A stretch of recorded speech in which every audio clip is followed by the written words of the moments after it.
Alo Snacks, and welcome to my, at this point, daily torment. I'm Jodi. This is the Jodi Jar. We're continuing our playthrough of Dark Souls 1 today, and I'm very excited to be here. I hope you all are too. Looks like we have Andre in the chat, Nonbean, and Gwen, and it's great to have you all here.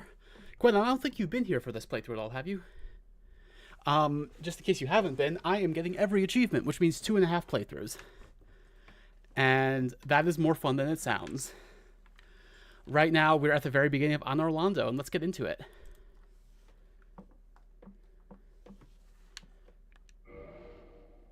Oh, is that loud for folks? Let me know. I'm adjusting my own audio. Okay, continuing. Hi, Zach. Welcome to the stream. Yeah, I'm doing all right. How are you doing? Also, I added a new stream element you can see. I should probably readjust slightly. We have an achievement counter. In the bottom right. Let me move that slightly so it's not cut off into the game feed. There we go. That looks better.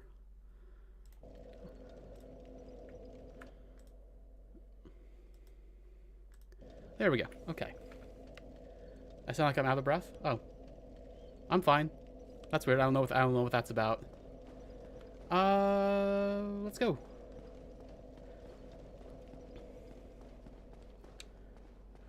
So, here is my vision of the stream today. We're going to do Ana Orlando and probably the Painted World. Then we're going to go up and do the Duke's Archives and start the DLC, most likely. Maybe finish the DLC. I don't know how long. Like, I streamed for 7 hours yesterday and I got a lot done, so we'll see what I get done today.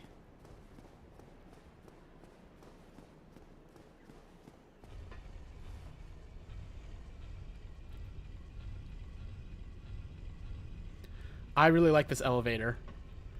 And I'll let it go up so I can explain why. But it's this Archimedes screw. It's really cool. Because, like, it's obviously spinning, but it looks like it's just always in the same spot. And I just think that's really cool.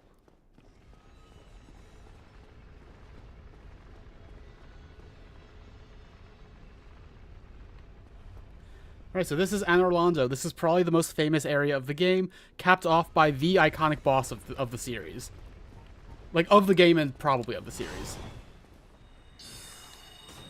Wow, how did that not hit him? There we go. These gargoyles are just like the ones from the beginning of the game, like the bell gargoyles, but they don't respawn, so I'm fine wasting some soul spears on them. I actually probably don't even need to go refill on those. I can just keep going.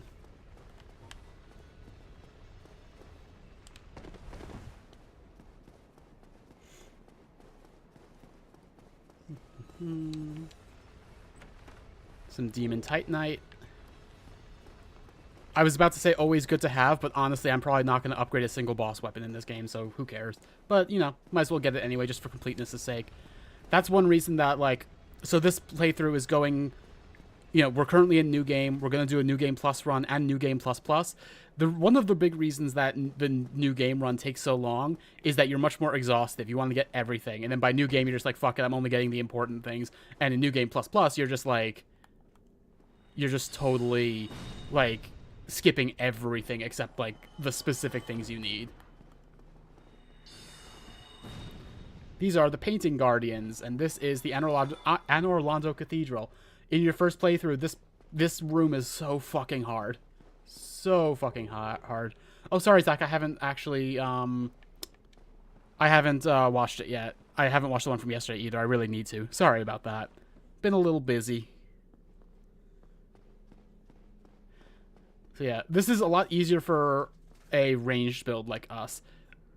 For a melee build, if you know what you're doing, it's fine. But on a first playthrough, it is so bad. Being able to one-shot these guys makes it so much easier, though. And we can see that item down there on that chandelier, so let's just cut it down. We'll get it when we get down there.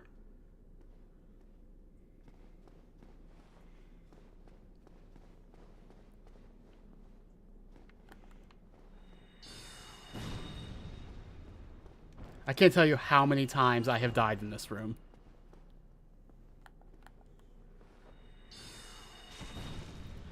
That's a statue of some silver knights and Guinevere.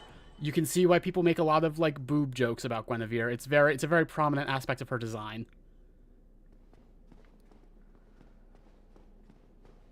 And we'll see Guinevere, like, in person later.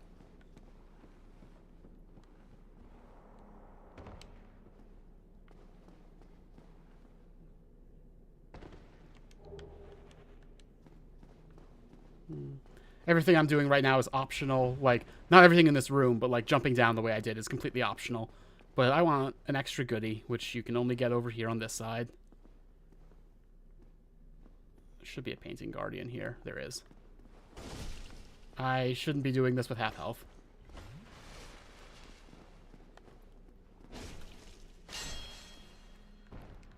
Sweeping weapons are not great for circumstances like that, but it worked out. Yeah, Divine Blessing. I'm not sure if I said last stream. Let's look at what those do.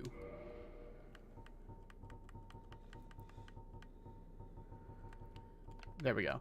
Fully restores HP and undoes irregularities, meaning, like, gets rid of status effects. Holy water from Goddess Guinevere. The goddess of sunlight Guinevere, daughter of the great lord of sunlight Gwyn, is cherished by all as a symbol of bounty and fertility. And again, that is a statue of her right there.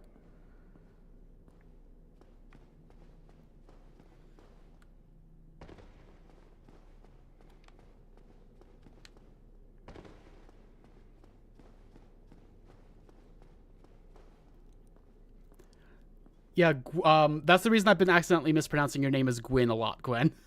It gets a little confusing. Oh, damn it. I thought I was going to be clever.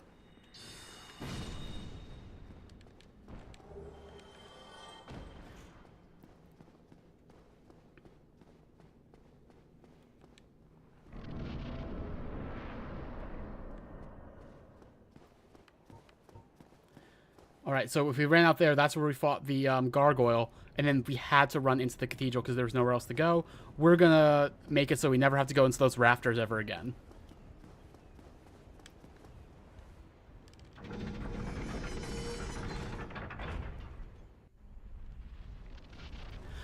I'm trying to decide if I want to do the painted world before or after finishing this area.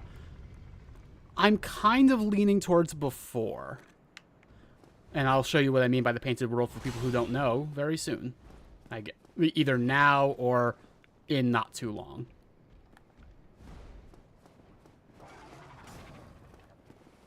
Second gargoyle. Oh, that's unfortunate. Great Soul Arrow actually does quite a lot to them, so... I think these guys might have the exact same amount of HP as they did as boss versions. It's just, I'm so much stronger now. Does not matter.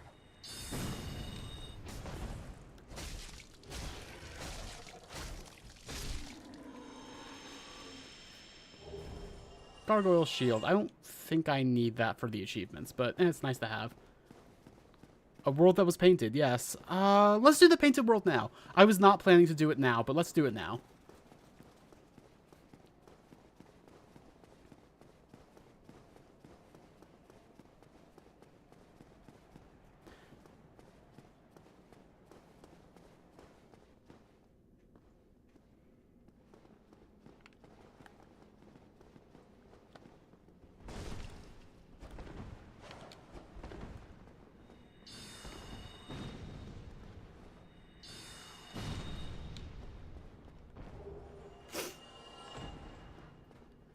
Okay, so the trick for painting guardians, as with most enemies in this game, is trying to lure out as few of them at a time as possible. You don't want to get into a fight with like 8 people, even if they're individually easy. Also, while we're at this end of the hall, wow, look at that gigantic painting on the other wall. That is the painted world. We're going to see it in a second.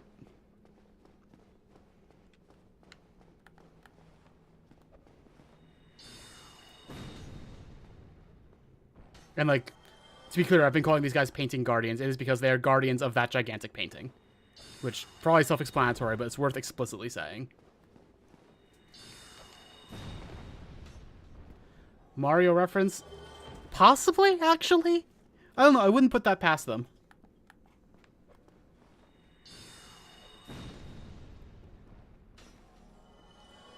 And as a reminder, last stream, we picked up the Peculiar Doll. There once was an abomination who had no place in this world. She clutched this doll tightly and eventually was drawn into a cold and lonely painted world.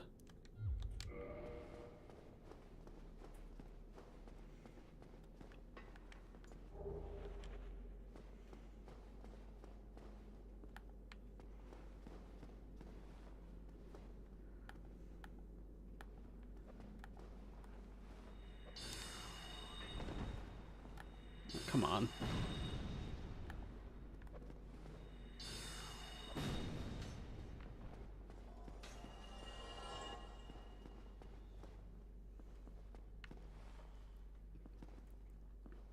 Ah, got two of them at once. That's a little annoying. Two at once isn't that bad, though. More than two is where you start to get problems. Oh. Don't know why I took that. Oh, that was not the one I was aiming for. Don't know why I took that first one so long to attack after he rolled, but whatever. I like their set. I'll have to see if I can find it. I think it's in the Painted World.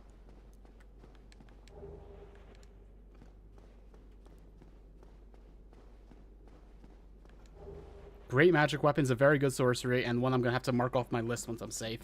I think I'm safe now. I'm just going to check that off my checklist.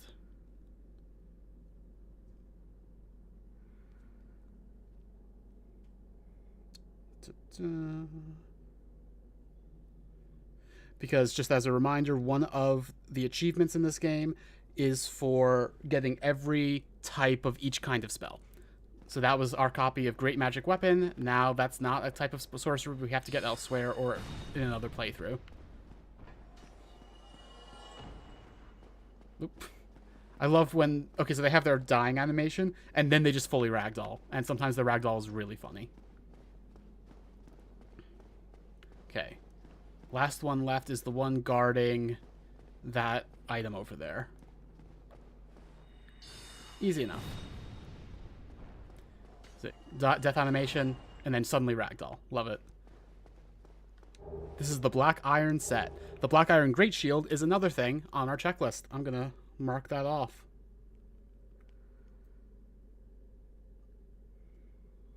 Because in addition to every spell, there's also certain items that are considered like special weapons or special shields, and there's an achievement for getting all of those too. Anyway, let's check out the Painted World. Examine.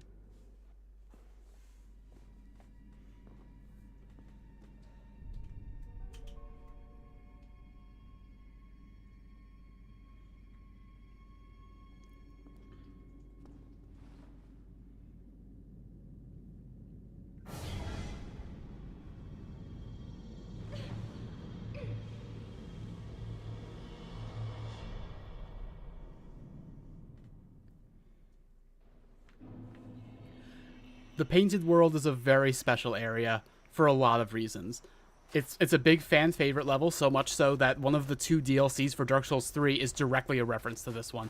Is where you enter the Painted World of Ariandel, which is a painting built on, like, painted on top of this painting, and you find little bits of it. But also, this was probably the first area of Dark Souls 1 that was designed. It was kind of their vertical slice, like their area for showing off like a little bit of every gameplay mechanic. And like, it shows. There's a little bit of every gameplay mechanic in this area. It's a really, really cool area for a lot of reasons. And the only real downside is that you cannot leave without finishing it. Which can be a little bit intimidating. Especially because it can be kind of hard when you first unlock it. But we should be okay. Now, we are human with 3 humanity. We should kindle this bonfire up to 20.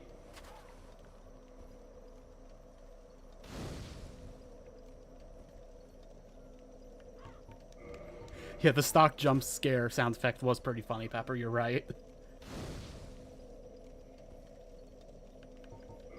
Okay. Kindled up to 20. We're out of humanity, but that's okay. That was always going to happen once we unlocked kindling last time. Leaving is impossible, not just illegal. Oh, let me swap out magic weapon for our new great magic weapon.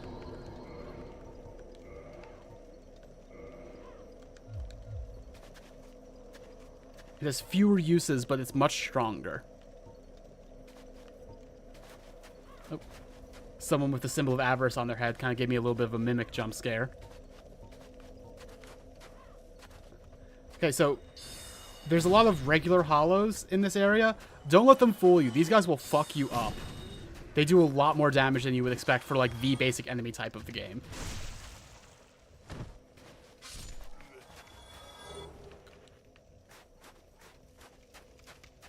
What do I currently have in terms of rings? That's good. Okay, let's try free aiming a little bit.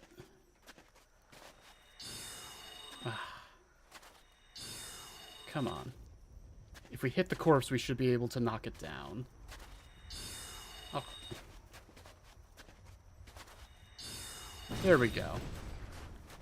Just the humanity. All those spell uses just for humanity.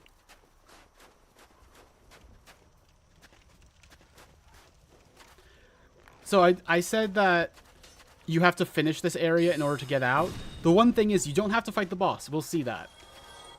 We will see that when we get there. Oh, I knew better. I knew about you. What am I doing?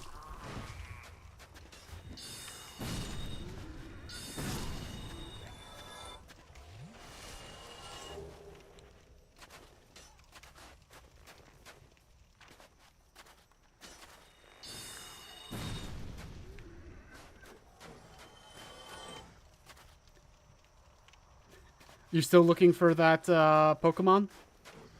Good luck, Nambean. Let's go up this way.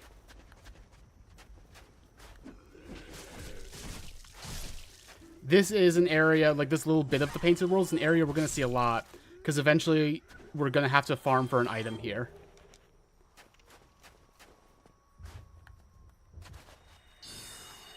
See that guy, that crow guy up there? That is called a Corvian. Those are otherwise called crow demons. They can be kind of bastards. I'm pointing it out because you come over here and two of them come down to you. You want to take them out quick. I use Soul Spear because it goes through enemies, so I can actually hit both of them. Oh shit. Their hits fuck you up. And I haven't gotten hit by their grab yet. Their grab is scary. Oh shit.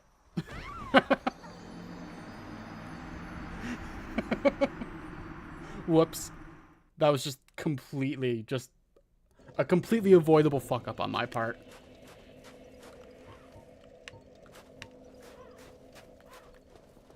How's everyone doing today?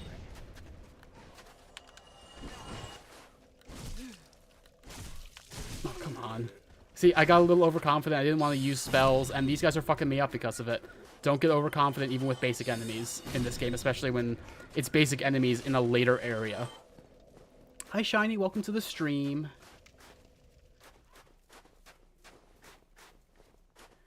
Zach Miller was a stair there. That's the problem. Oh, Pepper, you're out of it? I kind of knew that, but I'm still sorry. It sounds like it's worse than we thought. Worse than I thought, at the very least.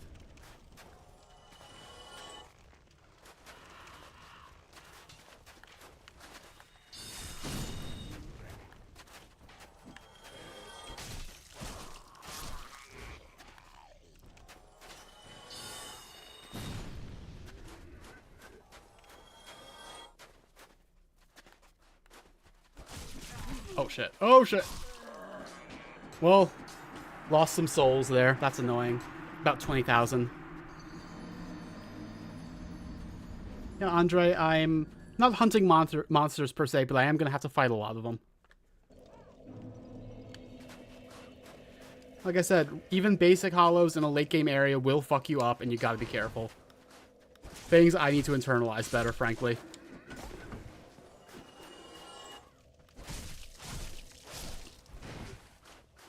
Oh, that makes sense, Pepper. I'm sorry.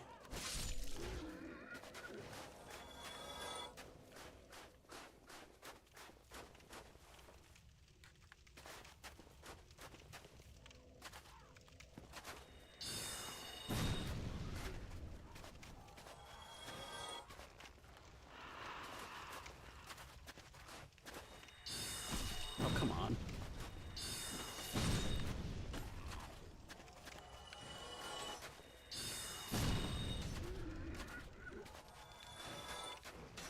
That's a good idea, Pepper. When you have the energy, you should make something. Kind of wish I hadn't started streaming, because I could have made you something. I could turn this into, like, a cooking stream if we wanted.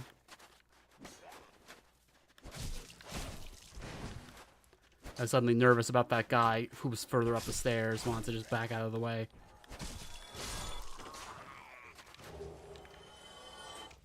Alright, so I didn't get all the items up here, which is why I keep coming back up. I need to kill those Corvians also, because, like, those are the enemies that I'm going to be farming later when we come back. Because they are the ones that drop the item that I need. So I'm just going to be killing these 2 Corvians a lot.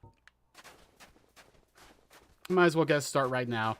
I have to cover this gold serpent ring on, so there's a chance they'll drop a couple of them now. Oh, shit. Okay, I only hit one. That's their grab attack. You do not want to get hit by that. Oh, shit, I got hit by it. He jumped over the wall.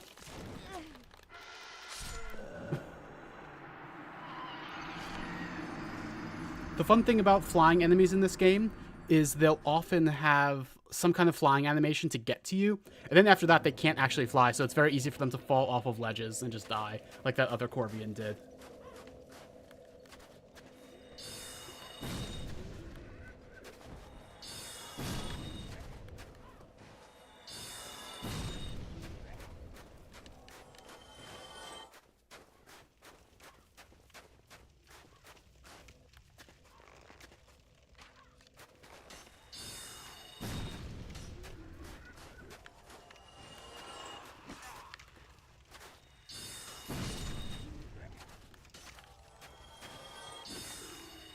Come on. Oh, come on.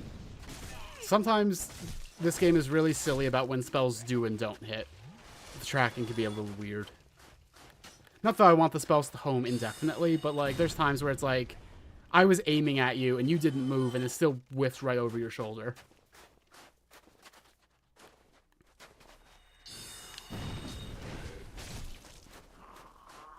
That attack is a dangerous one. Want to be well away from that.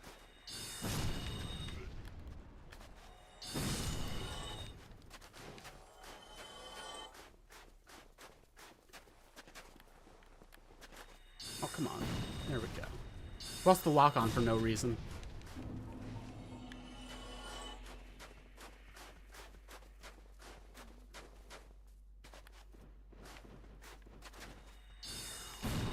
Still only hit one. There we go.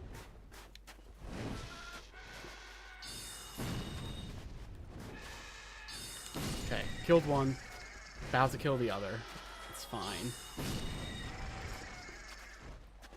Okay, neither of them dropped the item. That's okay.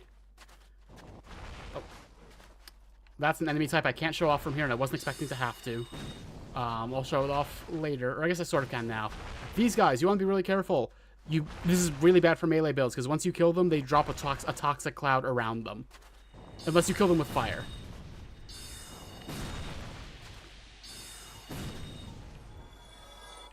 Normally they're not here, but whatever.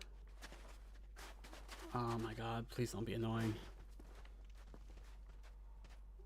Oh. Okay, I can... See that toxic cloud? Do not want to get hit by that. I should probably have Remedy attuned just in case, but eh. But yeah, these are just regular hollow enemies that have been infected with light pus or something similar.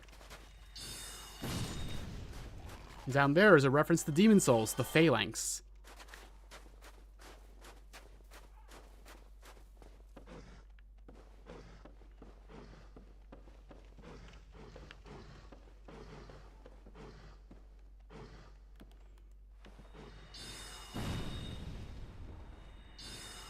Killing more rats, as I should.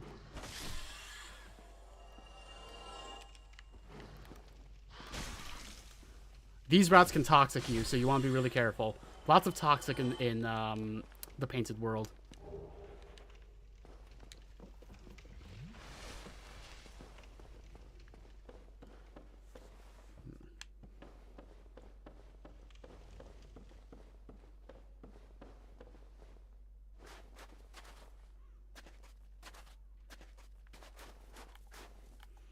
So this guy with the bow would normally be trying to draw you in, so you run through that building and set off traps to try to get to him.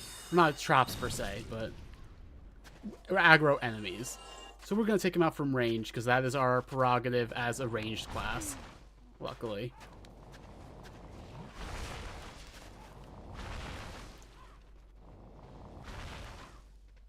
Okay, we got some of those toxic hollows following us.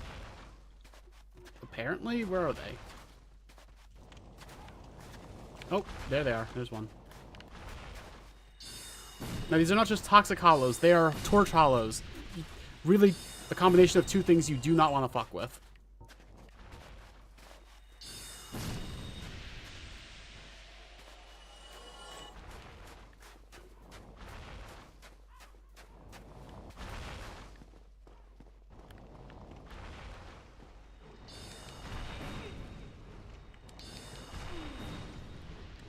I took those hits because I could without dying, so good thing I didn't miscalculate.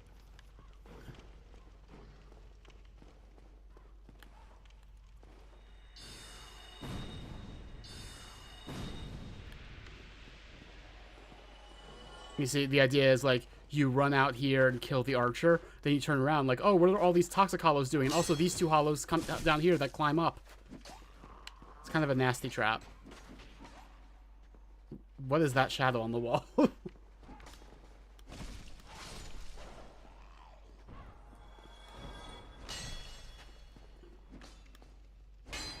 on. That item right there, we're gonna have to circle around to get it, but that is an item that is a new weapon we'll probably end up using. It's a very good int weapon.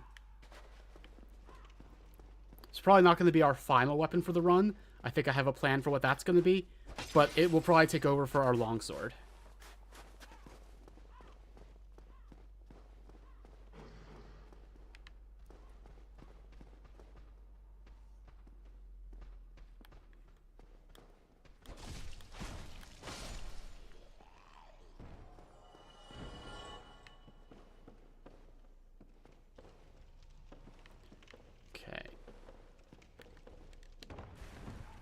I made the jump.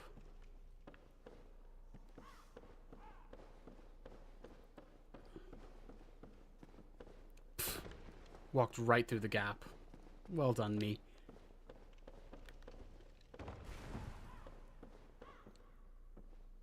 Puddle's here. Hello, Puddle. Puddle says, hello, this section would be a nightmare for an archer build. I don't know. I feel like ranged builds in this game don't get enough credit. I think that just by virtue of being a ranged build, it would have somewhat of an easier time than you might think. Granted, that's not the best kind of ranged build. I think that's a sorcery build, but let me knock this guy off. There we go. What? You should not still be standing. I don't think you can actually climb up. I think that scripting is broken now, but... Huh. Okay. Oh. I heard... Yeah, he died. Okay. That was weird. Now, this is actually supposed to be how you get out of this area I'm walking into. Like, if you fall into it, but... That's true. Archers do have limited supply. That would be hard. Oh, yeah, and it's a nightmare for them. You're right, because, like, if they get stuck in this area and don't have enough arrows, that would really suck. Yeah, I see what you mean. I've never really done an archery build. I've done a build that had a bow, but never as, like, its only damage source.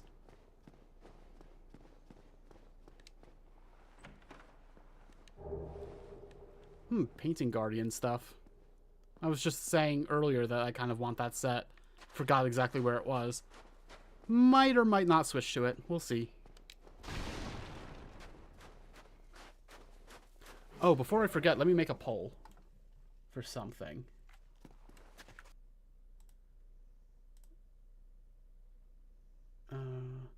Hey, Pepper, how do I make a poll? On YouTube, on the plus sign next to where you type in the chat. Thank you. So the poll I'm going to make, folks, is I'm going to be fighting Ornstein and Smo later on today. Whichever one you kill second is the one whose soul you get. For this run, I need to get both of their souls over the course of 2 playthroughs. I want your folks' opinion on which one I should kill second. Which one's whose soul should I get this run?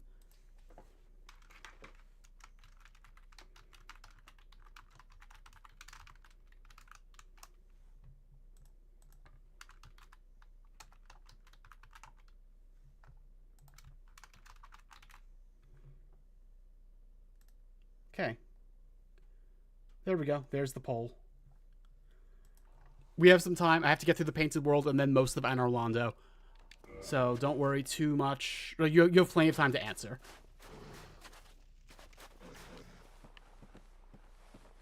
Their weapons do have poles, both of them, in a sense. That's a good point.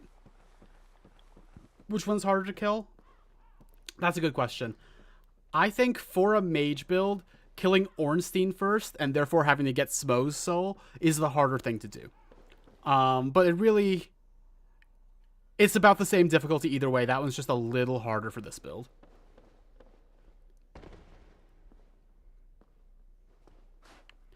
For people who don't know, Ornstein and Smo are like the iconic boss of this run, and like the next boss we're going to be fighting of this game.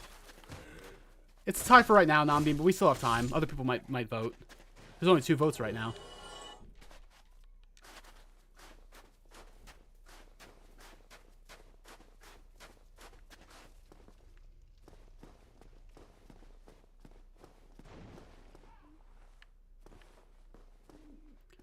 You can see it right there. That's the weapon I want, but I can't. It's going to take me longer to circle around to it.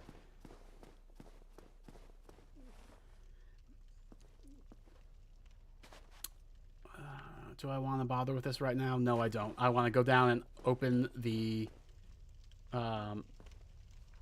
who is who with those names? Okay, so if you look at the thumbnail, you'll see the bosses I'm talking about. The thin one with the spear... Oh, hello. Hang on. The thin one with the spear is Ornstein. The big one with the hammer is Smo.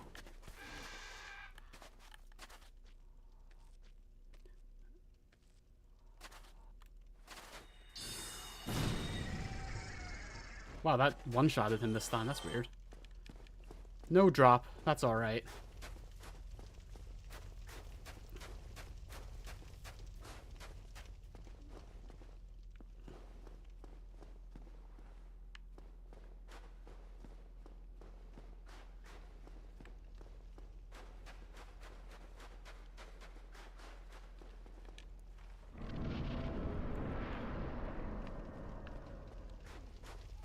I'm not going to bother with the phalanx right now. I'm going to go open the shortcut.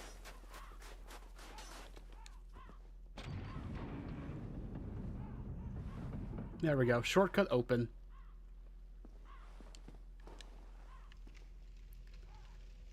I'm going to level up, and I'm going to become human for a specific reason.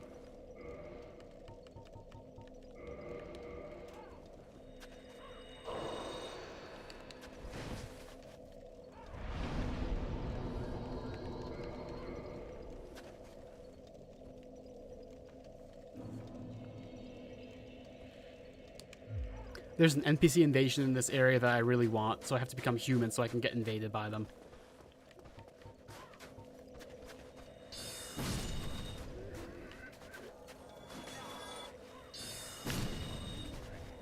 Hey Manal! Welcome to the stream.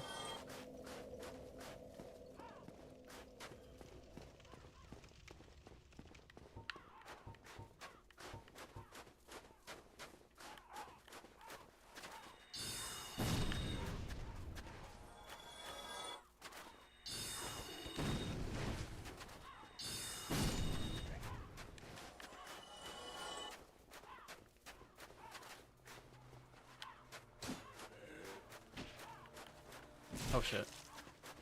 Getting a little surrounded.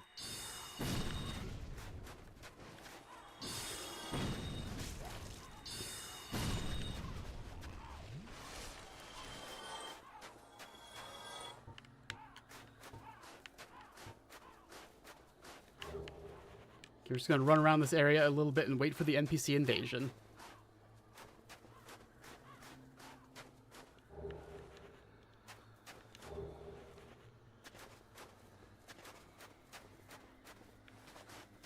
The sound effects. Oh, there we go. King Jeremiah.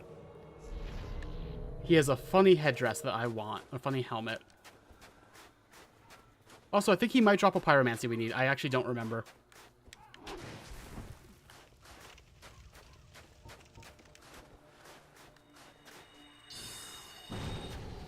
Oh, he does. He takes no damage from sorcery. I forgot.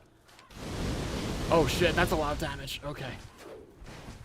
Good thing his weapon is a whip in this game, which is useless. Let's try Soul Spear.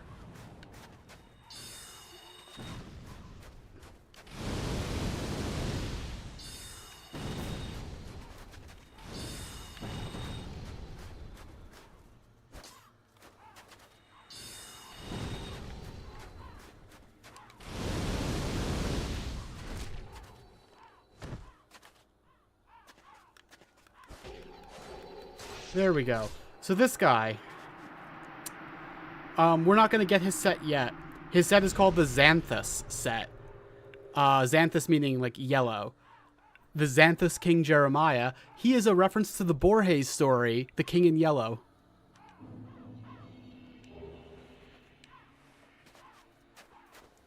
That particular silly hat pepper is a running joke throughout the series.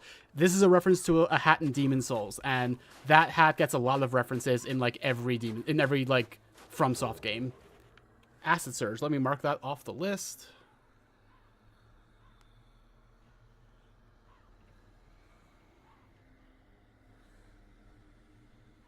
Acid Surge, there we go. We're also on the lookout for Fire Surge in the Painted World. That's another pyromancy that we can only get here.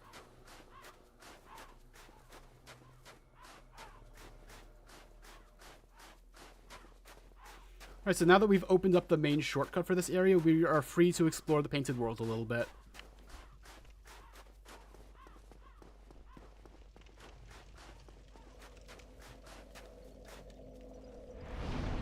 He drops 51,000 souls. I want to use those.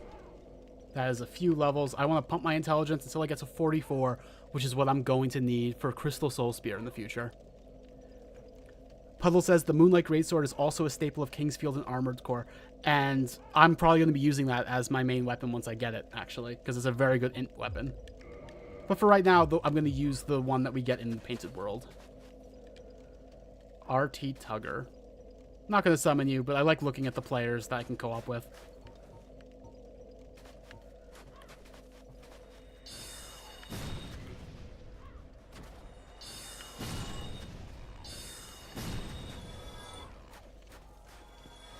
Alright, so the Phalanx over here, really well-known soul farm. They're really good for getting a lot of souls. Each one of them drops 500, and there's a lot of them. And they're really easy to kill with, like, AoE attacks. Like, for example, Soul Spear will hit, like, 5 of them.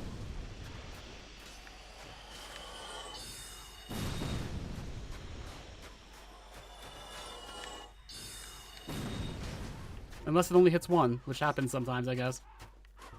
Like I said, though, this is a reference to the first boss of Demon Souls, the Phalanx.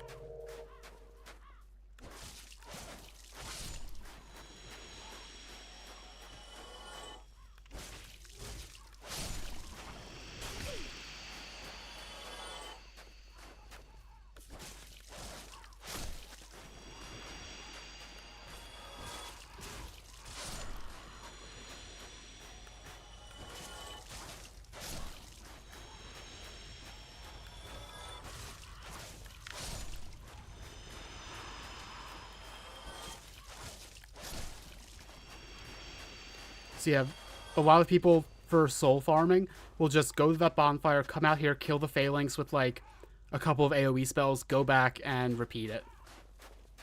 I'm probably not going to do that right now, but if I need souls at some point, maybe I will.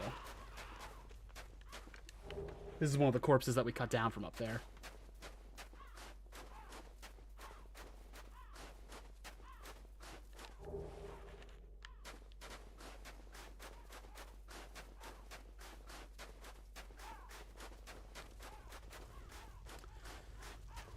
Alright, the next logical step, unfortunately, is to do something I really don't want to do. But it has to get done at some point while we're in the Painted World. It's the hardest part, most likely. We're going to see some bone wheels again.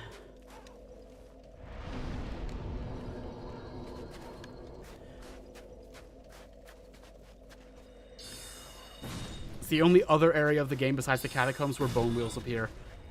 And I don't even have the spell that would actually be very helpful for fighting them right now. I'm just going to have to be really careful and try it like this.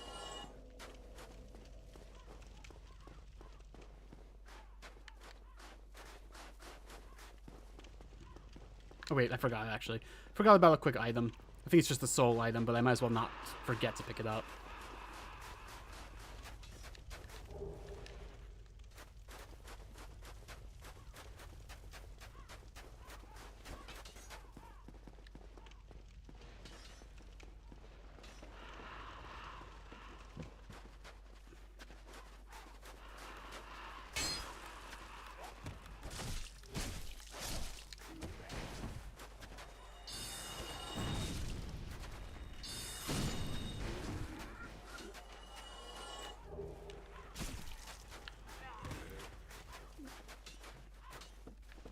Getting out of the range of that archer. Oh, I'm glad your assignment went well, Manal.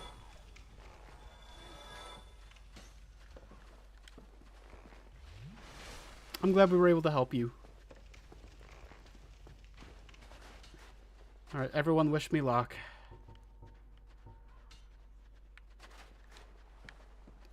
Into the well.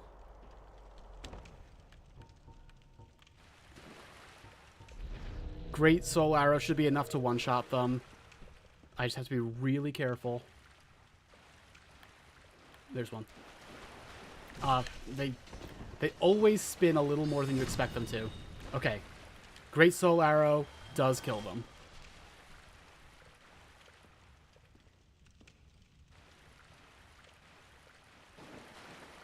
Probably should have attuned cast light.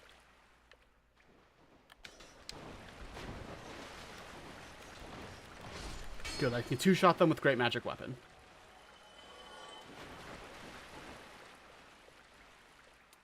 There's one. It's probably too far away for me to hit with a spell. Oh, but that's coming here. It's really hard to see. Chat might not be able to see it at all. I'm not sure how much of it's coming through on stream. It's actually really hard for me to see even with, like, the non-stream version right in front of me. It's really dark. There's two back there I can see right now.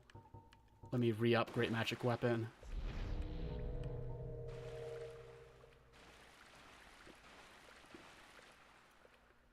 Okay, one sees me.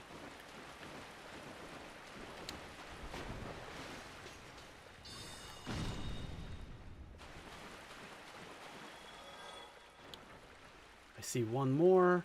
I know there's probably more of them. Hi, Chase Wilson. Welcome to the stream. Oh,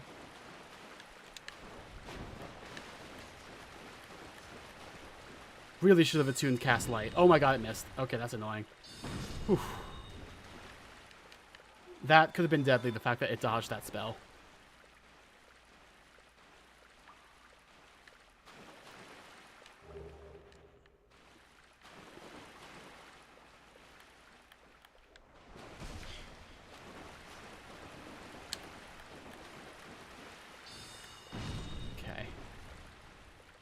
I think that's it for the ones in this main area. I think.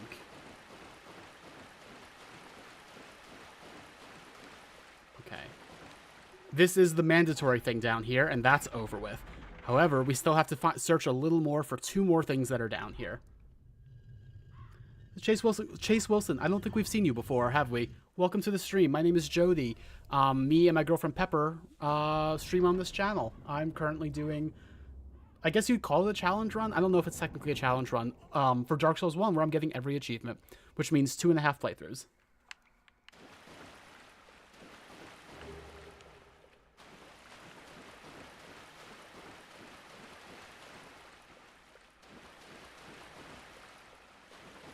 Alright, so there are some illusory walls here. And there's going to be, I think, a couple more bone wheels in these, like, narrow tunnels, which is the most dangerous ones. Like, the most dangerous bone wheels in this area.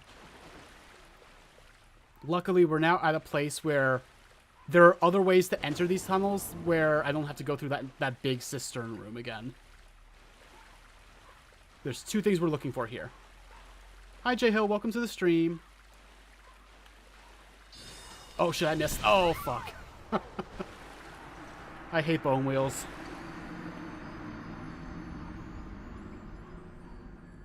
Alright. Like I said, we don't have to go into the main cistern room again, so I know a better way to get there. Get good? I'm good! I'm getting good! Oh. It is Painted World time. I wasn't gonna do Painted World before Ornstein and Smo, but I decided I wanted to, actually. Just feeling like it. I want Velka's rapier, and I want to knock out the parts of this I need for my run. I'm not going to kill Priscilla just yet. I'm going to come back with Soul... what's it called? Dark Bead to do that. But I'm doing everything else that I need right now as well. Oh, the poll is a tie. I have something... Like, if the poll ends up being a tie, I have a choice that I'm going to make for that. I have a plan already, but... it's not going to be a huge deal. I just wanted to give chat a little bit of a say in how we do that boss fight. Manal, I know you were in here and you missed the explanation. I think that other people who joined since then know this game a little. So we're about to do a boss fight against two people at once. And we're going to get the soul of whichever one of them we kill second. So if you look at the thumbnail, there's these two guys. One of them is a really big guy with a hammer. The other's a smaller guy with a spear. The small guy with the spear is Ornstein. The big guy with the hammer is Smo. So, like, which one should I kill second and get their soul?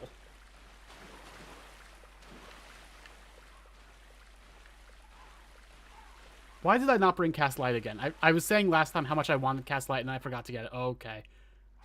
Can I hit you? Can I freehand? Oh, that was lucky. Puddle, which one did you vote? I'll just note that you changed your vote.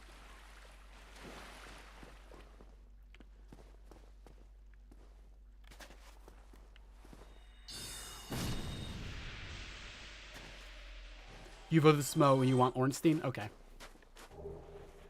Fire Surge. Let me knock that off the list. That was one of the two things we still need to get down there. Fire Surge. Okay.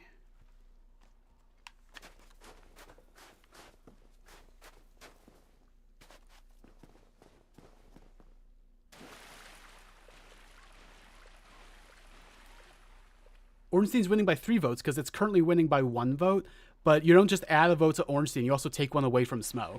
So it's winning by 3 votes. Yeah, Ornstein is actually kind of the one I was leaning towards anyway because there's an extra drop if you kill him, and that lets me do lore explanations, kind of. But it's not critical. We're going to get both of them eventually anyway.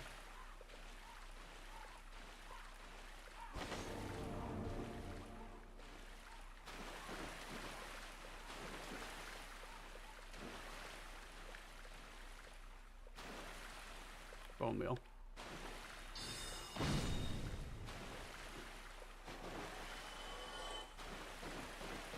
Annex key. That's the other thing we needed. I can just homeward bone out of here. Fuck it. The physics hitting that bone wheel in the way it did actually really scared me.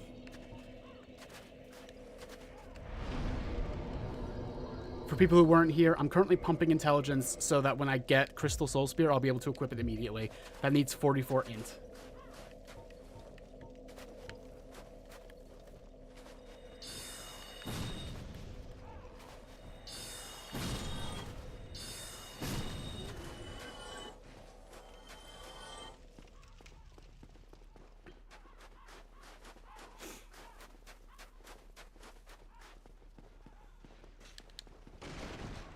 I do have a lantern from the Necromancer. I just don't want to put it in my offhand. I could have done that, though, just to be safe.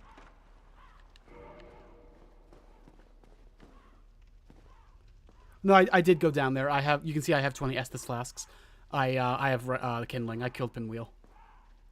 Make sure you bring more maca next time. See you in the burb, J Hill. Also, Chase Wilson, you didn't... Or also, I'm just going to call you Chase, if that's okay. You don't need to delete that. It's okay. Like, that was a fair... That was a fair thought to have. Normally, I wouldn't go in the catacombs first. We try to have a nice environment here. You don't have to be too worried about that.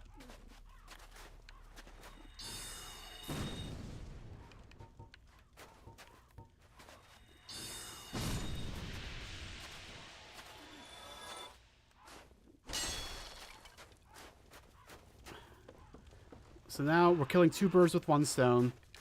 We got Velka's rapier, which is good because A, I want to use it, and B, that is on the list of items that we need for the achievements. So let me mark that off.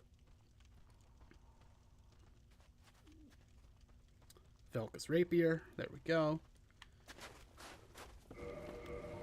Do I have the stats for it? I actually didn't check. I need more decks. Okay. 2 more decks. That's not too bad. I can't use it yet, and I want to upgrade it first anyway, but... A symbolic, powerful thrusting sword used by the partner serving Velka, goddess of sin.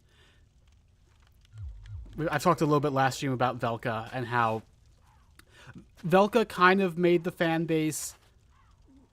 Velka really, really excited the fan base for a long time because it was like... She seemed really important, but got very little direct reference. So there were a lot of things, like, people would look at, like, this statue in the middle of the painted world and be like, is the older woman carrying the baby Velka? Like, lots of things like that. Especially because, like, there's lots of crows in this area, and Velka is crow-themed. And there were so many things where it's like, well, if there's an open question, we don't fully know the answer, it's probably Velka. And then in Dark Souls 3, a lot of that got a lot of validation. Because Velka ended up being kind of more important in that.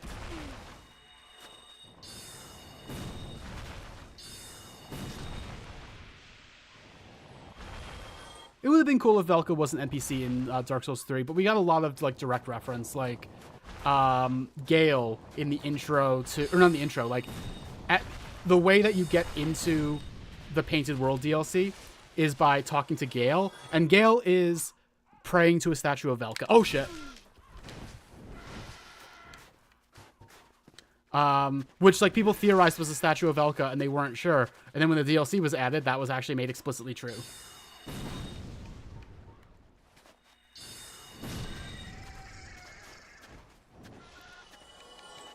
I'm gonna have to come back to farm these guys later. Not doing it right this second, but that's gonna be, like, part of my big endgame farming session, which might be the entire, like, an entire stream dedicated just to farming.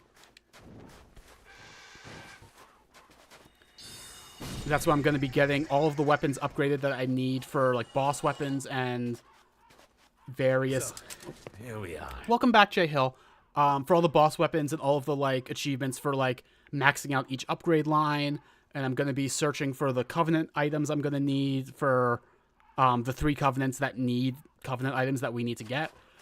Which is going to be, like, the Warriors of the Sun, the Dark Moon Blades, and the Gravelord Servant. It's not too bad. I farmed for them before. By the way, the Dark Ember is for getting occult weapons. Which, actually, let me look at that. Oh, there it is. The church long hid the forbidden black ember, and no living blacksmith knows of it. Occult weapons were used to hunt the gods, and are effective against their followers and kin. So that's part of, like, why the Painted World exists. It exists to lock away things that are threats to the gods, like occult weaponry and Priscilla, who we're going to meet soon.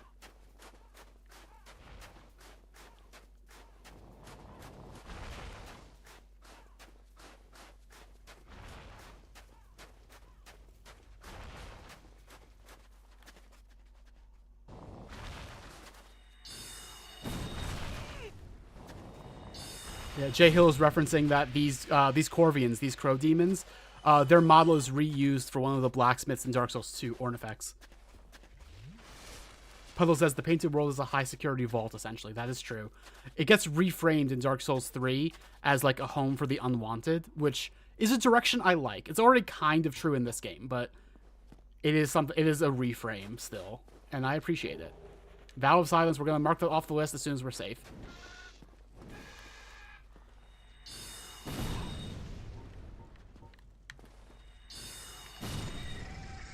Come on, one of you give me a drop. Ah, no drops. That's unfortunate. Let me mark off Vow of Silence now.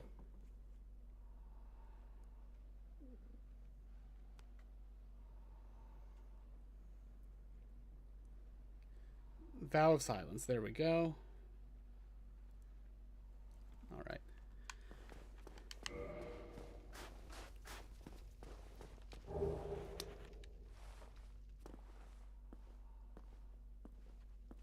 Have you considered playing the remastered edition with friends? I haven't, but that's not a bad idea. I think I kind of want to just stream it myself, though. But not a bad idea. I might do that again at some point. Like, after this run, maybe I'll play it at some point with viewers or something. Okay, this guy here, this undead dragon, is going to come and attack us. But we got the blood shield. That's the thing we needed. That's marked off the list. Remastered? I don't know what that is.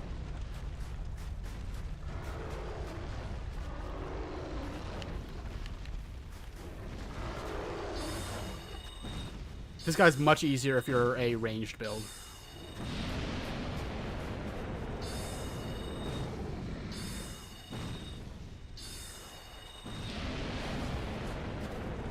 It's an Inferno Plus mod. I've never heard of that. Tell me more. What's the benefit of it?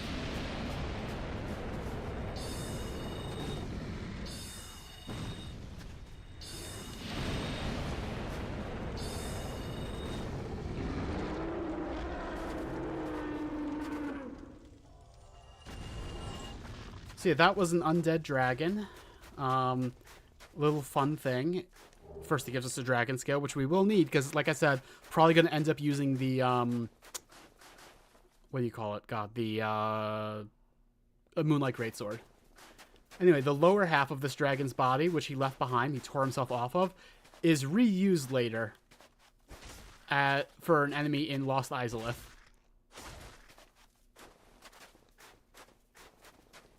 Okay, and let me mark off that I got the blood shield. Improved range combat rebalances, blood gulch PvP, Velka spells, Halo guns. Interesting. Maybe that will be how I get Pepper into Dark Souls, because that sounds like a lot of Halo stuff. Blood shield, blood shield, blood shield, blood shield. There you are.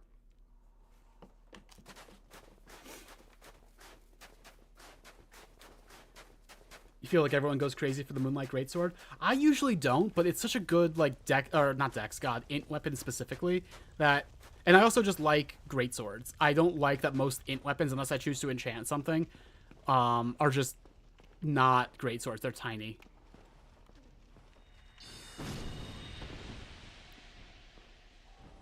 I don't know if Gale was a vassal for Velka. This is Dark Souls 3 lore discussion, so I'm not, like, super equipped to discuss this right now. I wasn't prepared to do that. People don't know who Gale is, but... Oh, by the way, when I turned that thing in the cistern, it opened up this door, which is how you get to the boss. I feel like he worked for, like, the Lords of the Ring City, right? Oh, no, he worked for the painter. What am I talking about with the Lords of the Ring City? No, he worked for the painter. But he was originally a slave knight of the Ring City. Isn't that his origin? I'm gonna pump Dex real quick. I should stop saying pump when I don't actually mean pump. I just mean put a couple points into. I'm gonna farm souls real quick to get one more level of Dex so I can use Velka's Rapier. Let me also rank it up. Hang on, let me get rid of the clutter in my inventory first.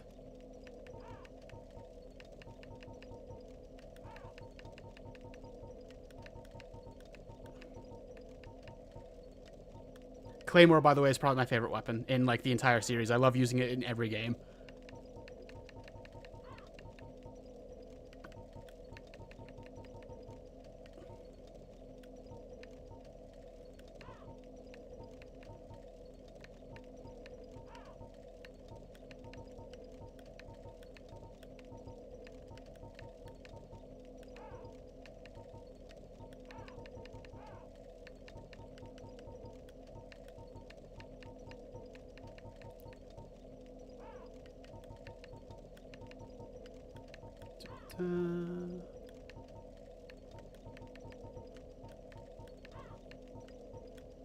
Does I need the giant shield? I actually forgot to mark it off if I do need it. And if I don't need it, that's fine. No, it looks like I needed the giant's halberd, but not the giant shield. Alright. Reinforce Velka's Rapier.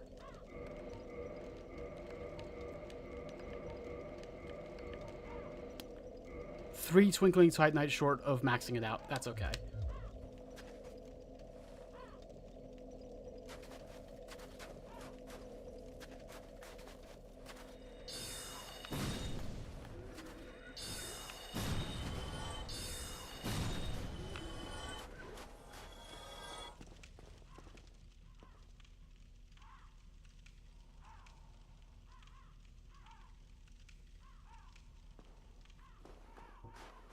Alright, let's kill these guys and get enough souls to level up one more time so I can use Velka's Rapier. I know I said not that long ago that I wasn't going to kill them or farm them right now, but here we are.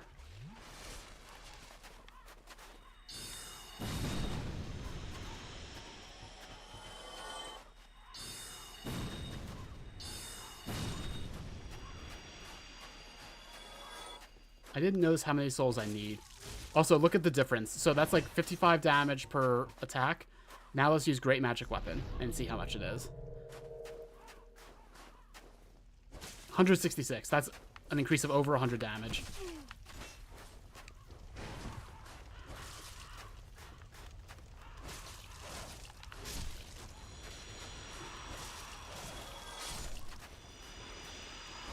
This is another area that Dark Bead would be great for if I had it. It's really good for farming these guys.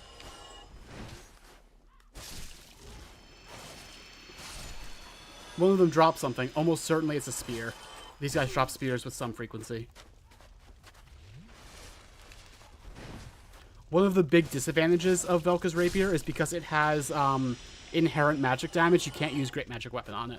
That's one reason that you want to always have, like... Oh, they dropped the large leather shield. Okay.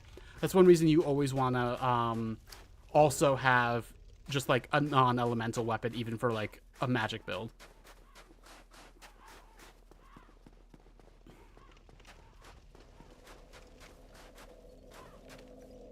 How many? Okay, I need 20,000 souls. That's not too bad. That's like 1, maybe 2 more goes around.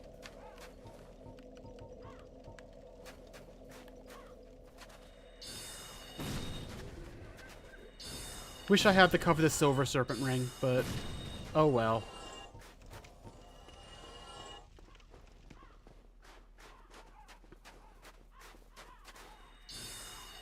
Oh, what a waste.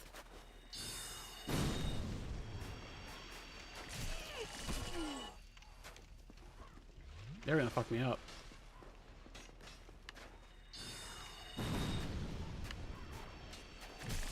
Holy shit. These phalanxes are fucking me up, actually.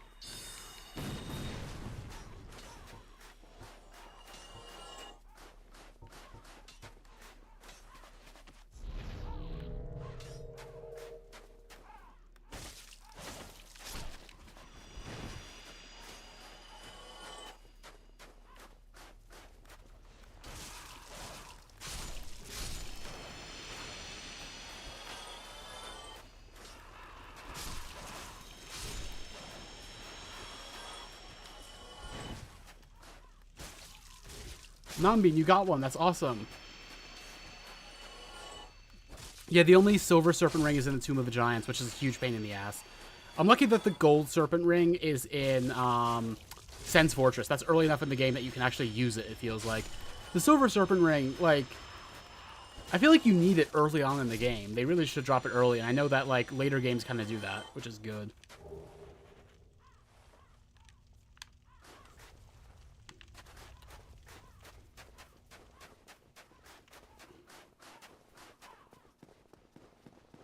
Alright, one more, like, not even the full go-around. I'm just going to kill more phalanxes until I get enough to level up, and then I'm going to come back and level up, and we'll go to the boss.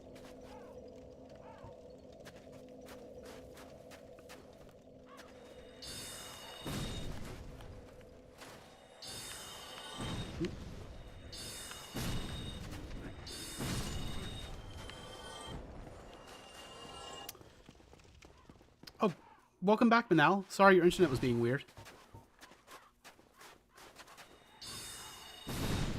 That's probably enough. Yep, that's enough.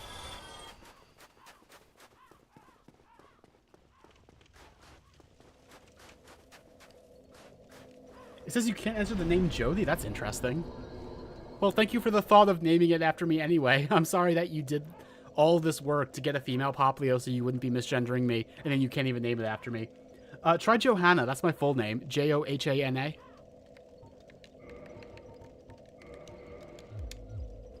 Alright, let's try out Velka's rapier. Let me move that. So it's a rapier. You stab with it. You can sweep with it a little bit with your strong attack. And instead of a kick, you get this weird like slash and step back. Which is not very useful. I don't know anyone who uses that. Let's see what this damage looks like. 161 for one attack. Pretty good. It's actually out-damaging my longsword with great magic weapon on. Alright, let's go finish Painted World for now. There's some things that we're not going to be doing at the moment, but we'll come back towards the end of the run to finish that stuff up.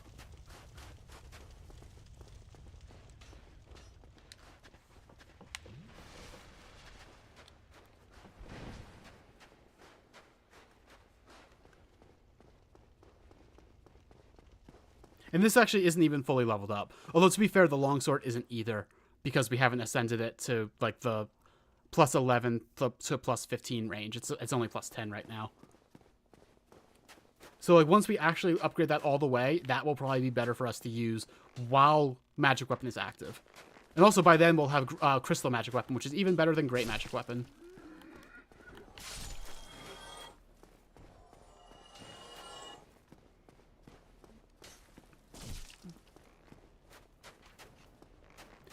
Oh, there we go. That's what I was remembering. There are hollows hanging off the side here. Annoying.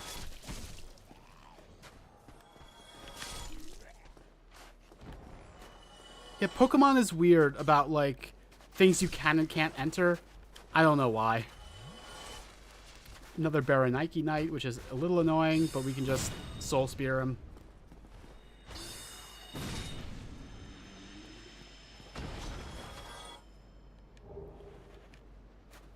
Alright, let's go check out the boss. This is one of my favorite character designs in the game. Also, if you've played Dark Souls 3, the DLC that's in the Painted World, you might recognize the very top of this arena as being in the very bottom of that world. It's pretty cool. Chase Wilson asks, are you still able to jump attack the dragon half on the bridge to get to Priscilla? Probably. I don't really know how to do that, though. I'm not hurting the fluff dragon yet. That's the whole thing. We'll talk about it. Who art thou? One of us thou art not. If thou hast misstepped into this world, plunge down from the plank and hurry home. If thou seekest I, thine desires shall be requited not. Thou must returneth whence thou came. This land is peaceful, its inhabitants kind, but thou dost not belong. I beg of thee, plunge down from the plank and hurry home. I've always liked this. You go into the boss room expecting a fight, and then Priscilla's like, I don't want to fight you. Can we not fight, please, actually? Anyway, this is... I hate that this is her official name. Crossbreed Priscilla. She is half human, or half lord, and half dragon. You can see her fluffy dragon tail. For this run, we do have to kill her once. A, because it's an achievement to kill her. B, because we need to cut off her tail to get one of the weapons we need. And C, because we need her soul once to craft a weapon as well. Unlike most boss weapons, her soul is only used one time. I don't have to kill her multiple times, just once. I don't want to fight her right now for a few reasons. One, I want to come back with Dark Bead and use my first attack on the tail with Dark Bead to make it as likely as possible that I get it first try, because it's really hard to get it during the fight. But I don't like killing Priscilla. I feel bad that we're going to have to do it. Thou must returneth whence thou came. This land is peaceful, its inhabitants kind, but thou dost not belong. I beg of thee, plunge down from the plank and hurry home. So we're going to come back for that, and we're going to come back for farming the crow demons for souvenirs of reprisal which we need for the Dark Moon Covenant. Anyway, because we killed Xanthus King Jeremiah, we get the Xanthus set. Oops. I should really clear out my armor also. There we go. Xanthus Crown.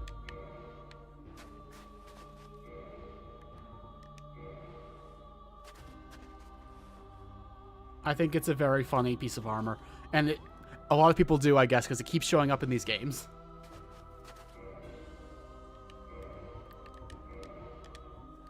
A mysterious item once worn by the Xanthus King Jeremiah, the legendary exile.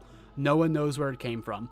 Once again, just to say it again, Xanthus, meaning yellow, the Yellow King Jeremiah, the King in Yellow, a reference to The King in Yellow, the short story by Borges. The crown bears high-quality cloth, which is quite soft to the touch, but its bright yellow color stings the eyes, and it is clearly far too big.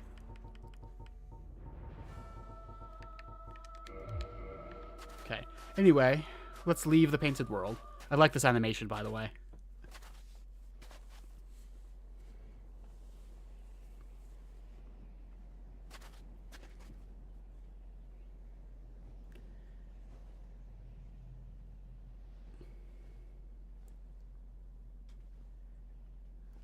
I like that there's that false start. Like, she clearly has to psych herself up for making the jump.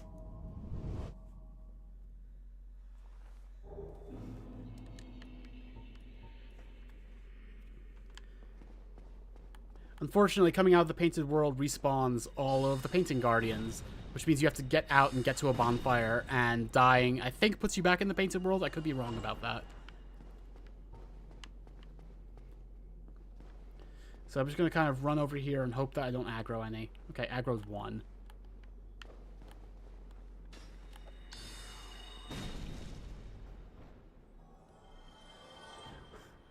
With the resolution and color and everything, my outfit makes me look like I could be Priscilla's kid.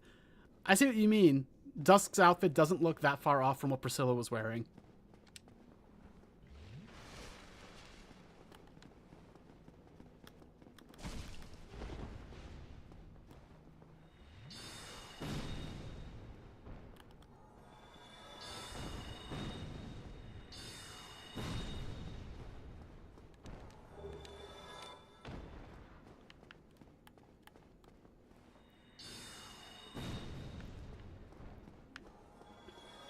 There's another secret part of Anor Londo I'm not going to be showing off at this part.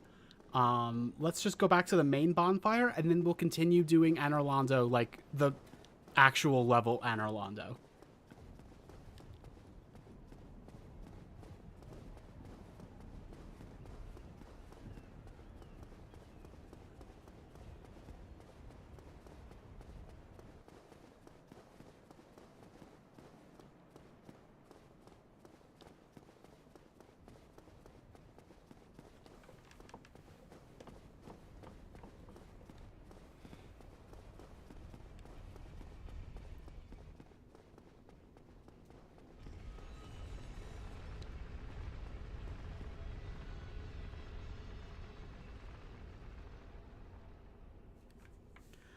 Which switch do you mean, J-Hill?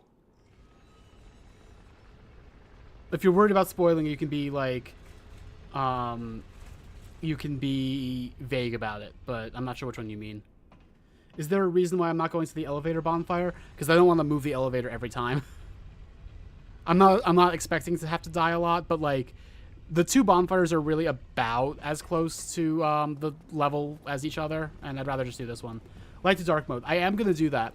I'm thinking of saving that for my next playthrough, because I'm going to have to get the Dark Wraith Covenant, so my next playthrough is kind of going to be my quote-unquote evil playthrough, so I might do it there. Not that it really makes a difference either way, honestly.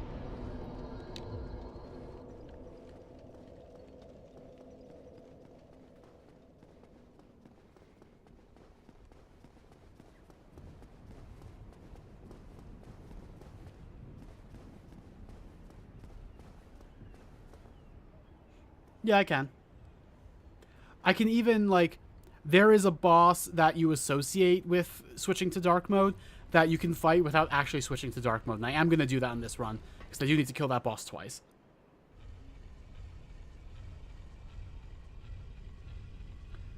Dark Ending expansion mod for this game. I've never heard of that. I never really mod Dark Souls very much, honestly.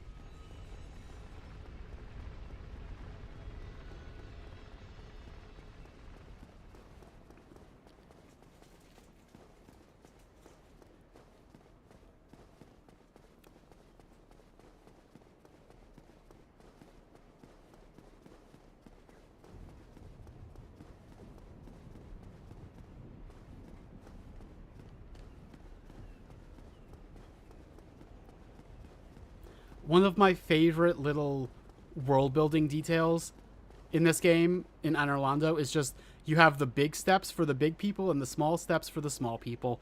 And I think that's interesting. Because you have like the...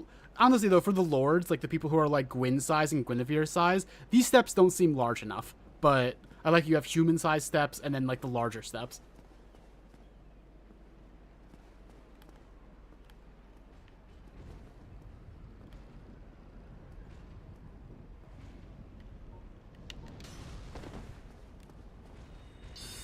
Oh, fuck.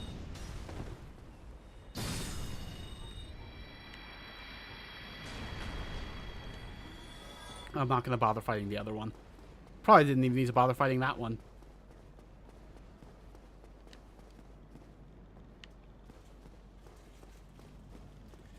So these guys, they carried us into Anor Londo, and now they're an enemy type. We might have to grind them at some point. They drop their spear is an item that we need to get the achievement that we need, but for right now, I'm just going to fight enough to get in. And it's possible I'll still get it anyway. I feel like it's not that rare of a drop.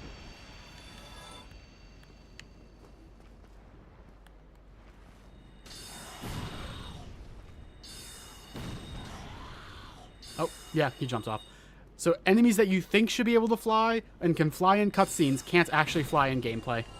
It's always kind of funny to me.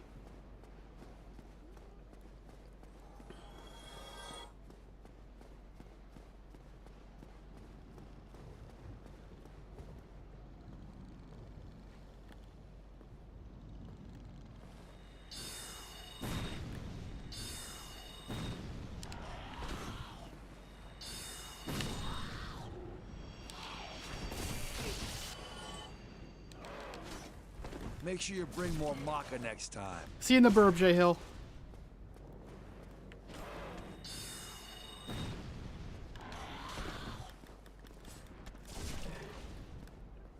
Alright. This part is infamous. People who have already played this game are probably already groaning for me.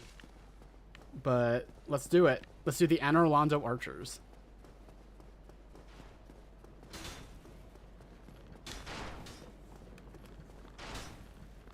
Did I say J Hill? Sorry. See you in the burb, Nonbeam. I'm so used to saying see you in the burb, J Hill. My bad, Nonbeam. Sorry.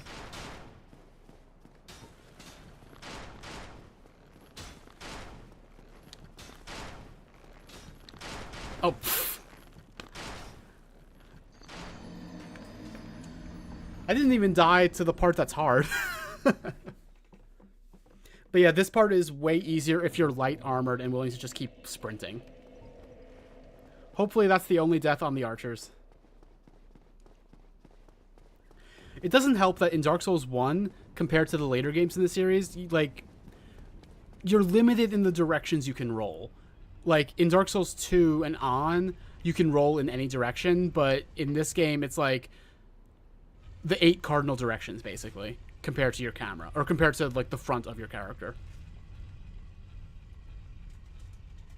But yeah, like J Hill says, that's why everyone hates this. You can't dodge. You can't dodge, and you also can't block it. It's really irritating. Or you can dodge, and you have to dodge, but you have to get lucky and have them do it when you're in a place where it's advantageous.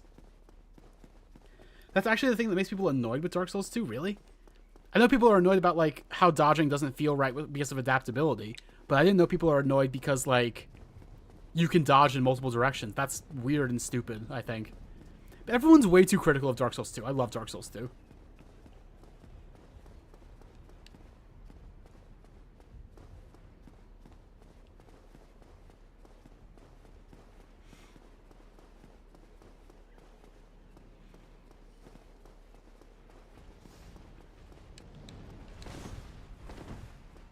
It's harder to learn, they claim, unlike everything else in Dark Souls that is not hard to learn.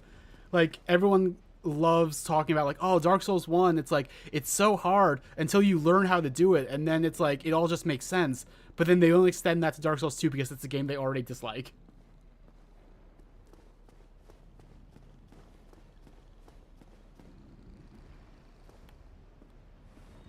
Dark Souls Nightfall, interesting.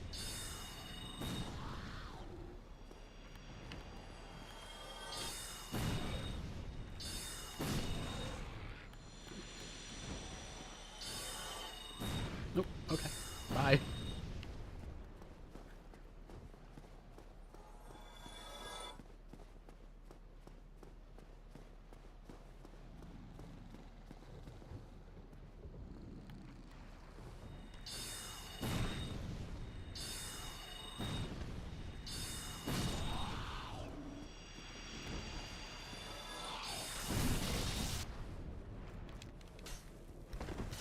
Oh, god damn it. Alright, I lost about 10,000 souls. Not the worst thing in the world.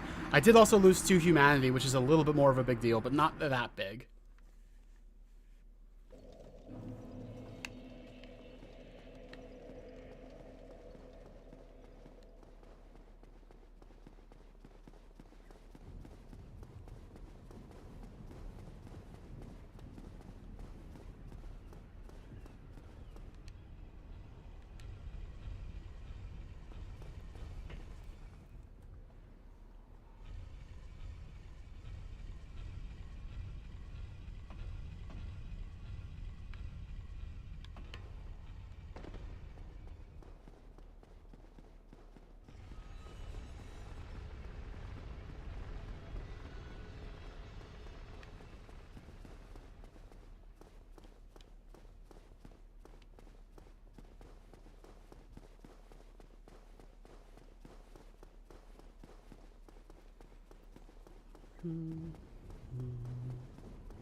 Oh, sorry, Puddle.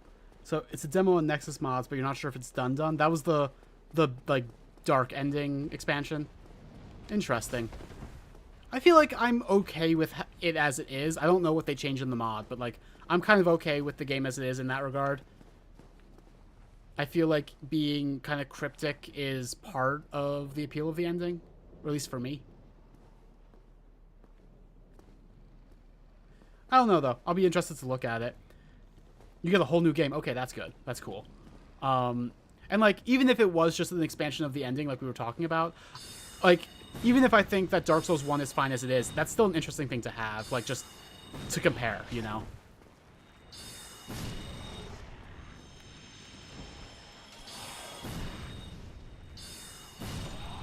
Oh, you thought I was muted? Okay, yeah, that's fair. Demon Spear, cross that off the list.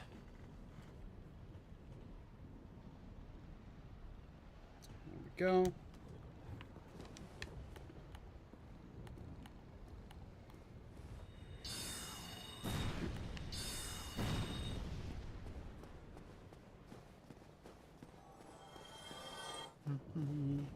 Sorry I went kind of quiet for a bit. I was kind of... This part's a little mindless and I wasn't sure what to talk about. At some point I might talk about something else that bothered me since yesterday that... It's kind of funny actually, but it's not like deep like the stuff we've talked about in both previous Dark Souls streams, but...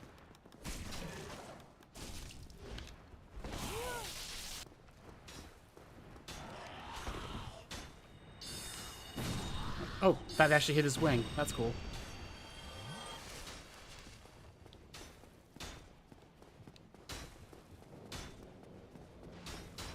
Alright. Take 2 on the actual archers part.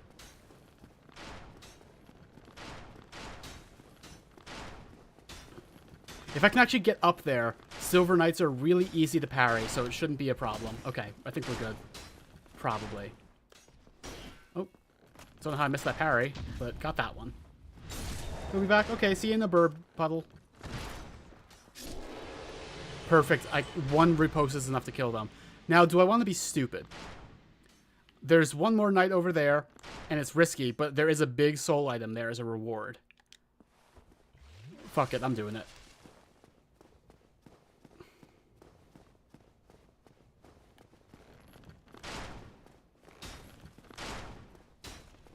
Okay, take out your sword. That's what I want. Oh, shit. There we go. Okay. That was not nearly as bad as it could have been. Also, 931 damage on the riposte. Does this have like a critical? No, it doesn't have a critical multiplier. Interesting. I don't get their bow here. Oh, you can get their bow. I thought you said you can get their bow now. Yeah, you can get their bow, and in fact, I need to. And I know where that is. We'll get that soon.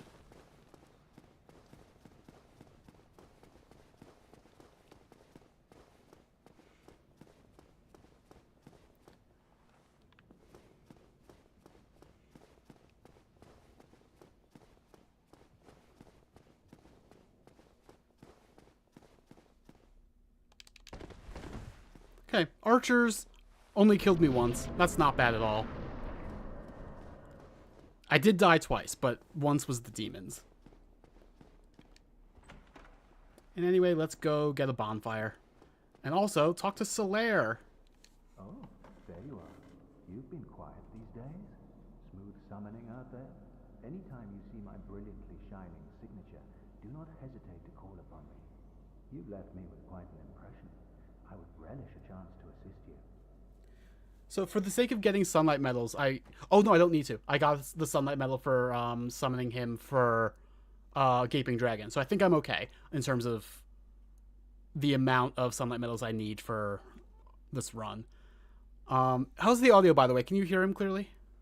You really are fond of chatting with me, aren't you? If I didn't know better, I'd think you had feelings for me. Oh no, dear me. Pretend you didn't hear that.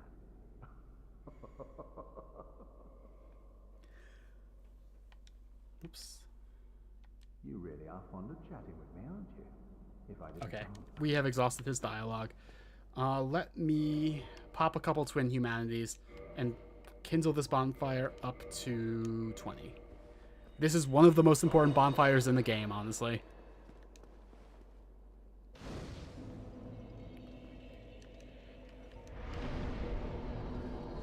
Also, we are almost certainly going to get invaded while we're in here. So we're going to lose this humanity, but that's okay.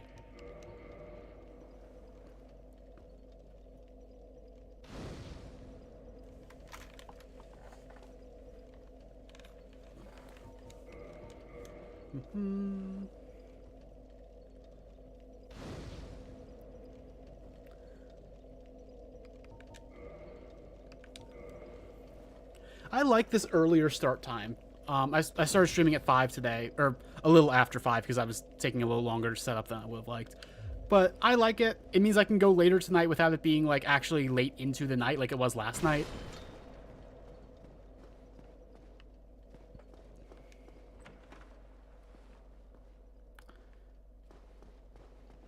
Okay, Silver Knights. For whatever reason, the Spear Silver Knights don't make the parry noise when you parry them. I'm not sure why. Oh, how'd the fingerprint go? Funny you ask. I forgot today's President's Day. I need to do it tomorrow. All the places were closed. Silver Knight Spear immediately. Wow, knock that off the list. I also need the Silver Knight Sword and Silver Knight Shield.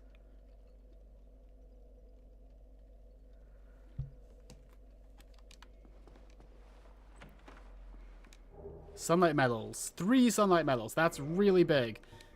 It's a big part of my routing for this run. 6 sunlight medals.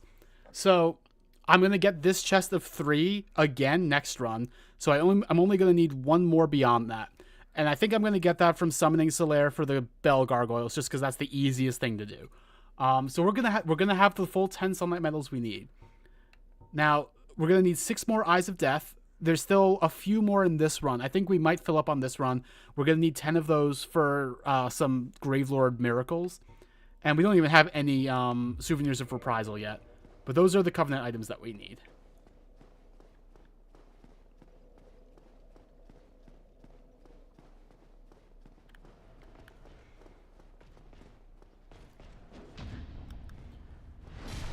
Are you going to also be kind to me and drop your sword?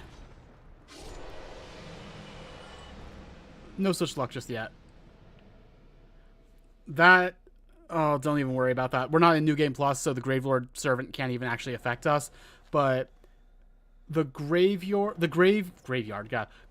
Servant Covenant was completely broken in the first version of this game before the remaster. It never, ever, ever worked. It does work in the remaster, which is cool. Did I meet the cat yet in its covenant? Nope, not yet.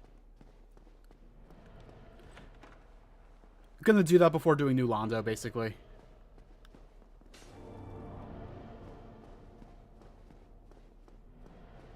That breathing you hear is a Titanite demon, by the way, but it does make this part creepy.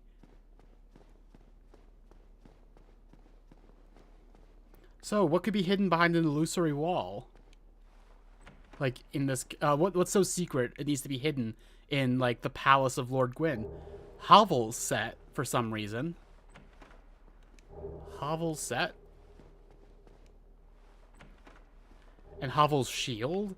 And Hovel's dragon tooth? And also a mimic that's carrying something very interesting.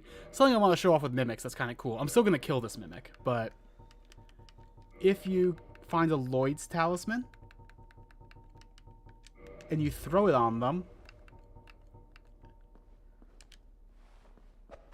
it puts them to sleep, and you can grab the item they're guarding right out of their mouth. Occult club. Now, why would Hovel be hiding a weapon that could kill the gods inside a mimic? Very interesting.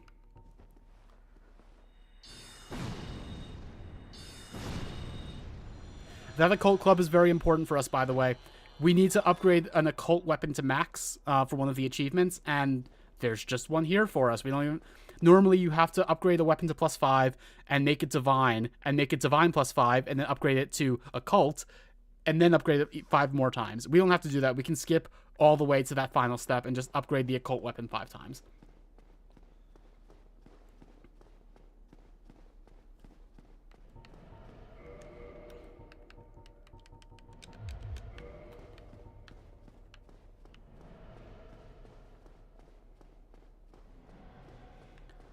So the layout of this palace is a little confusing your first time. A lot of doors that don't open from this side. And then you have this weird staircase. So we're on floor 1, and as we're going up, like, oh, there's floor 2 over there. I want to get over there. You can't get over there. This staircase takes you to floors 1 and 3, and then there's this intertwining, like, double helix staircase that takes you to floors 2 and 4. Don't know why it's built that way. It's cool, but it's also confusing.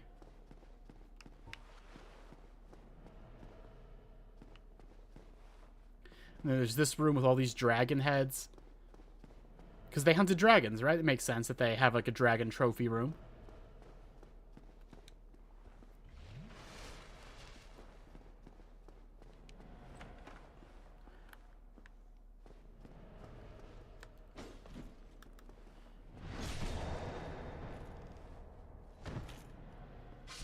I don't know what it is. Like, the spear, like, the greatsword Black Knights and the Spear Silver Knights just do not make the parry noise when you parry them. Don't know why. Anyway, there's that Titanite demon that's making that breathing noise. I want to kill it and stop that noise.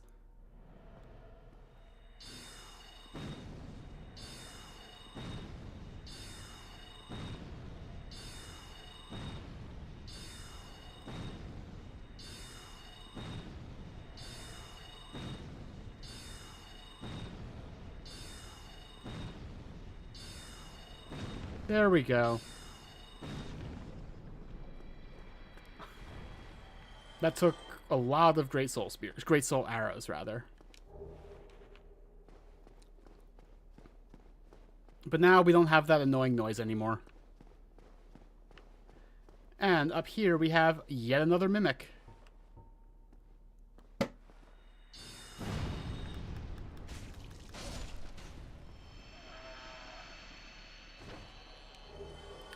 Drops a gold coin. We're going to look at that in a second. And over here, yet another Mimic.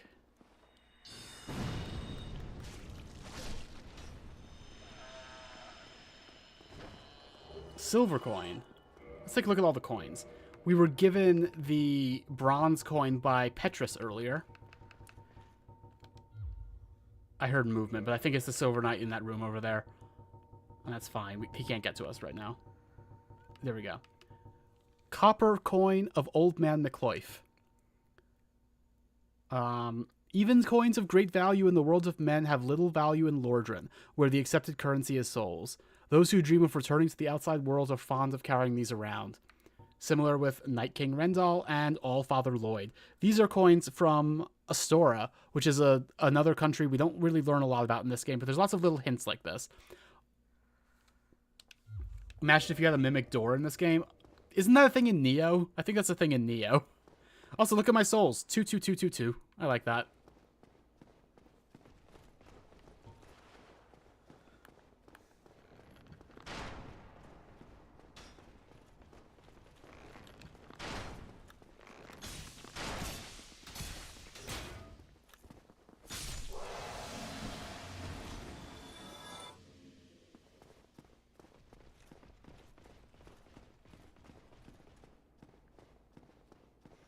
Okay, this door, we can't get in. But this door, we can.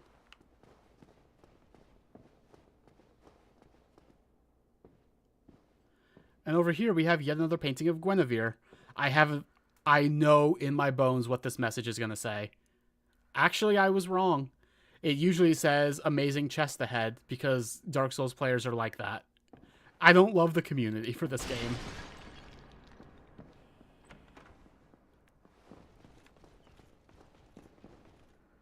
Come on, Silver Knight. Don't make me draw you out. Fine. Fine.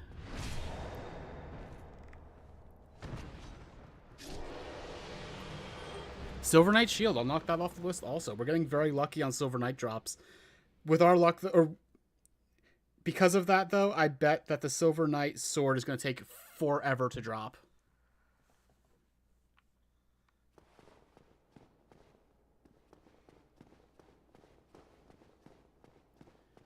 Anyway, now we're up on floor 4, which means we can take that stair down to floor 2. But we're not going to do that just yet. I'm just going to kill these Silver Knights first, and then we're going to do something else.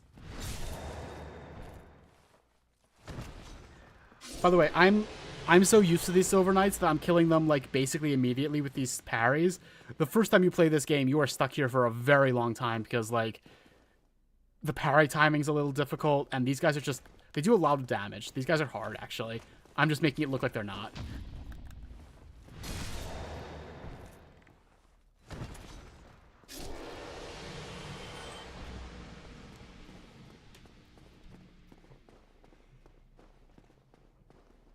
And look who it is. Whatever can be done. Ah, you again. Let me guess. Were you repelled by the Silver Knights? Ah, don't be ashamed. Tis the fate of vanguards like you and I. I'll think of something. We can overcome this together. Pepper immediately saying Dennis in the chat. I'm telling you, this is a different character from the one who's dressed like this in Dark Souls 3. This is not your Dennis. This is quite a thing. We'll need another. It's always Dennis. Maybe 5 bodies. Quite a fix indeed. We'll need another 3, maybe 5 bodies, meaning a total of 7 people to kill the 3 Silver Knights in the other room. I don't think that Siegmeyer is a very good knight, honestly. This is quite a fix. We'll need another 3. No. Maybe 5 bodies. Quite a fix indeed. Anyway, let's go kill those 3 Silver Knights ourselves.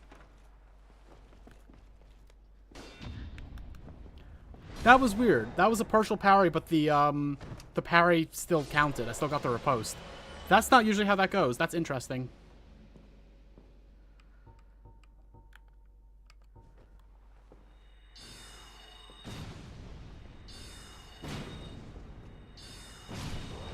Give me that sword drop.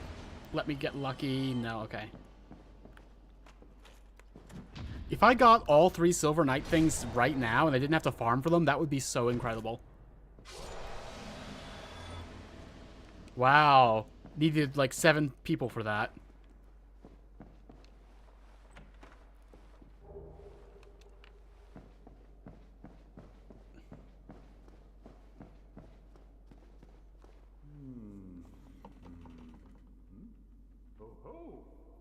on your mind, friend?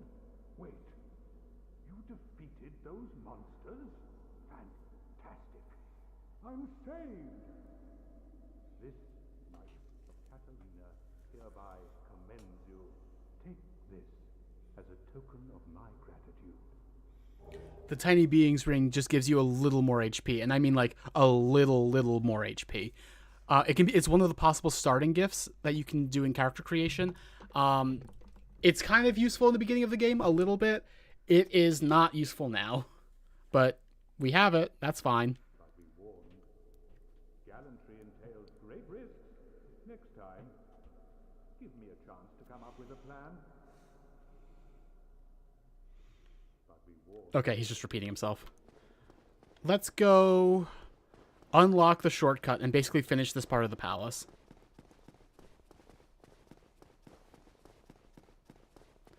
So back onto the double helix staircase. By the way, I'm pretty sure there is a way to jump off these staircases in a way where you can sequence break. I've never been good at it, but apparently it's a thing.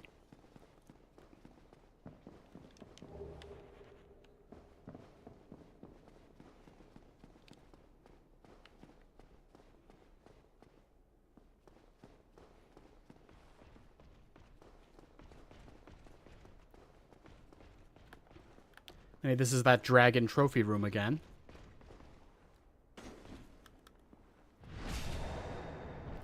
And I didn't say this when we were out there. I should show it now.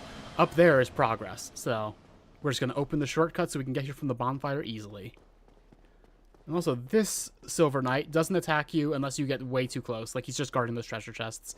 So we can open the shortcut. Real easy. Now let's kill him and take his stuff.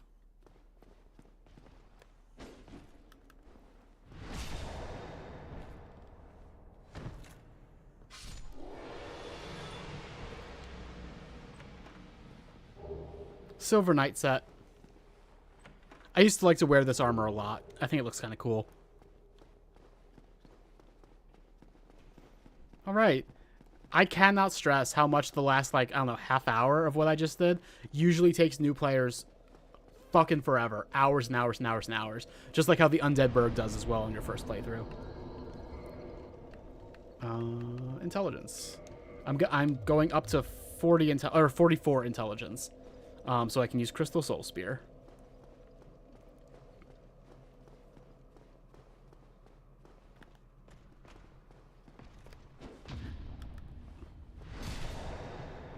Oh, I didn't mark off Havel's stuff on my list. Let me do that.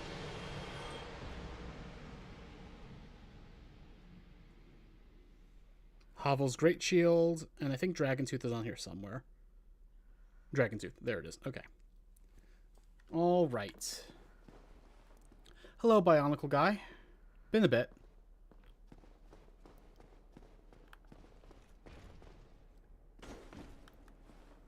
We are playing Dark Souls.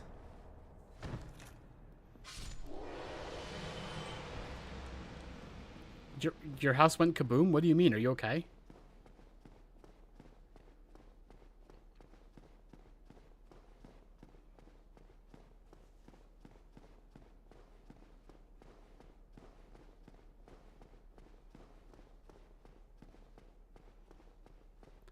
What happened?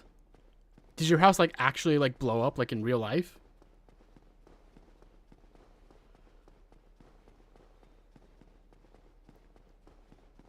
Wow. Was it like a gas explosion? I hope everyone's all right, even if, you know, besides your Bionicles.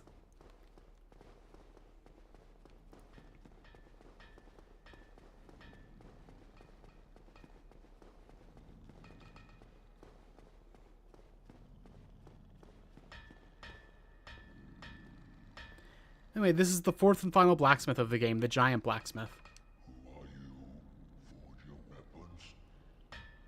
Left a golf cart on too long inside. I see. I'm so sorry.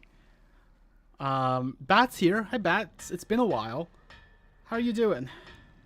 Oh, I'm being invaded. Hang on.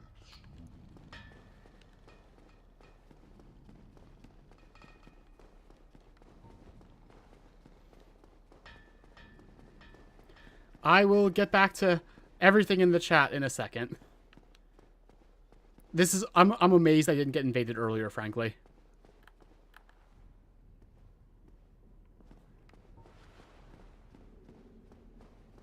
Oops. Gotta love the laggy backstabs.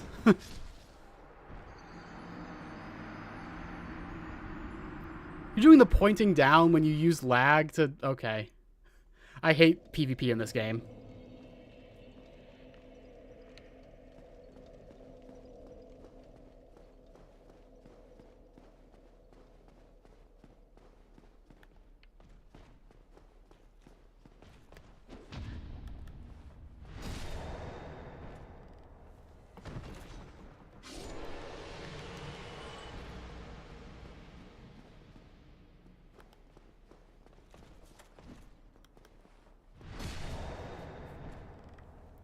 Bat and Puddle, do you guys know each other?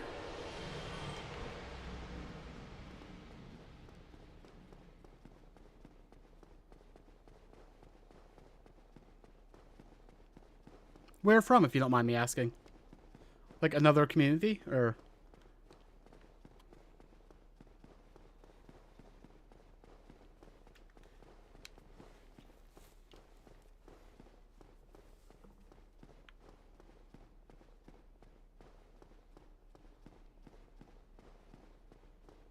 Oh, well, that's cool.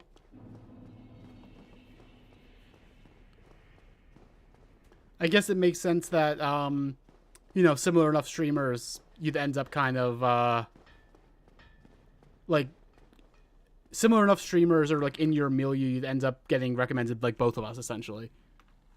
Like, that probably happened. Like, I could see that happening with more people if, you know, we had more people in general. Like, that's only kind of a... Like, as a numbers thing, it just makes sense that would happen at some point. Anyway, giant blacksmith.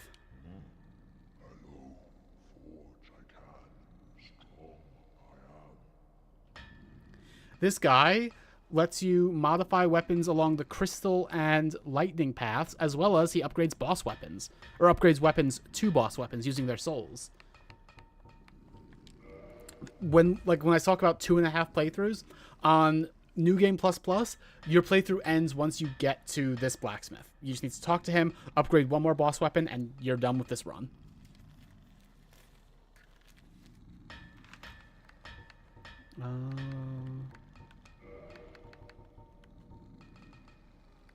If we didn't get the giant's halberd from like a drop earlier, we could just buy it here. Moonlight arrows are interesting. They're arrows that do magic damage. Arrow granted to those bound by covenant to the Dark Sun Gwyndolin, Lord Gwyn's firstborn. Or lastborn, excuse me. These would be interesting for my build if I was using bows, but I'm not really, so it's whatever. And then the giant set, part of the giant dad build, infamous for people who were in the community at the time that this game came out. Yuki VTuber. I'm not sure if I know that person. Interesting.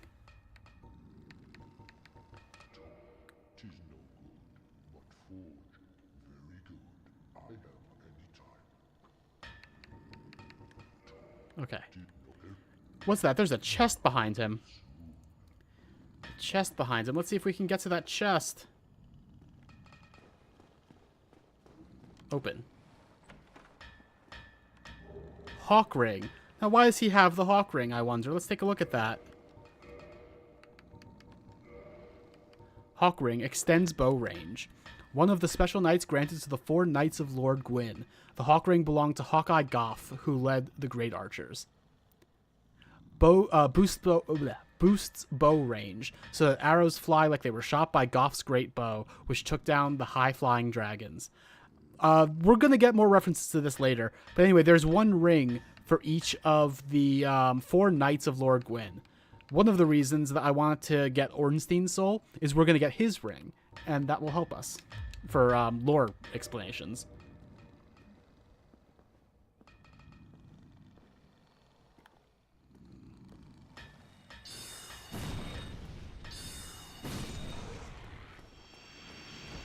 Oh, somehow I missed the first thing. Astriel and Yuki VTuber. I've never heard of either of those folks, but yeah, maybe we'll have to check them out if they're similar enough to us that we're kind of getting shared viewers just because of the algorithm. I assume because of the algorithm.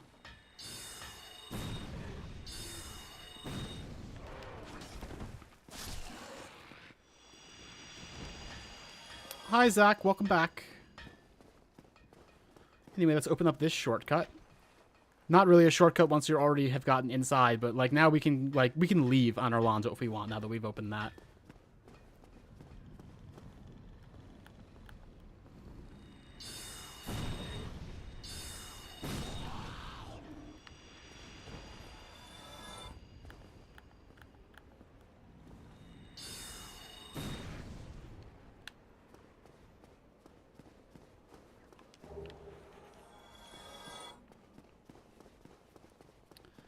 All right, who wants to do Ornstein and Smo?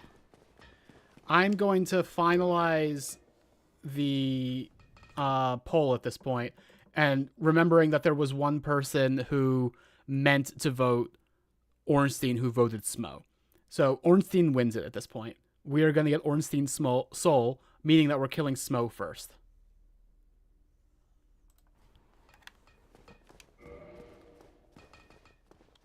One thing that is in later Souls games that I wish they added to this one in Remaster was in your status screen, you can see how many souls you need to level up. I know I need over 20,000. I don't want to go into this boss fight with a lot of souls, but fuck it. Oh, also, I forgot to do something. Hang on. Something very important for my run. Broken window. Which obviously means we jump out of it.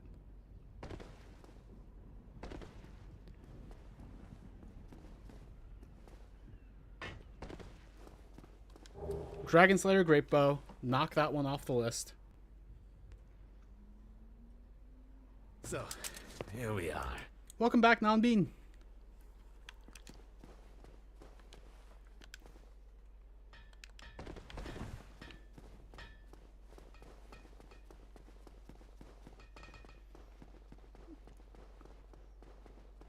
Alright, we are close enough to a level that I want to just kind of get over the edge and level up and then just go on to the boss. I don't want to go in with a bunch of souls. Because then I'll be anxious if I die. I'll want to get that that bloodstain really bad. And that's a bad recipe for a hard boss. You don't want to be distracted by your bloodstain in a hard boss.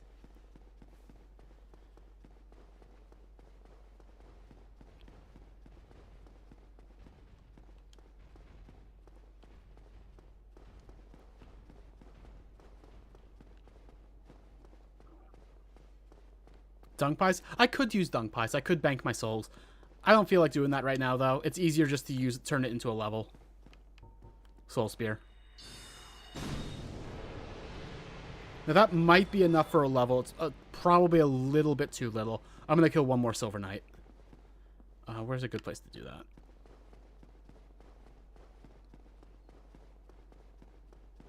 Oh wait, I know exactly where. You got a list of stuff that you're allergic to, Zach. That seems helpful.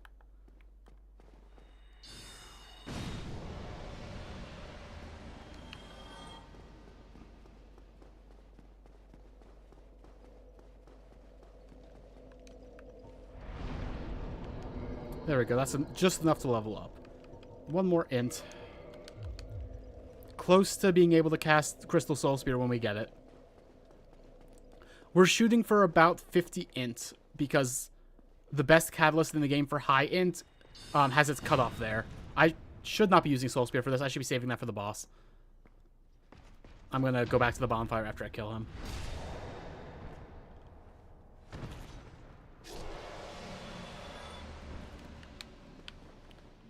Silver Knight Straight Sword. Holy shit. That is very lucky. We're not going to have to farm Silver Knights at all. Silver Knight Sword. There we go. Off the list. Extremely lucky.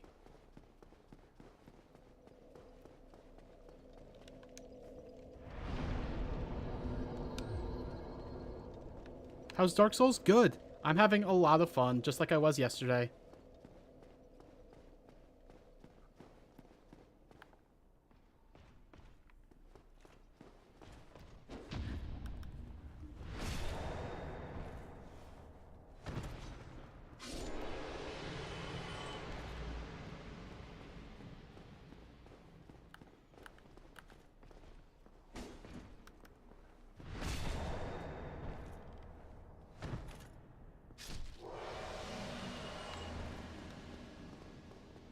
Alright, we're gonna go check out Ornstein and Smo now.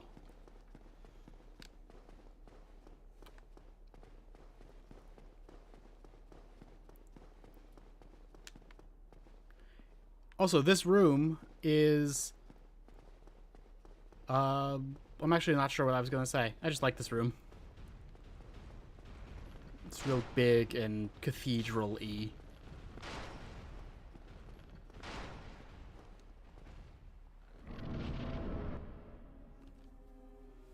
Here we go. That's Smo. That's our first target because we're getting Ornstein's soul. And there's Ornstein.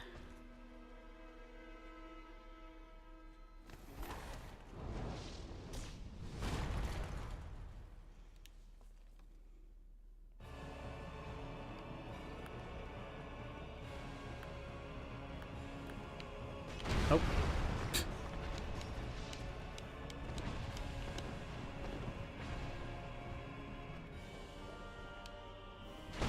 Shit. Okay. This is why you don't come into this fight with a lot of souls. 3,000 souls, whatever, I don't care. I'm not going to care about my bloodstain. I'm only going to get it if I happen to be standing on it.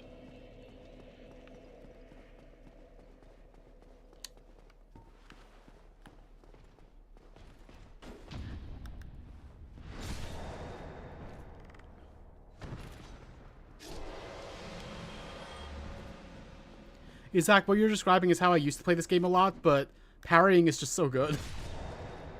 And I still do roll around a lot, just not as much against Silver Knights because they're so parryable.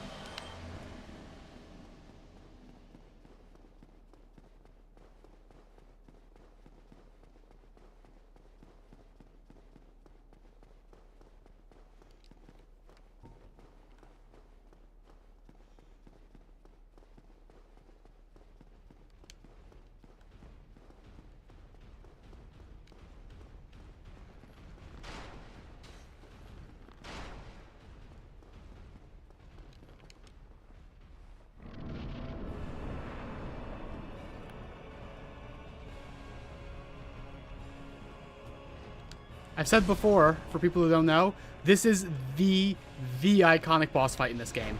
This is the one everyone thinks about when you talk about Dark Souls 1 bosses. Ugh. I'm not doing great to begin with. I'm just not getting my footing to even begin attacking yet. But once I do start getting my footing, this fight will go quickly. This fight's so fucking hard when you're new to this game.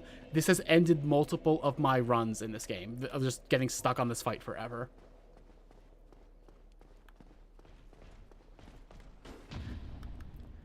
I actually lost one run very early on in my Dark Souls time.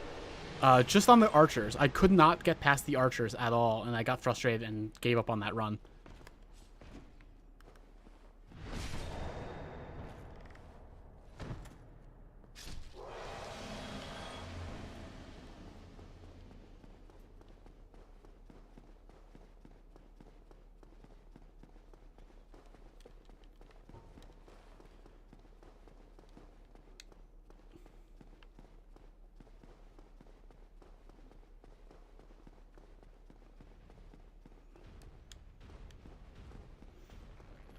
Right, this time for sure, we're at least going to get some spells off.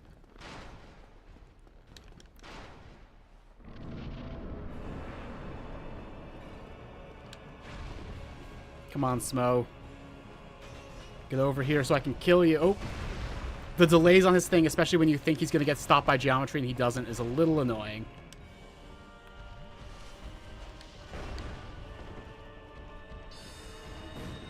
Look at how much damage that is. I just need to get a few spells off and this fight is fine. Look at that. Look at that.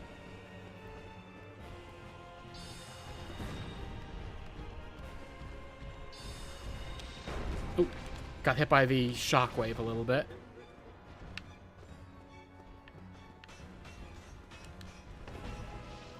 Anyway, bye, Smo.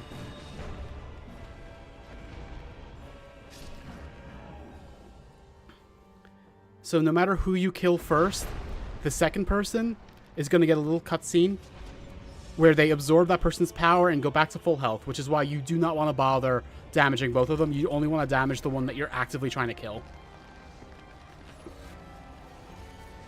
So when Ornstein absorbs Smo's power, he gets huge.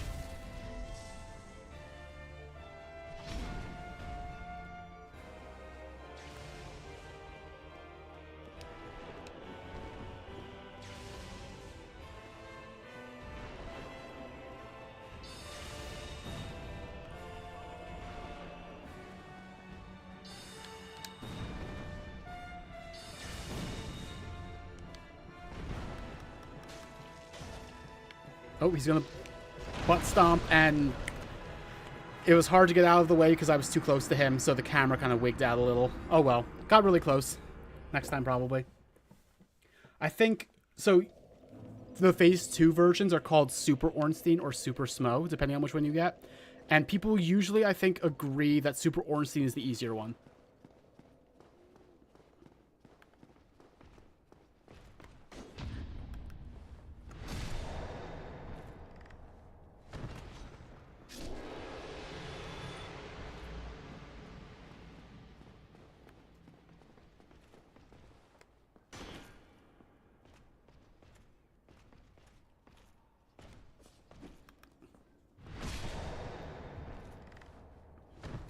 Custodes? Who's that? What game is that from? Or movie or whatever.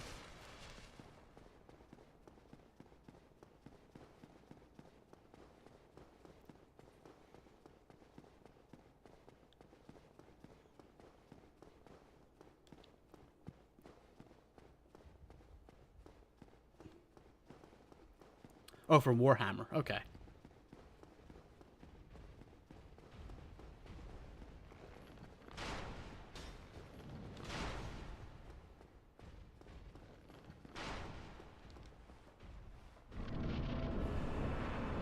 Alright.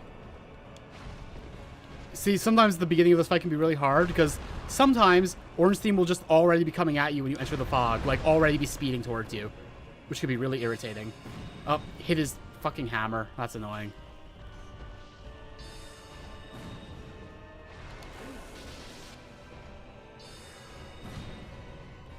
Nope, not what I meant to hit. There we go.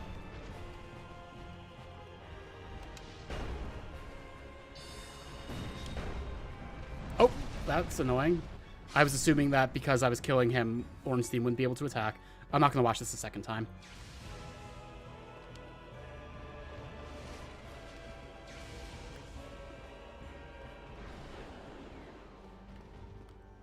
It's great heavy. Let's see how that works. Oh, that hitbox on that pillar. That's a little annoying. Come on.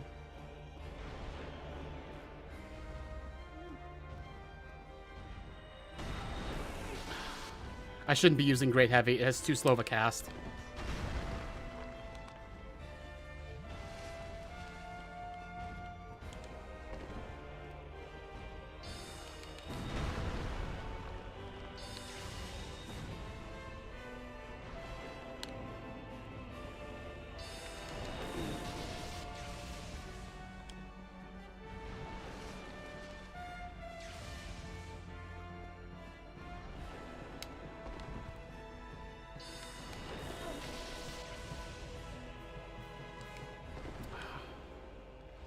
Normally he doesn't go super caster like this. This is really interesting. I don't know if his AI is bugging out or if it's just because I'm staying far away.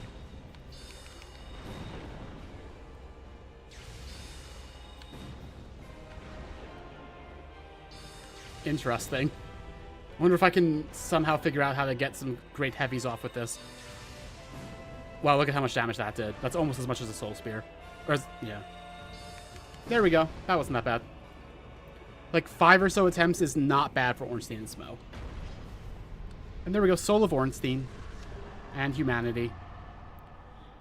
And the Leo ring. So that reminds me. Let me look at that ring. Boosts counterattack of thrust weapons. One of the special rings granted to the 4 Knights of Gwyn. The Leo ring belonged to Ornstein the Dragon Slayer. Interesting thing about this is Ornstein is almost certainly a reference to the composer Leo Ornstein. I got into arguments with people around the time the first game came out, like forum arguments. I'm so cool. where people would argue, like, people do this weird kind of racist thing of just assuming that, like, oh, because Leo Ornstein is a European composer, no one in Japan can ever have fucking heard of him. So I had people arguing so vehemently that there's no way that that Ornstein was a reference to Leo Ornstein, and I don't understand why they were so vehement about it, besides just kind of this racist idea of, like, this separation. And one of my big pieces of evidence to them, like, no, you're wrong, was that, so we have the wolf ring, right? And the hawk ring, and we don't have it yet, but there's also the hornet ring. And it's not the lion ring, it's the Leo ring. And I think that's intentional. Anyway, mine, like, that's a pet peeve of mine. I just wanted to talk about it. I don't like when I don't like the way American nerds can be about this shit.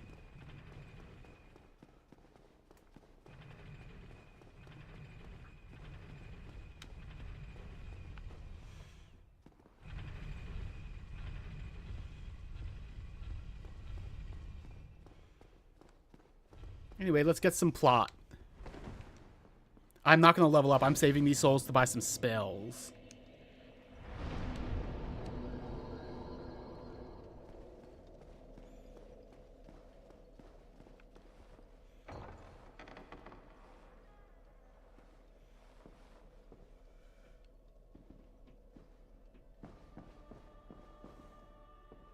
Thou hast journeyed far and overcome much, chosen undead. Come hither, child. O chosen undead, I am Guinevere, daughter of Lord Gwyn and Queen of Sunlight. Since the day Father his form did obscureth, I have awaited thee. I bequeath the Lord vessel to thee. That's an achievement for acquiring the Lord Vessel. In a moment, I will update the achievement counter.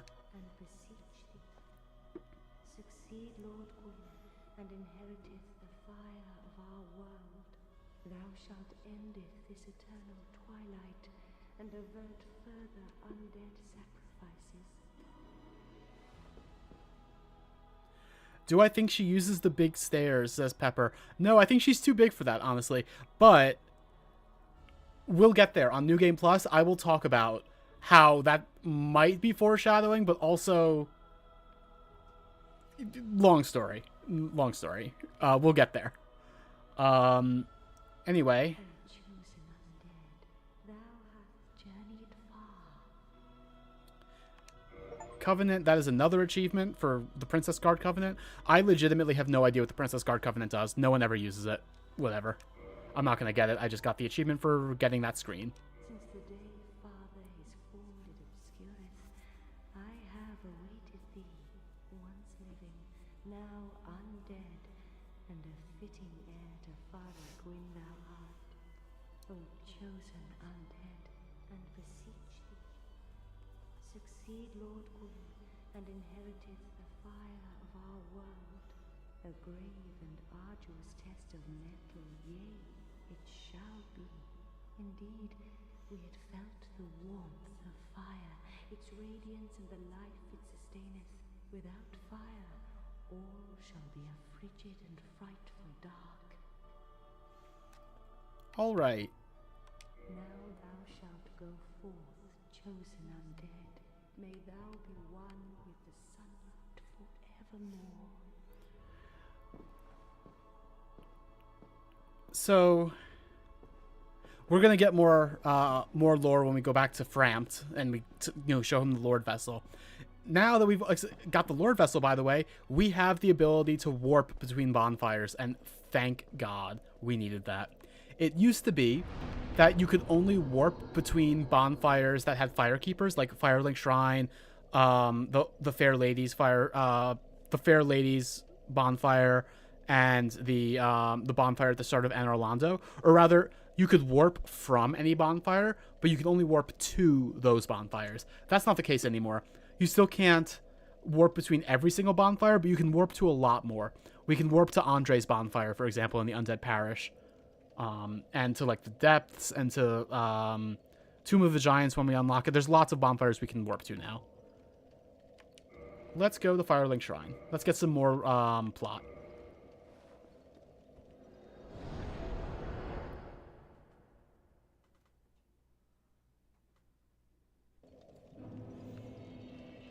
First, Siegmeyer's here now. Well, fancy meeting you here. You did much for me up above. I am grateful.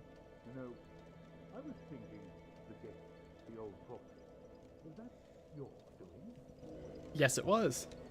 Yes, I knew it. It seemed like an unlikely coincidence. Well, am I fortunate? This light of Katerina thanks you sincerely. Please, take this as a token of my gratitude. That miracle is another one off the list. Emit Force. There you are. I'll be heading down below shortly. There's nothing worthwhile up above. No worries. Venturing is my life. I'm prepared for the worst.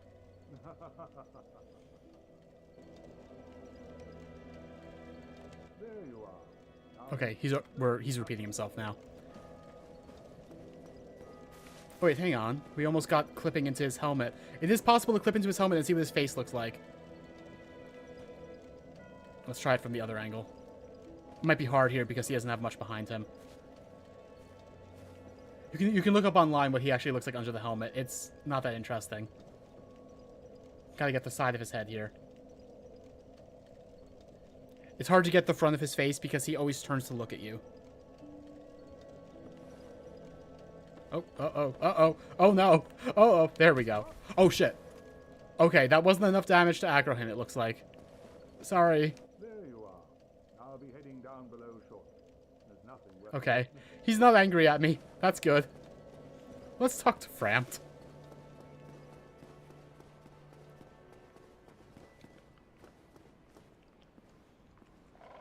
Heavens, you have done it. Everyone ready for a great noise? The Lord Vessel, after 1,000 years, it is you. It is really you.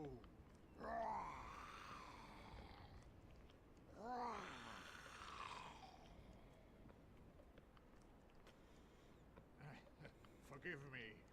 I really should calm down. Now, let us take that vessel on a journey. I Hey, Pepper. assume that you are ready. Pepper, you're gonna want to watch this. Now, be still.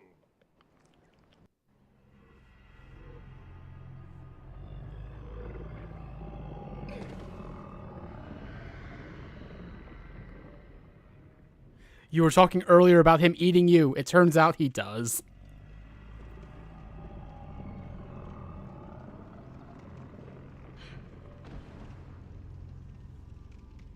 Oh, I forgot to update the achievement counter. Give me a second.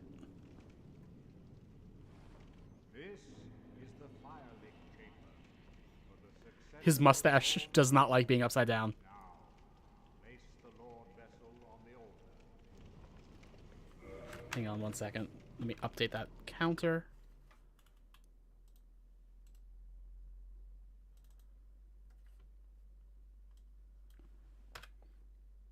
There we go. 12 out of 41. Upside down, he is fucking terrifying. That is true. I like that this altar is just like nothing. The final area of the game is through this door, and there are speedrun strategies to clip through the door, basically, and skip a lot of the game. Skip the entire second half.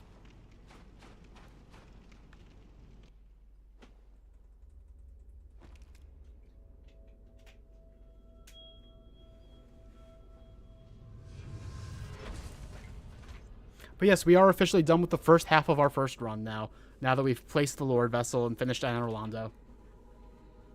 Pepper's joining me. So you're telling me you're 25% of the way there? Basically. Although, really more than that, because each subsequent playthrough gets quicker and quicker. Our third playthrough is like going to be like an hour, probably. Did you see my comment? Oh, that it would be way cooler if that was a girl? No, I'm in my spider mating season. Oh, are you? Yeah, I What does think that so. mean? Huh? Was it his mating call that did that? No, Okay. no. You know that time of the month where you just like you just look at lewd things, Uh-huh. and then you're like just way more into it than usual. Mhm. Yeah, it's like that. I'm Was- in my was- mating season. Was that because of Guinevere? Is that the big lady? Yeah. Yeah. Okay. Anyway, the Lord Vessel functions as a bonfire, as well as being where we can offer souls to it. Let's talk to him about what souls we need to offer to it. It's his teeth, specifically. Yeah, his teeth are unsettling. I didn't notice the teeth before. As Kingseeker, I thought he had more of a beak. instruct you, the Lord's successor, in your next task. To achieve your fate, fill the vessel with powerful souls, commensurate to the great soul of wind. Scarce few possess such brilliant souls.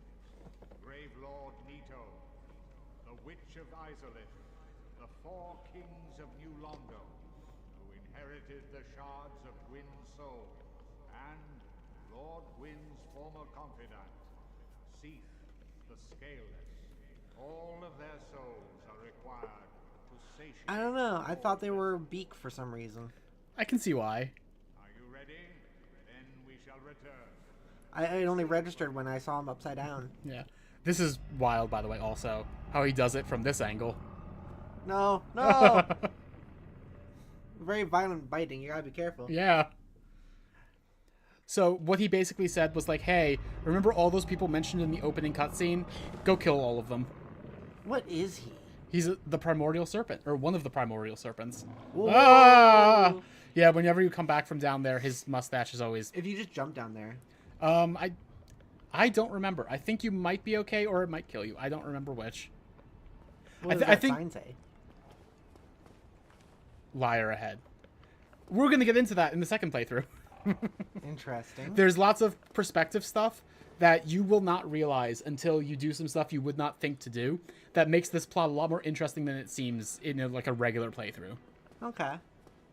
So, yeah, no, but earlier, I don't know if you saw, Puddle was saying, how would you even be able to have fun with someone that large? Stares, daggers at YouTube censors.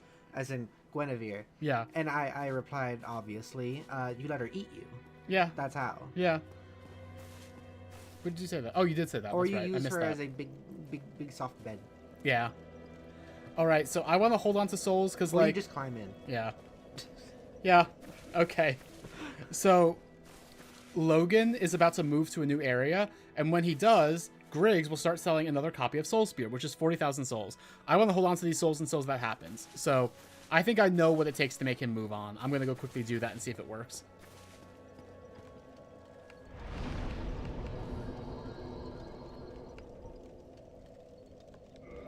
Decided to ignore the Vor community.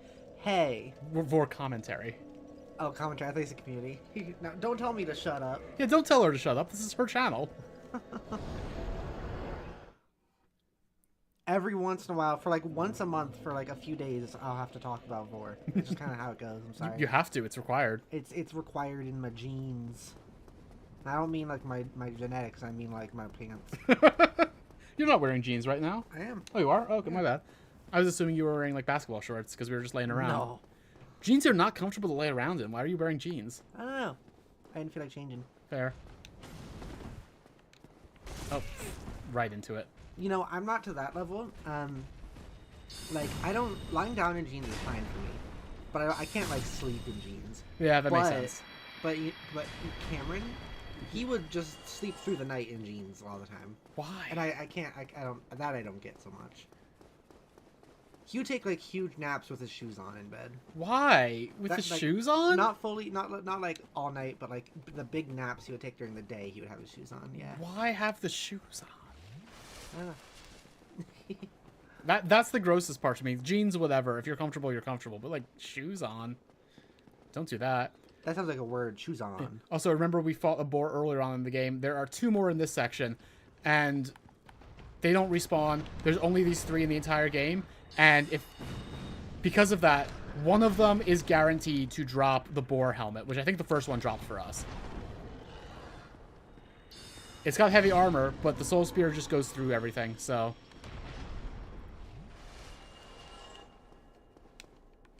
Fang boar helm. Got another one. I think we already had one. It's interesting how this game is like how it is, and then it's just very randomly horny. Yeah. Just like for a bit, it'll be like really horny. Oh, funny thing about Guinevere's design, actually. She is kind of not typical to the Dark Souls design. And the story of that goes, apparently, that Miyazaki had something in mind. Like, Miyazaki is like the director of this game and like the director of most Dark Souls games. That's Hidetaka Miyazaki, to be clear. He had ideas for what Guinevere would look like, and it was a much more like restrained design. And then an artist came up to him with that design, and he was so proud of it that Miyazaki was like, "Okay, we'll do that one." I wonder what his design was. I'm not sure. I think it was just like less booby and more like other characters in these games. That makes sense.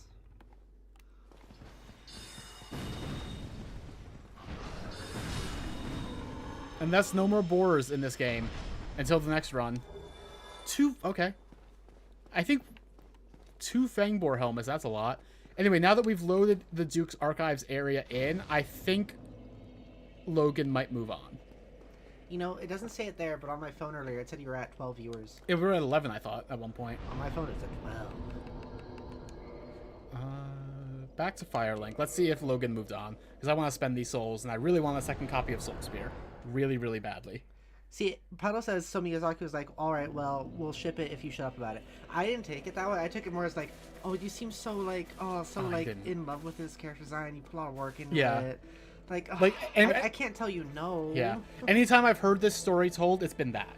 Like, yeah. It's not him going like, shut up. Yeah. It sounds more like he's like, alright. Alright, I can't say no to you, you cutie. Yeah. Basically. At some point for this run, we need to upgrade our Pyromancy Flame up to +10.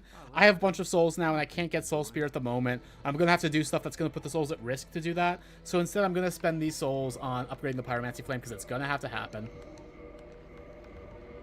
Up to +10 only. It can go up to +15, and then be ascended to a new level, but we only need to get it up to +10.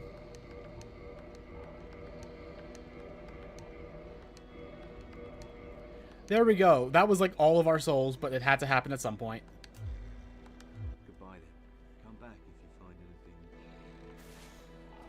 anything. I don't even know why I bothered You want to equipping talk that. about the thing? What thing? Oh! Since I'm over here. Okay. Let me read you a post. Or... Should we, I think we should show the picture of the character. Let's show the picture. Talk about that. Yeah. Okay. What is her name? I just looked her up earlier. Just search up, like, the game and then new character. Actually, I don't know if I want to talk about it. Okay. Yeah, it's not that big of a thing.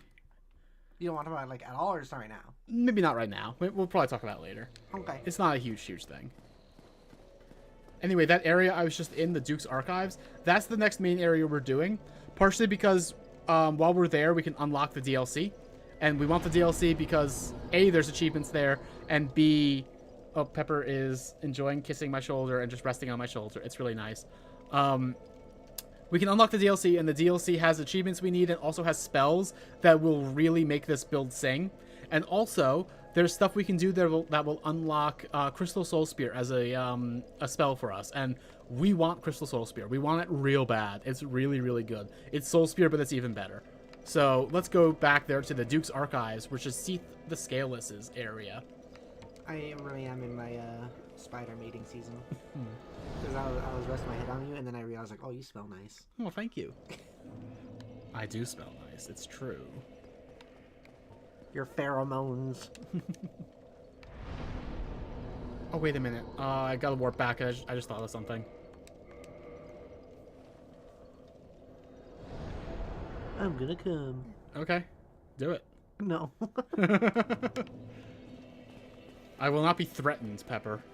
By a cum. Oh, hello there. No Oh, cum pleased to can see you, threaten Frank, me. As always. Do you have... Oh, he doesn't have great combustion. Does Engi have great combustion? Let's go see. Or do I could go to Quaylana now. Now that I have the +10 Pyromancy Flame, I could do that. Let me... warp to Daughter of Chaos. We're going to go to an area where there's a bunch of enemies who are strong against magic damage. So we want fire damage. Would I roll a 1 on? You again. I don't get it. Me neither. Oh, I can't buy that yet. Oh, I think that Puddle interpreted that as you trying to seduce me and me being like, no thanks. Oh, no. No, that's not what happened. I'm just saying shit. Let's talk to Quaylana. Intimidation? What? I'm gonna come. Oh, God. Oh, God. Oh, no. She's gonna come. She's gonna come. What do I do? I didn't point this out earlier, by the way. Look at the chaos ruin or the demon very ruins. cool They look looking. cool. And also, we can see Lost Izalith, like that disc there. That's an area we're going to later, where the bed of chaos is. Fuck that boss fight. I guess sometimes I forget that the audience doesn't know that you and I just say that sometimes. Oh yeah, we Like, we just go throughout our lives and go, like, I'm gonna come. yeah. Just, like, in that exact, like, tone. Yeah, which sounds unfortunately like a Trump reference. It's actually a reference to a streamer we like. Yeah. Oh, this looks like a happy place. This is where we fought Quaylag. Oh, it looks different. Well, let me look at it from this side. Does that look more familiar? Yeah. Yeah. I don't know, I thought it was a little more caverny. Why is it spiders are always, like, thought of as to be in caves when I feel like that's not actually the most common spider thing IRL? I mean, there are spiders that are in caves. Like, there are Yeah, spiders yeah, yeah. that have their habitats in caves specifically. But, like, they're not, like, inherently a cave animal. That's true. But, like, I feel like a lot of stuff, I mean, you just think of them as cave-dwelling creatures. Yeah, that's a fair point. I do, too. Yeah. But, like, All right, Lychee's so in a cave.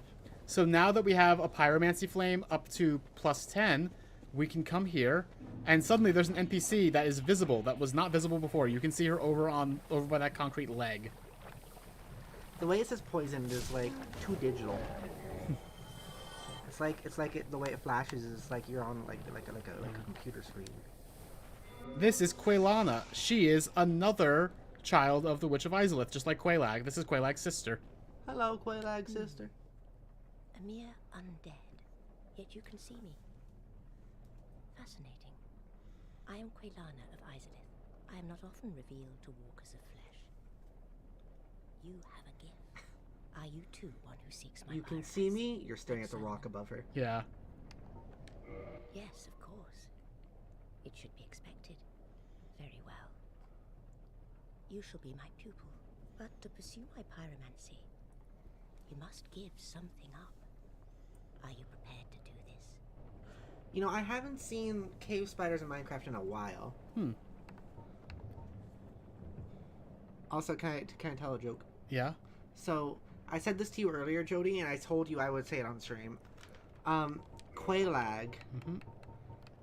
I hate Family Guy, but I can't help but think of the word quahog. Okay. Unfortunately. Well, it is also an animal. It's not just a Family Guy reference. If I was less of a No luck. Well, but do not. person with taste, if I had less taste, I would probably make more constant Family Guy references, calling her quahog. But I'm only leaving it in this one. Okay. What's a quahog? It's Available? like a clam. I only thought that was a thing from There Family you are. Guy. Nope. I was expecting you. All right, so Quaylana is the source of some of the most powerful pyromancies in the game. Because one of our achievements is getting all the pyromancies, we are at some point going to have to clean out her shop. There's also a specific pyromancy she only gives you after you kill the Bed of Chaos, but she gives it to you for free. Anyway, we're here for Great Combustion. Now, I'm gonna go lay some eggs. whatever Okay. you do not crack and Oh, go that's your hollow. That is my phone. My That's life true. spent Don't take my on phone. you be wasted. But what if? Oh, I forgot to actually speak to her. Hang on. Ah, you again. I applaud your diligence. But what have you brought for me? Long ago, I accepted another pupil like yourself. Over 200 years ago, it was a man almost as bungling as you. In your world, he was called Salaman, the master pyromancer. The little rascal really made something of himself. I should point it out just because I really appreciate it.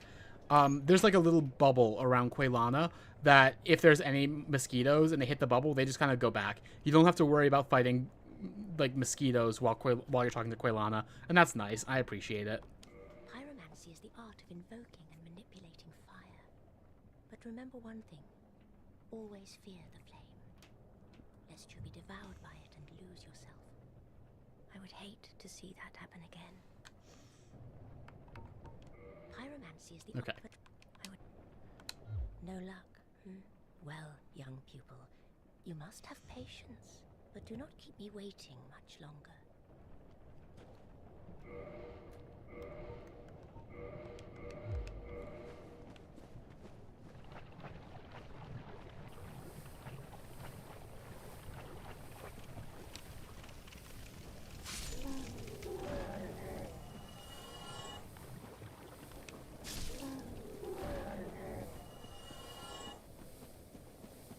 Alright, we're gonna go to Duke's Archives now.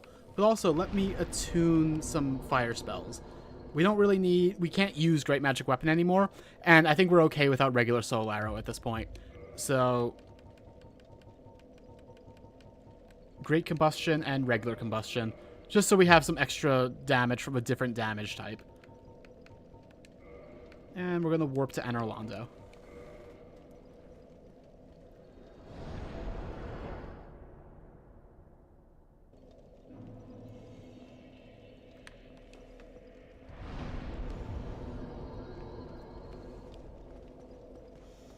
By the way, warping to a bonfire doesn't count as resting at that bonfire for the purposes of setting your spawn point.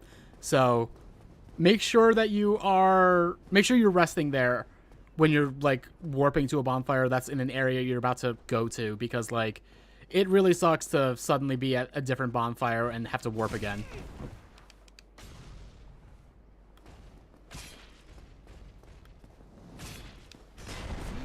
Yeah, I think Iron Skin is not a spell I would use on this class, but it's very useful. Same thing with Power Within. Like for a melee build, Power Within is incredible, but I'm not using it because like a damage over time could really kill me on this class or on this build until I get more HP, which I do plan to do at some point. Especially because in New Game Plus and New Game Plus 2, you take a lot more damage, and that would be like, it's good to have HP. Like, I should have more HP now, to be honest. I'm way too glass cannon for this part of the game, but I really wanted to pump my int very high so I could use Crystal Magic Weapon when I get it.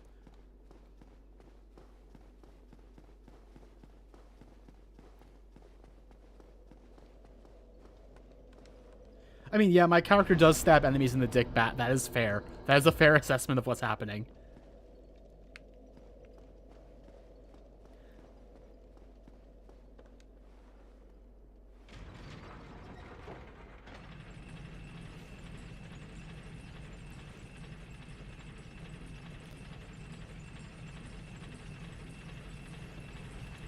Alright, I hate Duke's Archives. Duke's Archives is one of the worst areas of the game, but we have to do it as sorcerers. We need to do it. Like, I'm actually doing decent damage with Velka's Rapier, like more than I would think, but it's still way less than I would with anything else, like any other weapon. Let's try Great Combustion out. Great Combustion kills them in one hit. It's really fucking good. These guys, the Crystal Hollows, hit so hard. Got to be careful. Like, one hit will be like 80% of my HP, probably. Also, I see a spell coming from my left.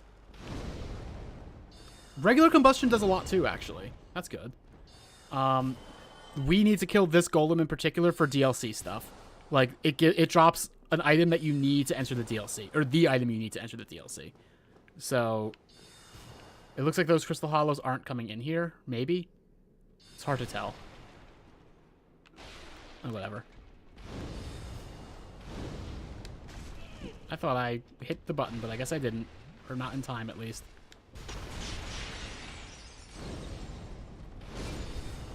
Oh, shit. Look at that. Look at how much damage that did to me. Broken Pendant. Anyway, I'll look at that description in a second. I was down to basically less than 100 HP because I got hit by that. Or probably less than 50 HP.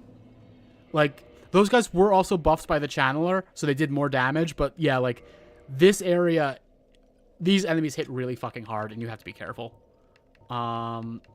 It's probably in key items. Broken Pendant. Broken Stone Pendant. Deeply Enchanted. Half of a broken stone pendant, the vine appears to originate from Ulasil.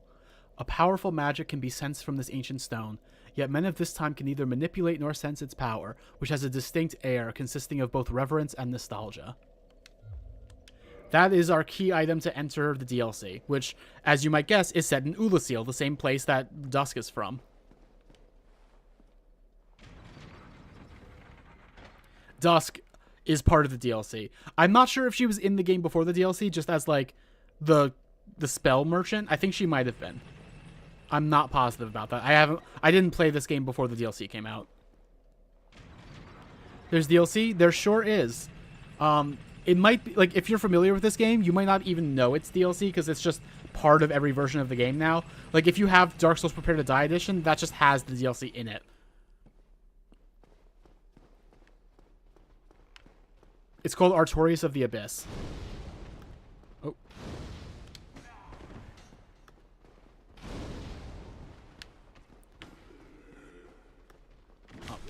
Okay, that's how much damage they do when their damage isn't buffed. Still a lot. I'm amazed Velka's Rapier is doing as much damage as it is. It might be because its physical damage is Pierce.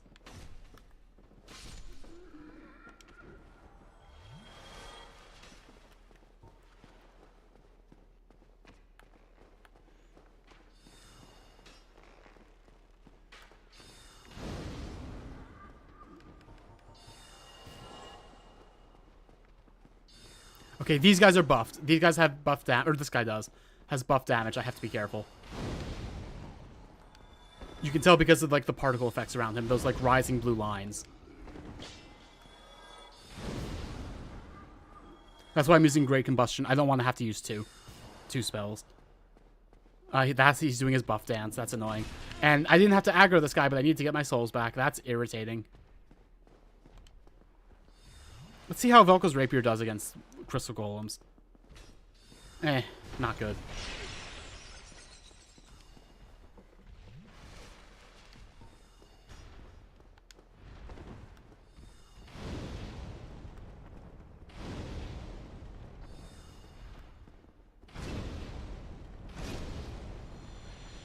I love Combustion and Great Combustion. They are great pyromancies. And, like, Combustion is, like, the basic one as well. Like, in Dark Souls 3, when all the weapons have, like, special weapons attached to them, the Pyromancy Flame's special weapon is Combustion. You don't even need a special spell for it. Let me kill this fucking Channeler. If we're lucky, the Channelers just in the regular course of doing this run will drop their Trident, and I won't need to come back here and farm. It's probably not going to happen. It's a very low drop rate. But, like, I need that weapon, and it's probably going to be one of the last weapons I get that I farm for.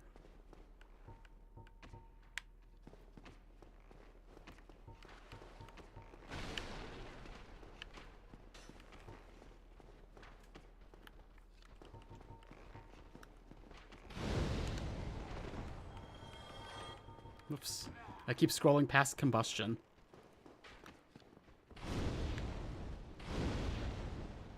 The other nice thing about Combustion is, despite how wide open the Duke's archives are, you're in a lot of, like, narrow hallways, like with those railings. So Combustion's really nice because there's no wide swing. It's just right in front of you.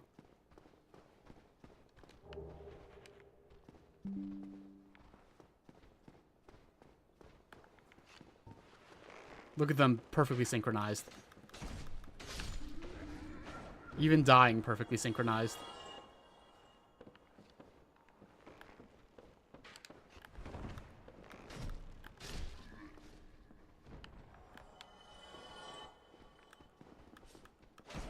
Hi, Death. Welcome to the stream.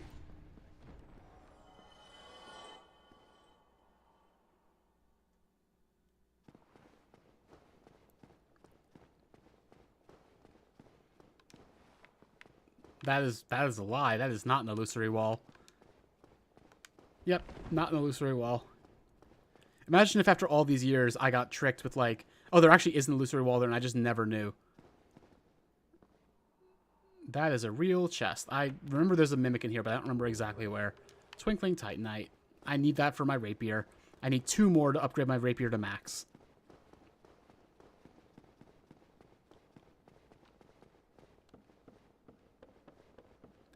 So this area is a little unique. This bookshelf won't be here later, and there's a door behind it. But we can't access that right now. We have to do something that is, I think, rightfully unpopular with a lot of players, which I will show you in a bit. Oh, Nambeat, are you heading out? If so, have a good night. It was nice having you here. The other nice thing about combustion is if they block it, it kind of just goes straight through. Unless they have, like, a shield that's very good against fire, which most are not. Okay, one more to upgrade my rapier. I'm so curious about Night Rain. I know I've looked up nothing about it.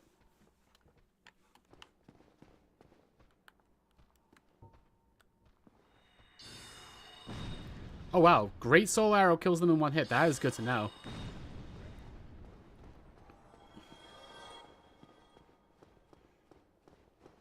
Is this... Okay, this is the mimic I was remembering.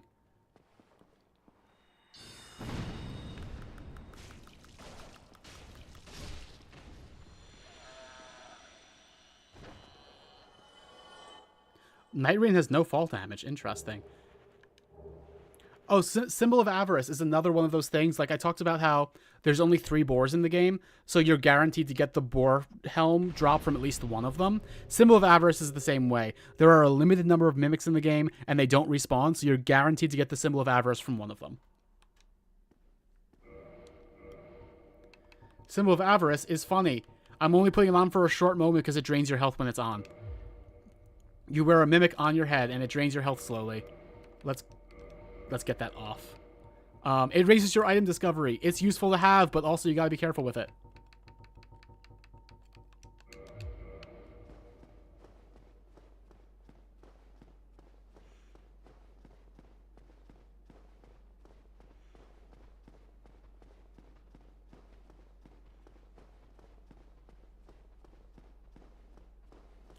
Anyway, up we go.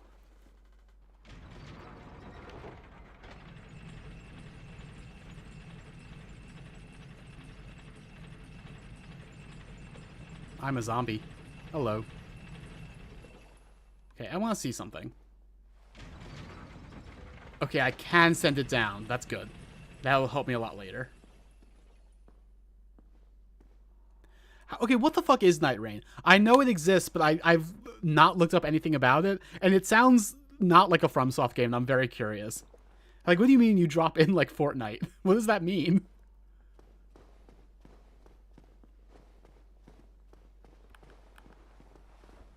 Crystal Knight. He blocked, or he dodged all my soul spears. That's annoying. Oh my god, come on. Fine. We'll do it like this.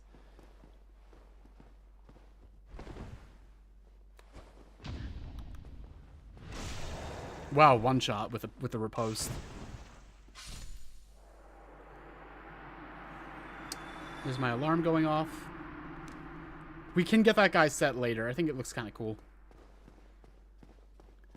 And I'm going to put on...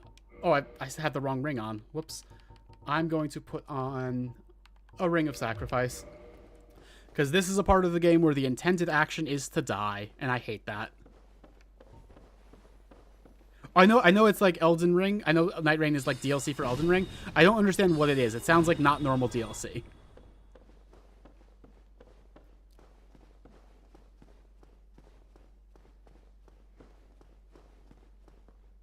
So, we're going to go into a hopeless boss fight where we can't hurt the boss. Actually, we can hurt the boss. It is possible to kill the boss here, but it's like really fucking hard and not really worth your time. Oh, it's a FromSoft game, but you're set on a roguelike timed excursion into the game space to defeat a major boss, possibly returning back to base afterwards. Not sure about the story. Oh, it's multiplayer DLC. Interesting. It reminds me of when Prey released DLC that was like a roguelike kind of thing. Like, interesting. I am one of the few people who likes Moon Crash, the Prey DLC. So we'll see if Night Rain's any good. I'm primed to like it, but also that seems weird and like it doesn't have the things I like about FromSoft games. But we'll see. Seath, the Scaleless. Kill me already. Come on. Kill me without cursing me, please. I didn't put on a rare Ring of Sacrifice. Which I probably should have. No, we're fine.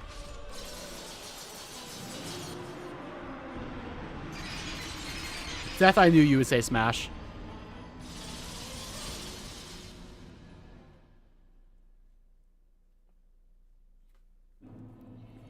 Alright, so this is the one of the few areas in the game where the rules break.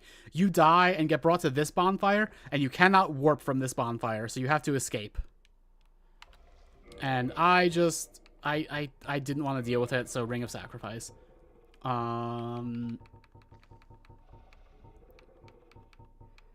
Cover this gold serpent ring. Sure. I'm going to be killing channelers, and it would be nice to have item discovery for that.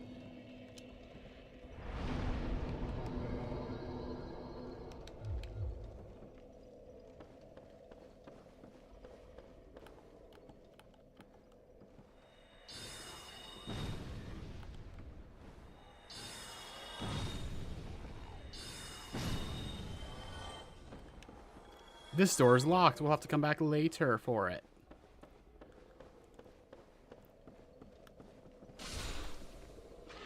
I love that that guard is there, and that's the reason we can escape, because he drops the key. Very silly. Let me get, like, 100 more souls so I can level up.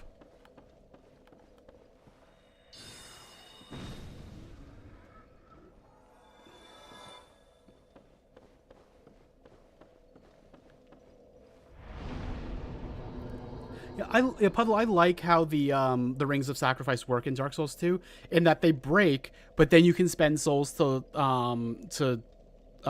fix them. I think that's a good way of, like, if you really, like, there's not a limited pool of Rings of Sacrifice. You functionally have infinite if you're willing to put points into it, but it's like you have to make yourself weaker because you're not using your ring slot for something good, and it's just, you probably don't want to always have it on, and you want to be careful, but it's also like, there's always a fuck it button available, you know?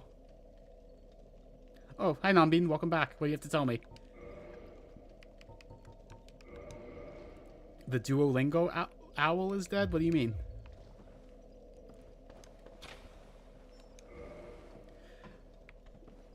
Goodbye again. Okay, bye. I don't know what that's about.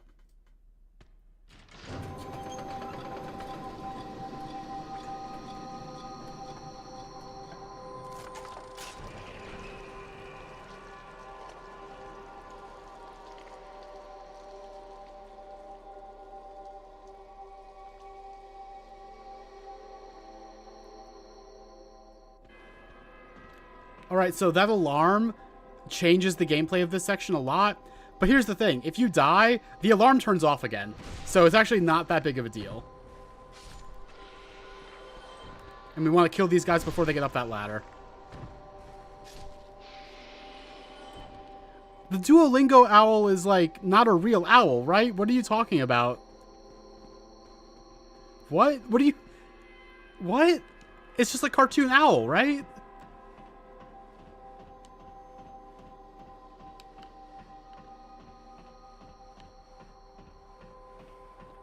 Is it not their logo anymore? What do you mean? Or their mascot. Anyway, this is the way out. It's locked. How and why is a cartoon owl dead? I'm so confused. Anyway, we have to drop off here and try to avoid that first ledge, because it will knock you off of course to land on this one. What? Why? What are you talking? Like, not what are you talking about? Like, I don't believe you, or you're acting crazy or something, but like, what do you mean? What? I'm so confused. Anyway, we got the white seance ring, which is another ring that gives you an extra attunement slot, which is pretty nice. And the maiden set, which I might switch to at some point. Is what Rhea was wearing. Anyway, the alarm makes these guys come at you. These are called Pisakas. They're not that much of a threat.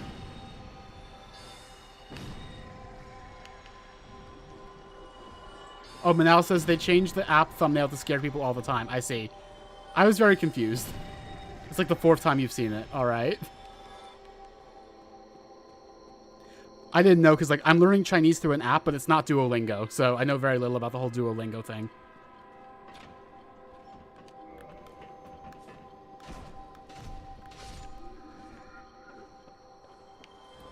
I forgot there was literally nothing in this cell.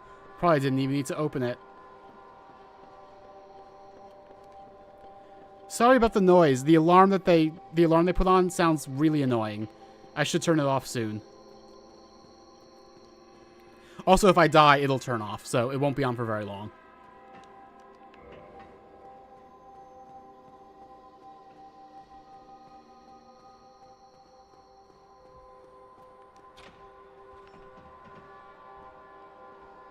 Is that Pisaka gonna... Yeah, it's coming up here.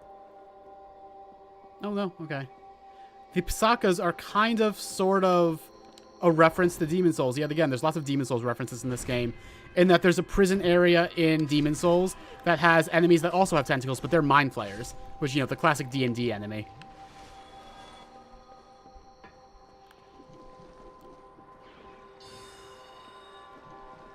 Oh, shit. I did not think it would go that far with that attack.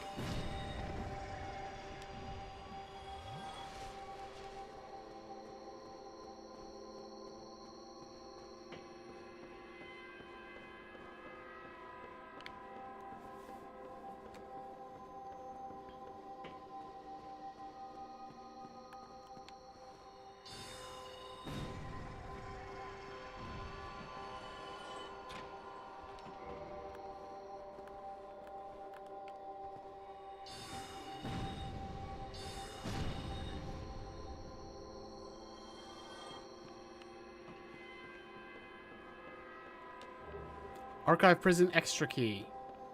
Helpful key to have, but I'm going to turn off that alarm first.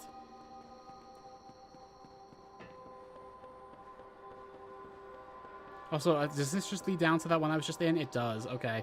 Not sure what the point of that is.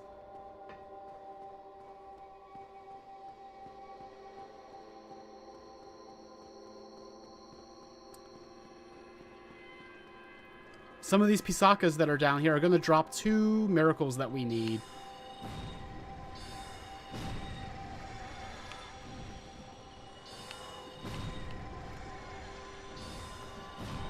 I think, yeah, it's the ones that are still in the cell. And those ones don't respawn also. Alright, so these Pisakas.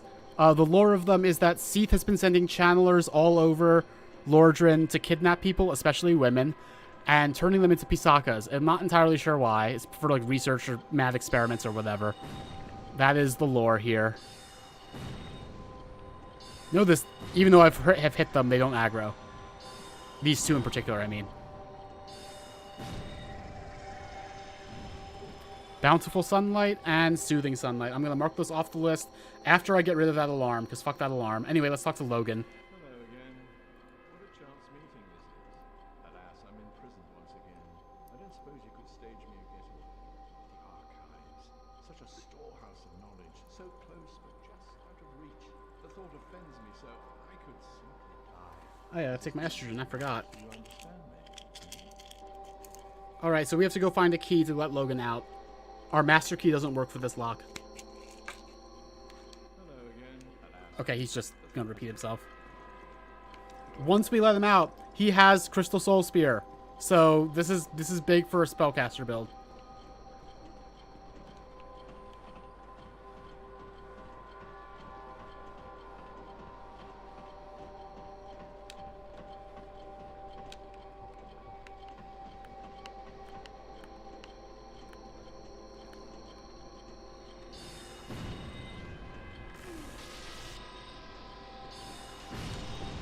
Okay. Now that there's only one melee one, this should be a lot easier. Except this one wants to do melee also, which is not what they usually do. Whatever. Anyway, I do appreciate the thing that they're playing on is literally like, it's like a tape player that's like getting it from snakeskin. It's like a needle on snakeskin. Weird. How do they feel about having snakeskin wrapped around? Oh, I guess they shed it, so it's not like violence to them. But, yeah. Anyway, we don't have to hear that noise again, thank God. Really annoying to me, honestly. Archive Tower, giant door key.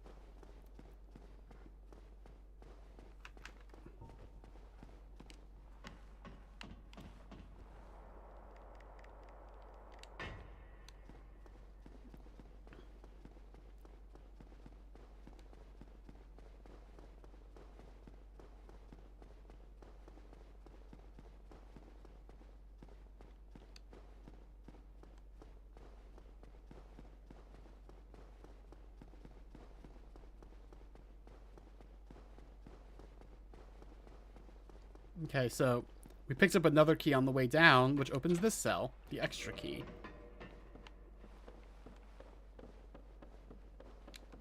Even in the prison, there are books. That is true. Also, let me mark off those miracles now that I got the sounds off. Oh my god. My phone's being weird. Alright. Bountiful sunlight and soothing sunlight. Got them.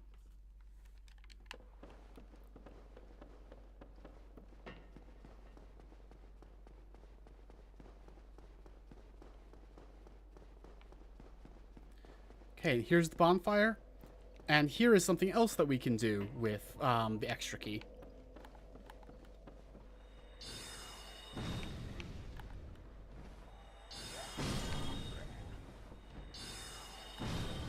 By the way, I like these guys. I like their design. I think it's a good, essentially, reuse of an enemy type. It's like, these are just hollows again, but they feel substantially different to fight because you have to be actually really scared of them. I could understand if people felt differently about it, though. I could understand if people were like, oh, lazy reskin, whatever. I like them, though.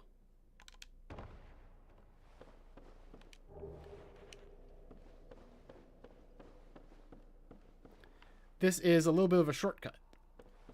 Like, now that we have that key, if we had to redo this segment, and I happen to not die, but, you know, this is a segment you might die on quite a few times, you can just jump down here and get to the alarm again.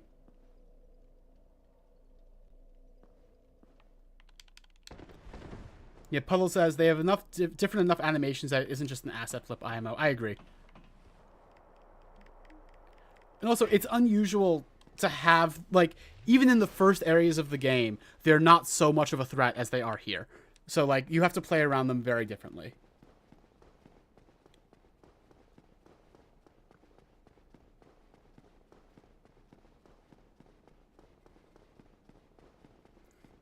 Now, part of the struggle of the rest of this level is we only have 11 Estus flasks right now. I don't want to kindle this bonfire because, like, we're not coming back for anything. It's just a waste of humanity. So I want to get through the area and get to the next bonfire, which is a bonfire I do want to kindle before I run out of Estus flasks and it becomes, like, impossible. I mean, it wouldn't become impossible, but it would become quite difficult. That's actually the real challenge of the Duke's Archives. Like, you don't want to spend the humanity, so you kind of make it harder on yourself.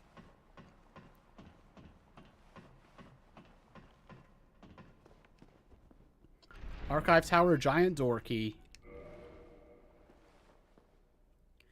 So, I'm not sure right now if we're going to finish Duke's Archives. We're definitely going to get far enough that we free Logan. Because I want Crystal Soul Spear. And I also want regular Soul Spear from Griggs.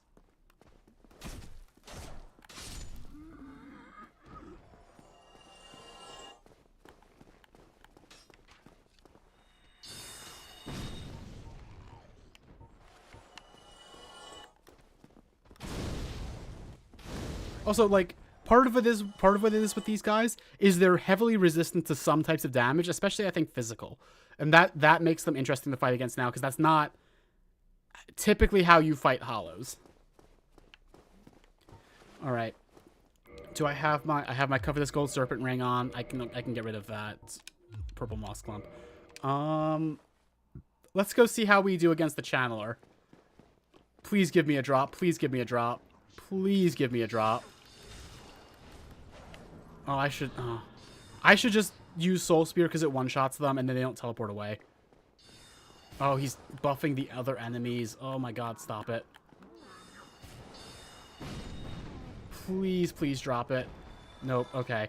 We are eventually gonna, like, the 3 channelers right here are the only channelers in the game that that respawn, so we're gonna have to farm them, and it's very annoying. I hate farming this area.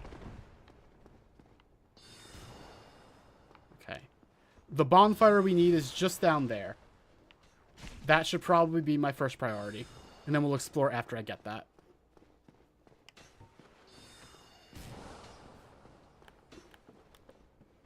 But it's hard because you're getting, like, pelted with magic and arrows. Ah, damn it. Come on.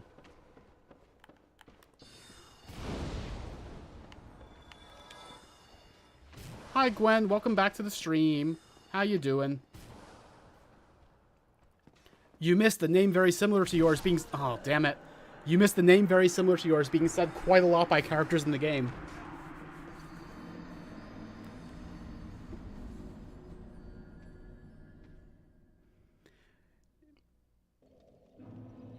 J-Hill says, so I probably want to say 2 more streams for first run. I think that's reasonable. Now, these guys, even though the alarm is off, these guys are still... No, I guess not. I was going to say they're still going to run up the ladder, but I guess they're not going to. So I'm just going to go. Okay, they're just going to stand there. I'm fine with that.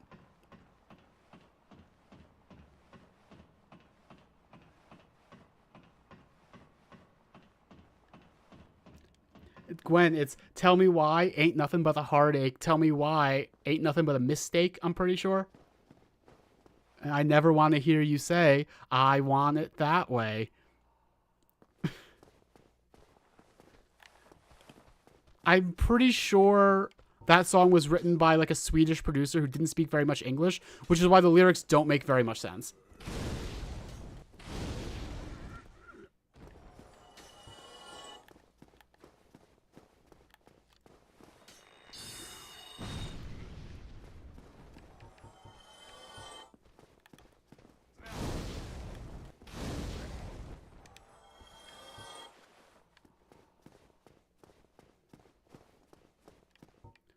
Soul Spear.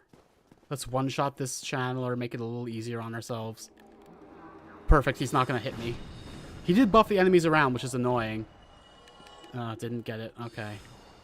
I don't know why I'm surprised. I know it's going to be very unlikely for me to get it.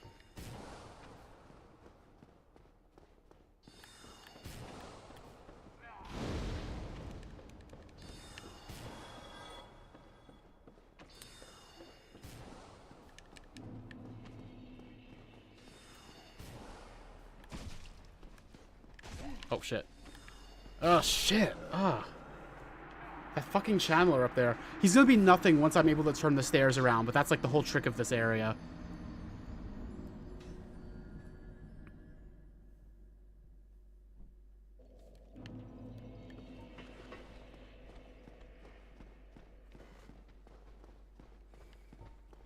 I hate Duke's Archives, but once we get down to the bonfire, it gets significantly easier.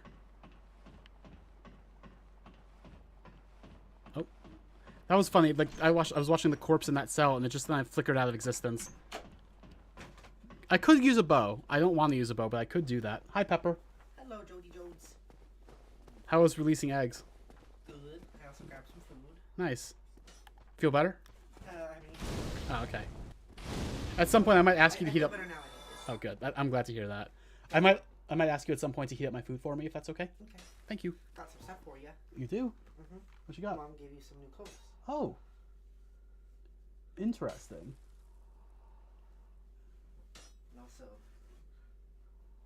Oh. nice. Was that like a cardigan? It's hard for me to see because it's like full black. Yeah, it's like a blazer. Oh, that's nice. I like that. I'll have to thank her. She said it would go really well with your skirt. It probably would. She's right about that. And I think this one would look pretty good on you, honestly. It might. Yeah. You seem skeptical about I'm it. a little skeptical. It's not the kind of print I usually like, but I'll see how it works on me. It might work. Well, in any case, apparently one of these had like a hole in it, and she stitched it up just for you. Oh, that's really nice of her. I gotta thank her. Hey, loser. Oh, Puddle redeemed thigh slaps. Hello. I will. Thank you for the sweets. Yummy, yummy, so tasty. I got back from perfect timing. You did. Okay. I'm just moving my mic down. You're so much more aggressive about it. Fine. Is that better, Pepper? Hey, loser. I hope you enjoyed your thigh slappies. Oh, and toxic. Oh, okay. Fuck you, non-bean.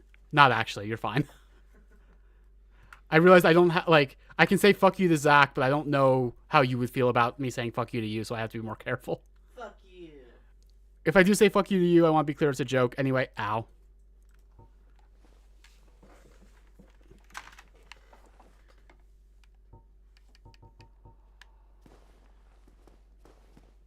I like areas like this where I can kind of just like double fist magic. I have two different kinds of catalysts, like a different kind in each hand.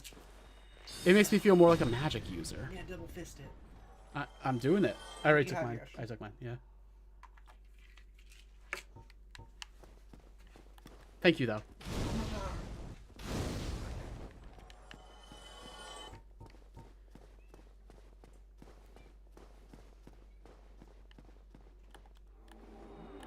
Oh, come on. Didn't lock on. That's fine. Every time I kill one, I'm going to be looking at it hopefully, even though I know the chances are so slim. The Chandler Trident's not even a good weapon. I don't know why it has to be something that I'm so, like, hopeful for. Oh, I should not have stopped right there. Okay. So, theoretically, I could do the rest of the level, actually, and I could turn the staircase around and make this run down to the bonfire a lot easier. But I want the bonfire real bad. I'm down to 5 Estus flasks, and I'm just going.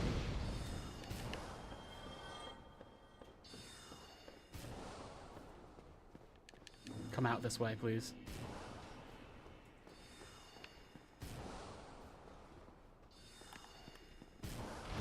Okay. That's how you do that. You gotta lure them out. Okay. It should be easier now, hopefully. Oh, come on.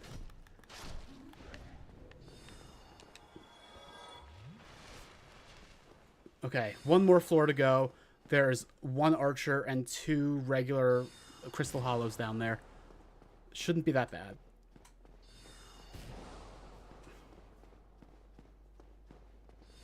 Oh shit, I almost walked down the wrong way. I almost jumped down and probably would have died from the fall damage. Oh, come on. I hate that the bows, like the arrows, can just kind of slip through the holes in the thing. But I'm pretty sure if I tried that, it wouldn't work.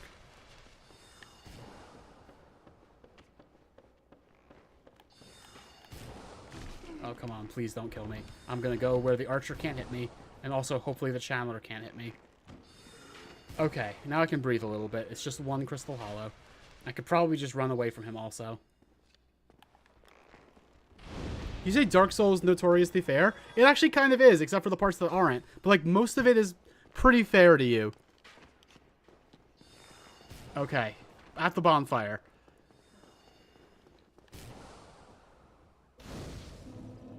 That guy has a sword I need for this run. Okay. De-aggroed them by sitting at the bonfire. Now I'm gonna kindle this up to 20. Which means I currently have 1 humanity. I'm gonna need 3 more. Oh, because I'm getting every achievement. And one of the achievements is for getting every quote-unquote special weapon. And that is one of the ones I need. Why kindle so high? Because I want 20 healing items, that's why.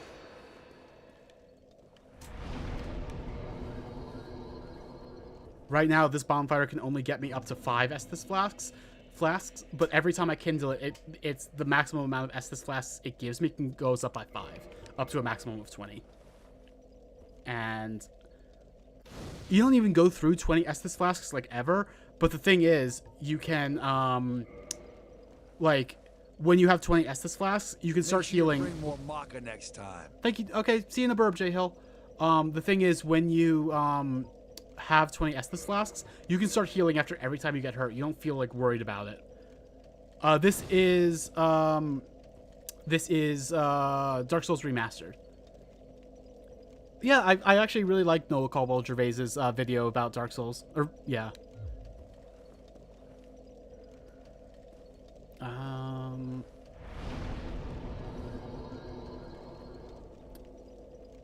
I'm gonna go through the level, try to save up a bunch of souls, and hopefully I'll get to 40, which means I can go back to Firelink Shrine and buy another Soul Spear.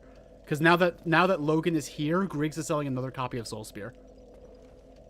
And I need that. I need it bad.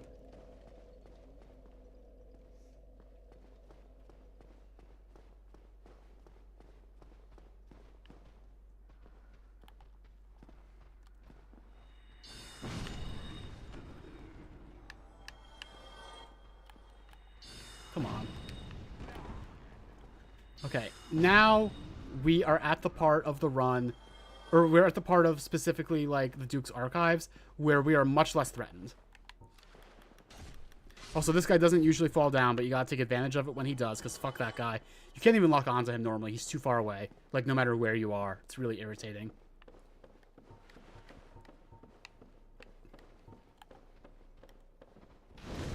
Come on.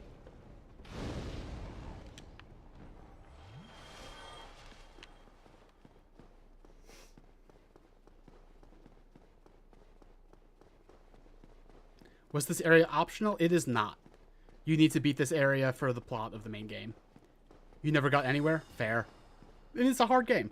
It is.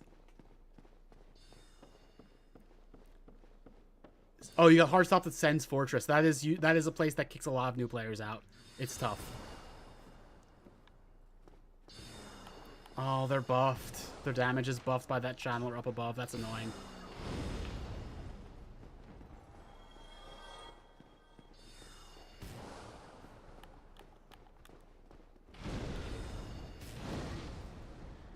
All right, so the trick of this area is those staircases that go between the two halves rotate. And like there's one in this room and one in the other room, and when you rotate one, it rotates the other. So we need to find a way to get up to that room right there, the one that's like my head, the one that's just behind my head right now. We need to get up there because that's how we can open up the next area that we need to go to here. It's a little bit of a puzzle, a little bit confusing your first time.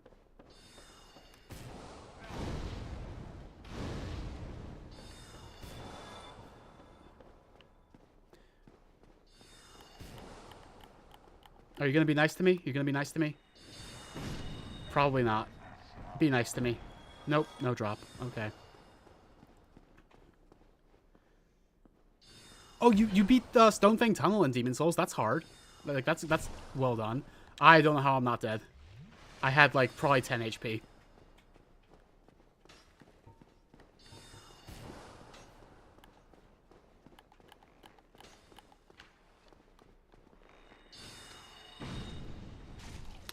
I didn't think he got that arrow off. That's a little annoying.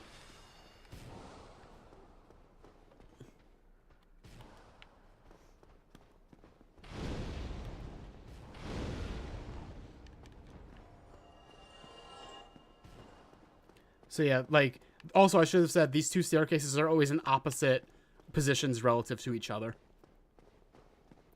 So when you spin one, the other one, like, they both spin, but they spin around in a way, like, if we were to spin this one around, the other staircase would finally be in the good position we needed to be in. But then we would have trouble getting to it because this staircase would have turned around.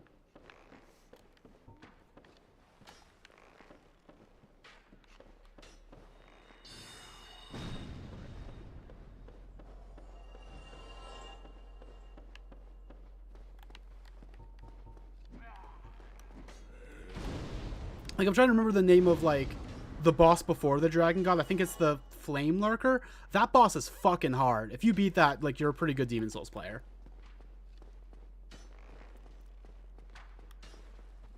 I was never very good at Demon Souls. I love the Souls games, but, like, Demon Souls, I've never actually fully beat. I got to, like, Boletaria 4, and then I just, like, the dragon annoyed me, and I just, like, I was like, I don't want to play this anymore. Elden Ring is hard. Oh, is archery that bad here? Like, even if you use, like, elemental arrows, like the moonlight arrows, is it still, like, it doesn't work here? That sucks. Oh, I guess moonlight arrows are magic damage, aren't they? They're not, like, that's an elemental type that they're also strong to, I think. Although not as strong as they are against physical.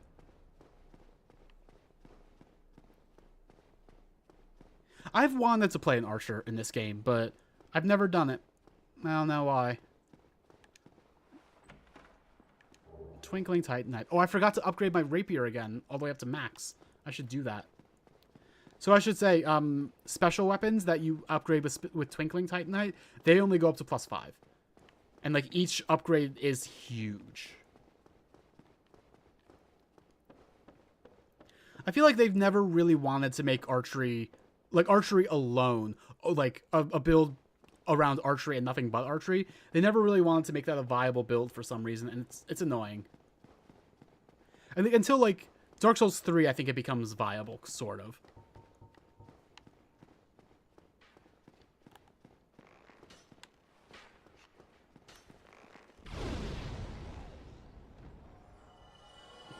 Starting off at subpar, it's jank enough I'm not confident in hitting mobile targets. That's annoying.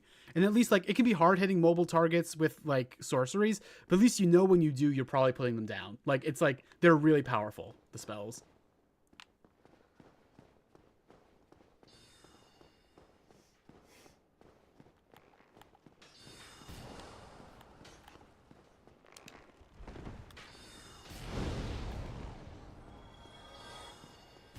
Alright, we're gonna finally get to kill this fucking challenger. God, channeler.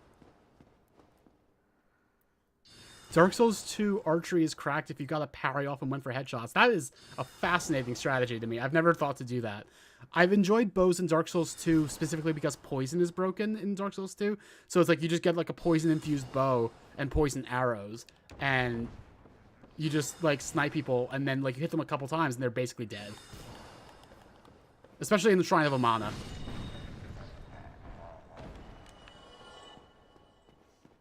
Okay, fucking... Channelers are dead, thank God. Strong magic shield. Take that off the list.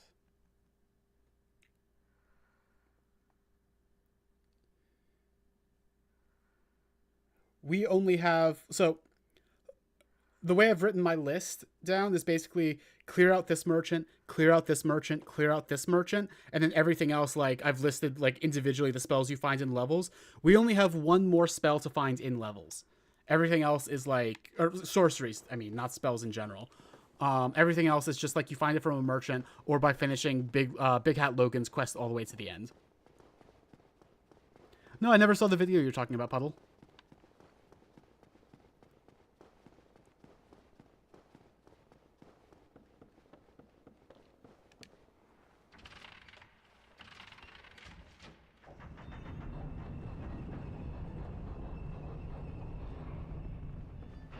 Alright, we're basically done with Duke's Archives. We're going to go to the Crystal Caves in a second. But first, we'll be able to get Logan out, which will be a big deal. Is there anything over here? I don't think there is. This guy's annoying also because he's just out of lock-on range unless you get, like, almost to the point of falling off the edge.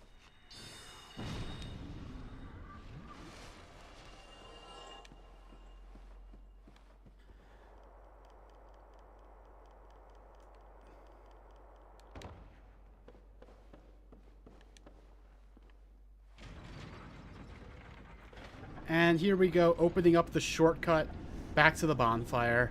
That's the hard part over with. This area is going to be important later. But for right now, blue Titanite chunk, I'll take it. I'll need that later. And we're going to have a chest. Channeler set, but not the trident. They couldn't give us the fucking trident here. They have to make us farm for it. Giant cell key. That's to free Logan. We'll go do that in a second. And, of course, Mimic. So many Mimics in the Duke's Archives. I think the implication is supposed to be that they're a creation of Seath, which would make sense. Enchanted Falchion. That is another thing that saves us from having to upgrade something along the...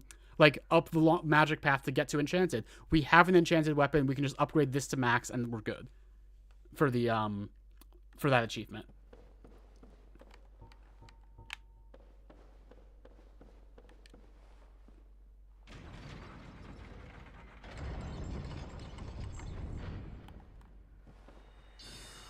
Oh, come on. I don't even know why that missed.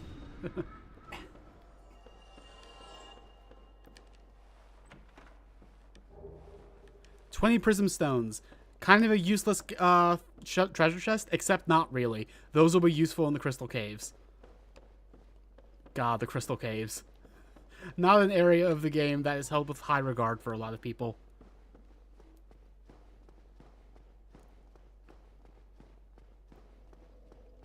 I'm going to go back and get soul spear now, as I'm close enough that I can just pop some soul items. And then I'm gonna go free Logan.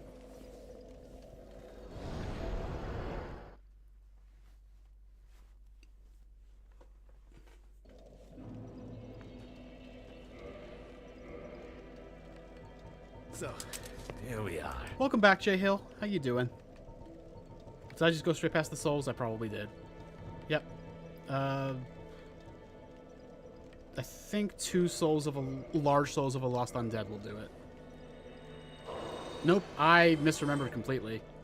I should have done 2 proud knights, but that would have been a little bit of overkill. I could just do 1 proud knight now, I guess.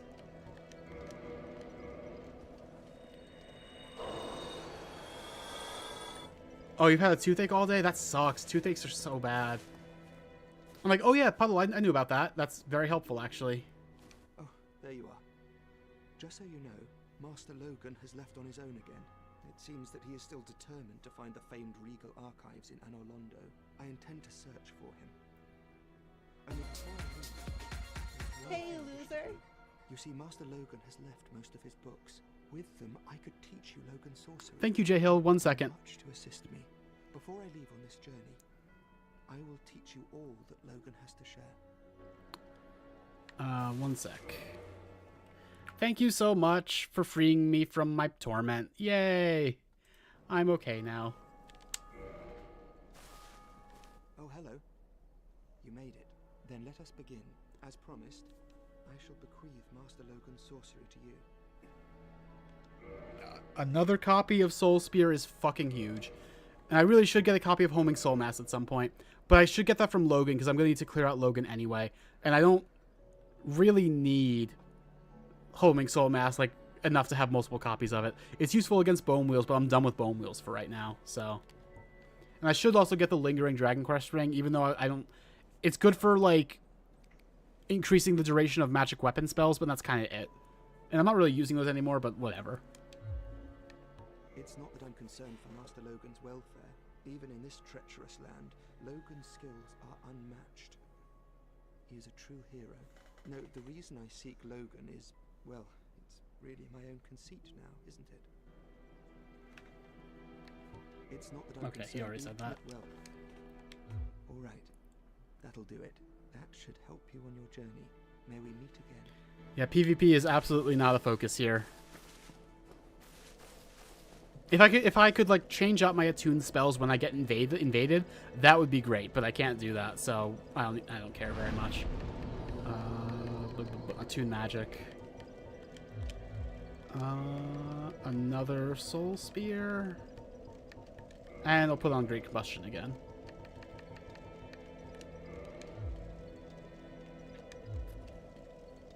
Oh, why'd I get up? Hang on. Let's go to the Duke's Archives. Actually, wait. Before we do that, let's go back down to the Daughter of Chaos. I have a specific reason for this.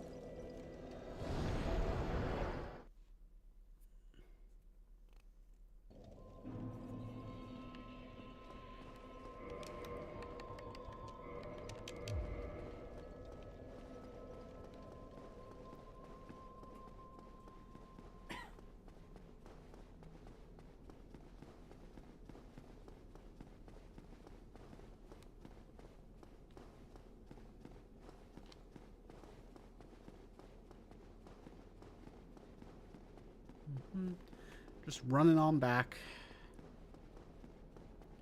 It would be nice if I could warp to the other bonfires in Blighttown. That would make it a lot easier right now. But oh well.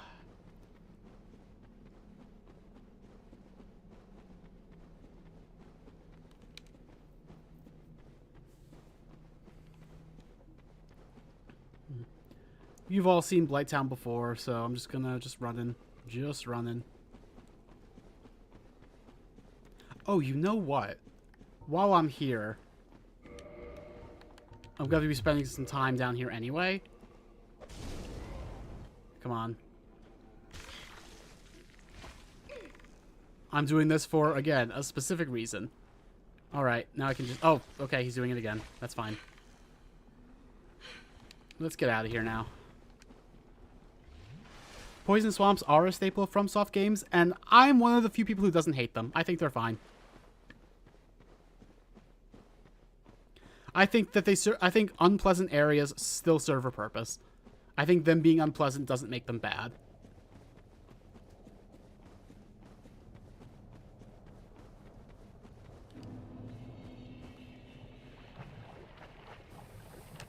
Wait, I should...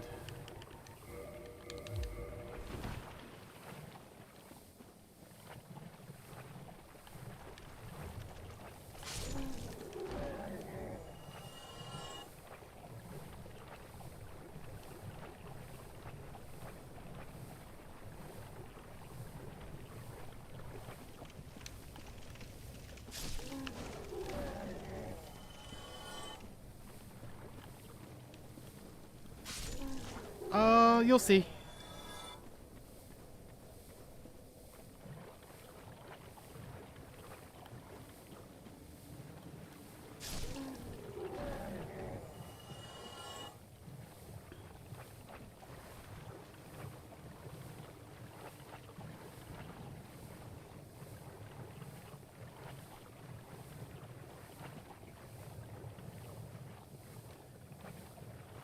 Now then, am I gonna not aggro these? I hope I'm not gonna aggro them. There we go. We're here for Dennis. I know Pepper's happy about that. We've got to advance his quest line for a second.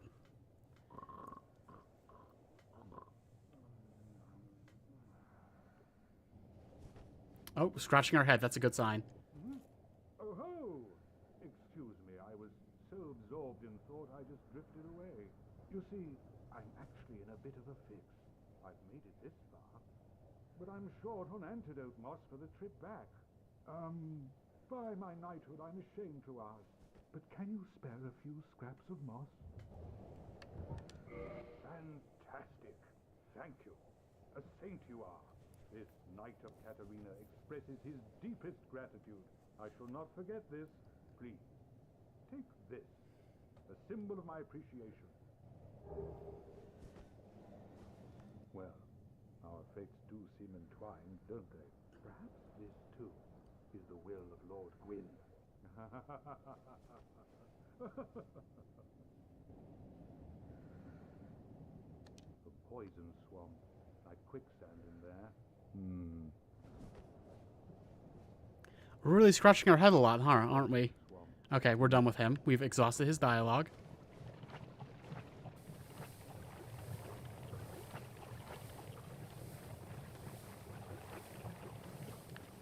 You know, I'm just going to actually hang out here. We're just going to wait for a few minutes for a thing to happen. Because we're scratching our head a whole lot. That can't be a good sign, right?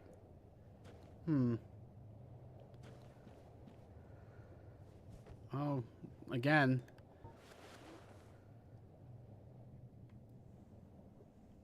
My character has such a nice face, doesn't she? Hope I don't burn my hair off with my pyromancy flame.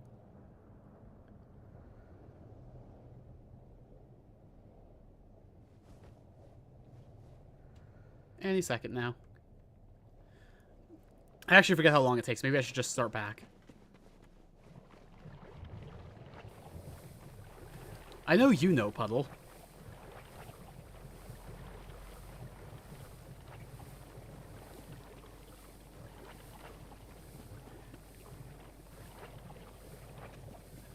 I mean, I chose to do this right now just because, like, we happen to be here. It is something I had to do at some point for this run. So I'm just like, I'm here. Might as well. I'm going to have to spend some time just hanging out here anyway. Like, I'm running back and forth, and it takes, like, 10 minutes, I think. So I was like, why not? Hi, Anthem. Welcome back to the stream. Oh, I say welcome back. I mean, like, you were here yesterday. But it's good to have you back.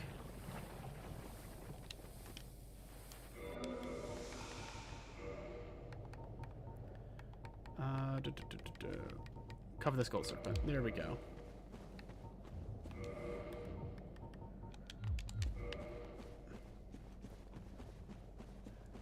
It's a good thing that you're back, because, like, I think my character has fleas, and I was or lice, rather, and I was wondering if you had any advice. Like, she just keeps scratching her head. I don't know what to make of it.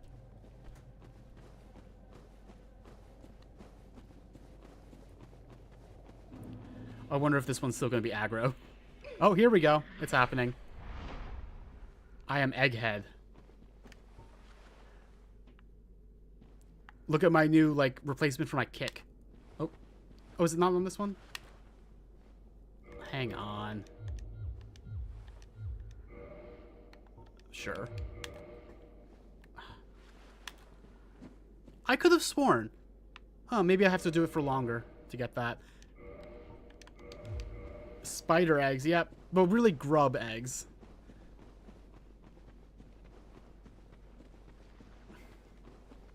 You got overly attached to it? I might keep it if I didn't need Dusk's Crown because it increases spell damage. But also, it's gross, if we're being honest. Anyway, we did this for a specific reason.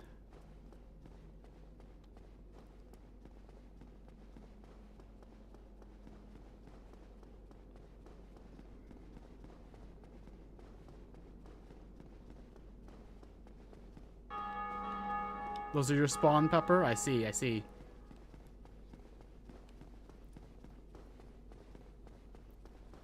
So, now we're going to talk to Engi, and he is going to be pretty happy with us, actually.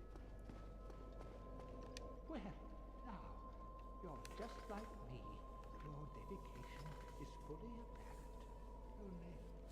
Only, well, your head looks awful. Why not try this? I've no use for it any longer.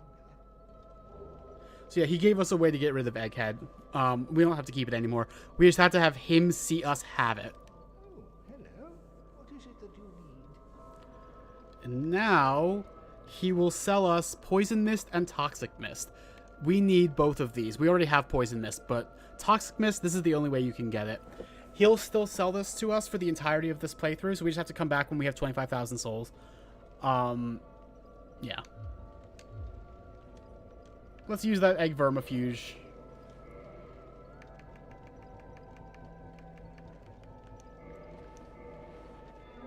There we go. And Crown of Dusk. Oh, while we're here, I might as well kindle this bonfire. Haha, Pepper. Haha. Pepper, I killed your children. I got an abortion, Pepper.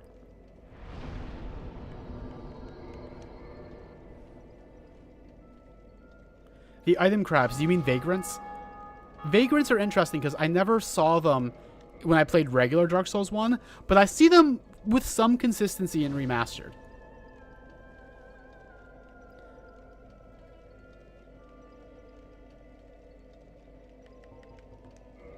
I haven't actually seen any yet on this stream series, which is unusual. But I feel like when I did this last, I saw a lot of them on New Game Plus, so we might see them then. Vagrants are interesting. I'll talk more when and if we see them, but they're caused by people either, like other players, either dropping important items on the ground or losing a bloodstain that has a lot of humanity in it. I bet I actually left behind a vagrant when I lost that giant bloodstain earlier in the game that had like 10 humanity in it. I bet I probably left a vagrant behind in someone else's world. Hadn't even thought about that. Anyway, back to the Duke's Archives.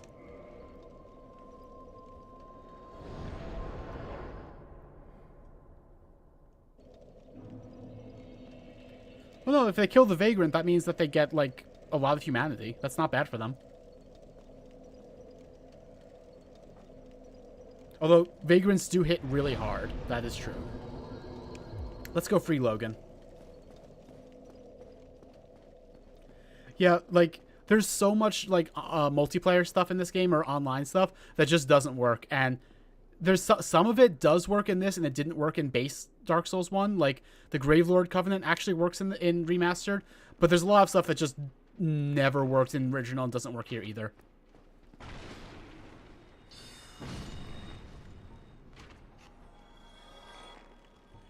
J-Hill, it's unclear.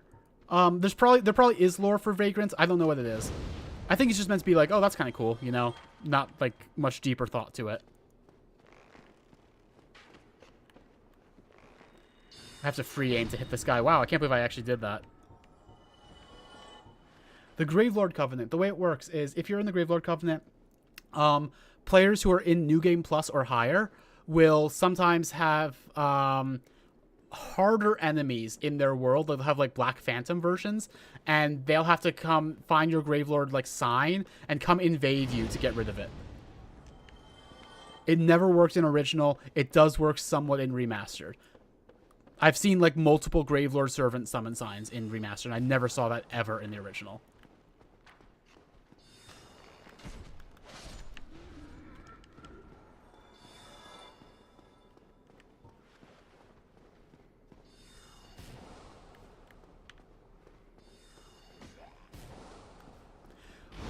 Anthem says strong malevolent spirits created at places of great tragedy. Interesting thing about vagrants also, there's actually two types of them. There's like dark ones and light ones.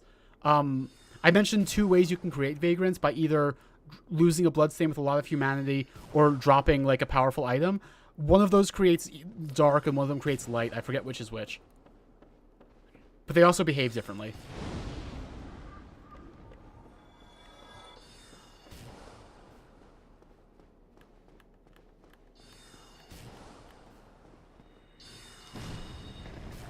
So I'm going to get Logan, but also just for the sake of my grind later, I'm going to go turn the staircase around again.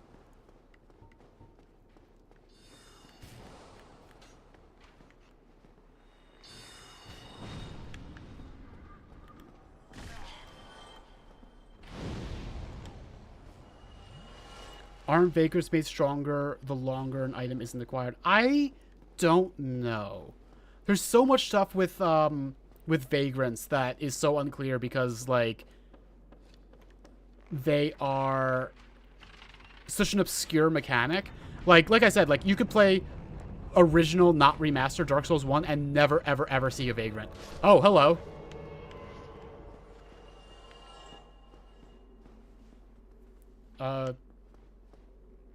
Hi.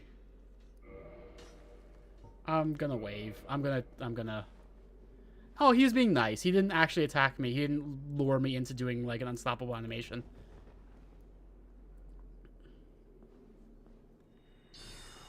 Oh, what the... Oh, that did not hit me. That absolutely did not hit me. Come on.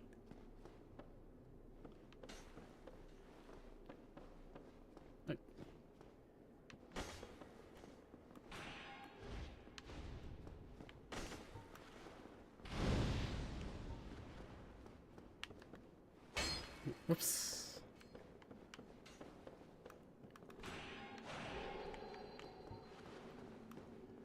Nope. I should know better. Oh, he's using... Oh, that's the sword I'm going to use. You're a sorcerer, just like me. Which I already knew because you used a spell, but... I'm going to surprise him. He was not expecting to take a soul spear straight to the face.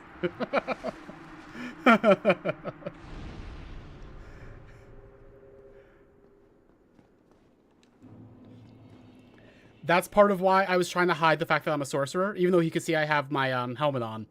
I was like, oh look, I'm a pyromancer. Watch me use pyromancy. Oh look, I have a rapier. Isn't the rapier threatening? And then I just like boom.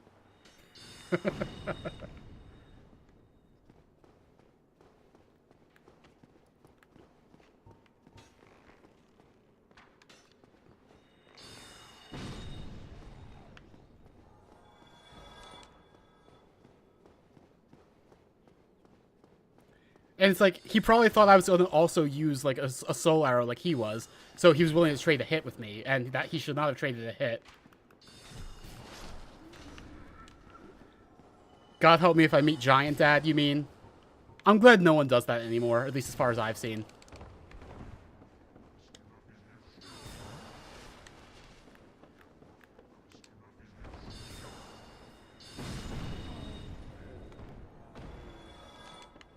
Giant Dad certainly was a look. That video doesn't really hold up anymore, unfortunately. But that was certainly a moment in fandom history. Giant Dad was like a really well-known, like, PvP build people would do. It was well known for being really obnoxious. And, like, there was a really obnoxious, like, a purposefully obnoxious for the joke video about it. That was, like, just I keep saying the word obnoxious, but it was super obnoxious.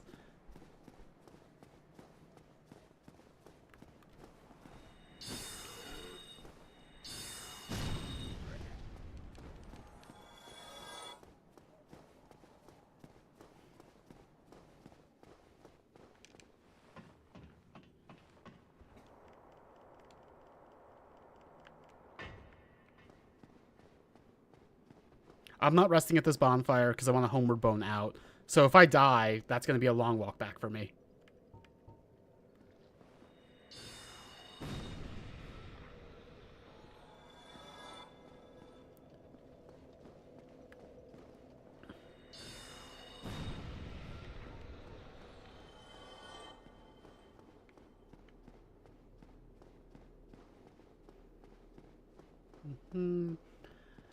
All right, running back to get to Logan again. I could probably sprint. I'm not sure why I wasn't sprinting.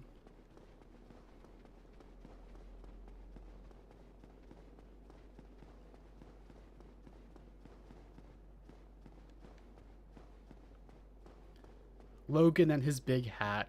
In later games, there's like big hats that are a reference to Logan's big hat, and they actually like help you with your sorcery in some way. It doesn't work that way in this game, unfortunately. It's just a big hat.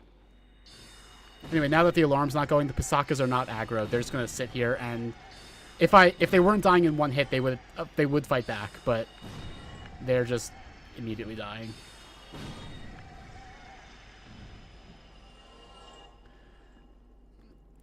Puddle90 says, I love how one of the jokes basically is like, hey bro, hand-eye coordination is gay and I'm totally not overcompensating for something. Mid-2000s and early 2010s gamers were funny like that. Yeah, like, mid-2000s and early 2010s homophobia was also fucking wild. Not to say that homophobia has gotten better, but it has changed forms somewhat.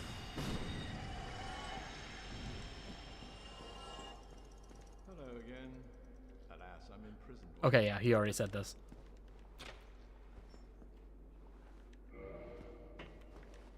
Thank you very much. I'm saved. That makes twice. I must be sure to repay you. I will visit the archives. If I discover any new spells, I shall share them with you. Prepare to be impressed by the onward march of sorcery. If you discover any new spells, like if you discover Crystal Soul Spear, if you find Crystal Soul Spear, will you give it to me? Will you give me Crystal Soul Spear, please? Please give me Crystal Soul Spear.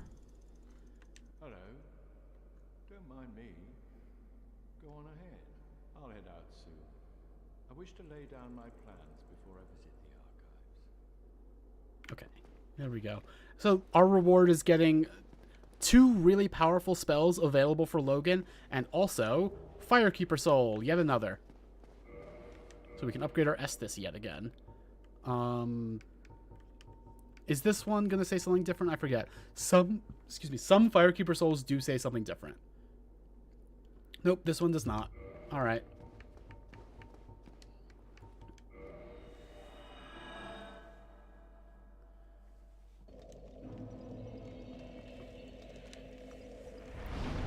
J Hill says, so any ideas on the order of the Soulsborne worlds? Since I think they're technically the same universe or something, just different sequences, since we know worlds do die off and such.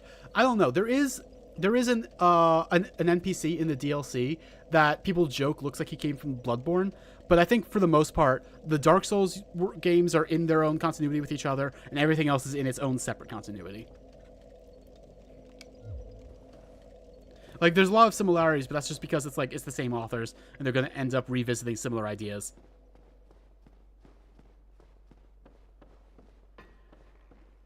Anyway, Logan's here.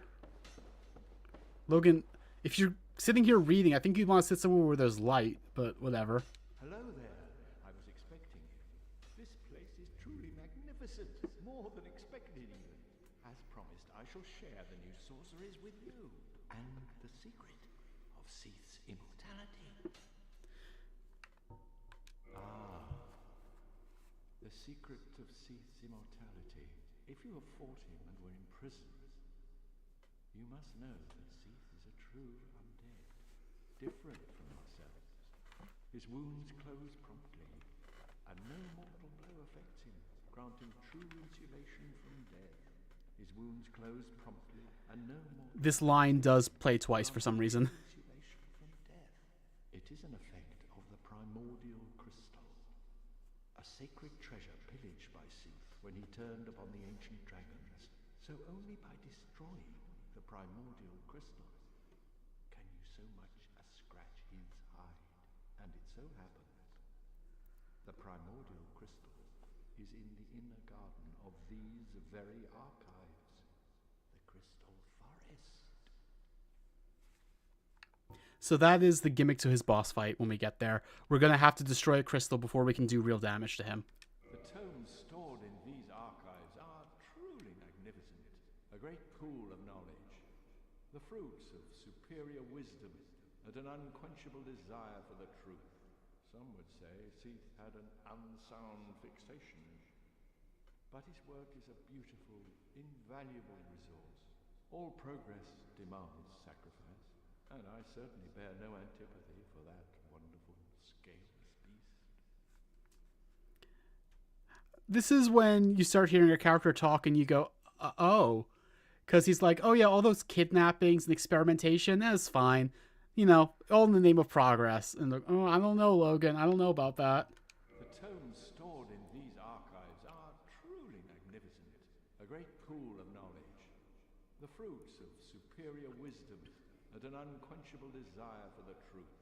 Some would say Seath had an unsound fixation. Okay, he's already said this. And here we go. Homing Crystal Soul Mass and Crystal Soul Spear. Crystal Soul Spear is fucking incredible. If you thought regular Soul Spear was good, you have no idea. Also, Crystal Magic Weapon. The best magic weapon skill. Extremely good. We're not going to use it because we're going to be using either Velka's Rapier or the Moonlight Greatsword, which you can't buff. But great spells. All three of these are great spells. I'm going to focus on Crystal Soul Spear because I want it real bad. It's really, really good. I need 25,000 more souls. There's an area right near here that is really good for farming souls, and I'm probably going to farm for a second. Farewell. And also, there is Plat out there also, even besides the fact that it leads to the area with Seath. Let me make sure I actually rested at the spawn fire first.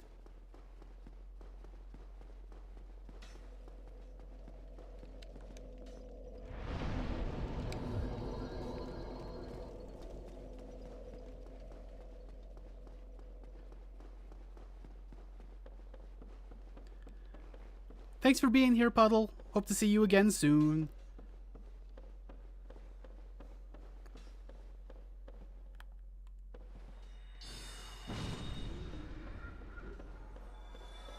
Alright, so this area out here, the garden, there's a bunch of crystal golems. If you have a good source of damage against them, it's a really, really good place to farm souls. Also, there's a gold crystal golem here. Last time we saw a gold crystal golem, Dusk was trapped in it. So let's go take a look at this one. Let's kill it. Now the gold crystal golems are much tougher than regular ones, so I'm gonna just dump a bunch of soul spears into it. I might have to dump all 8 of them in. Which, by the way, I have 8 uses of soul spear now. It's very nice. Oh.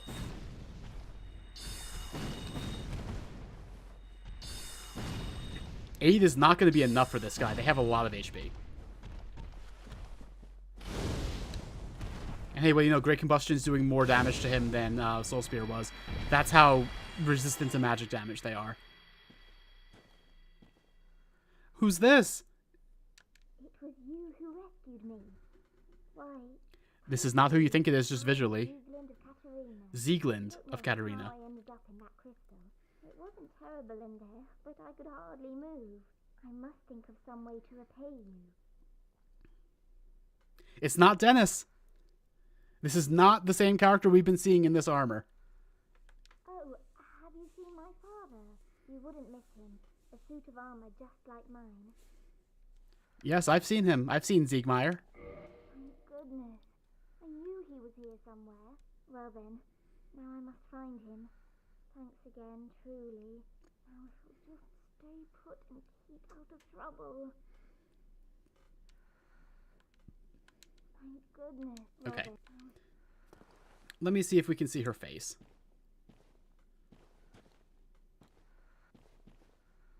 There we go. That's Siegland.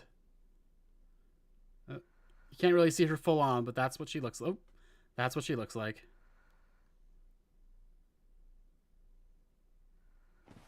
You're not even going to call her Denise? You're just going to misgender her like that, Pepper? Okay. She's repeating herself. That is the next step of Zeke Meyer's quest line. I should say there's a really good reward for Zeke Meyer's quest.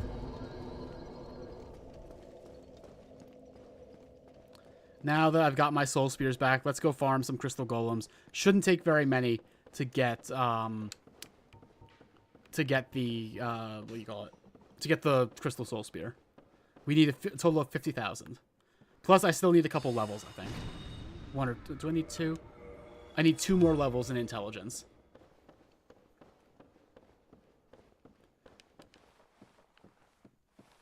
Which I actually got a really good idea for how to get those souls. For the levels, I'm gonna still do this for the souls to get the spell itself.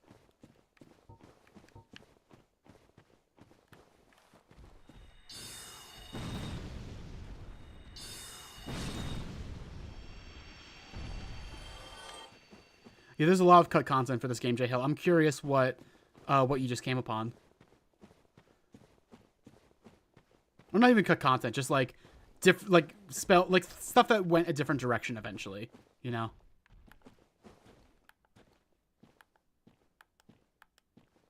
Can I get you both?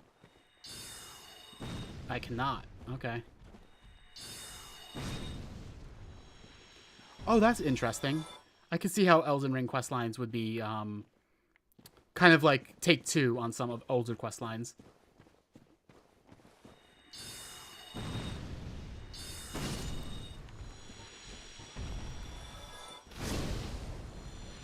I really should be using Great Combustion more on these guys. It does a lot of damage. This is probably a blue Titanite chunk. Yes, it is. That is like, this is the place to get blue Titanite chunks until you get to the very, very, very late game.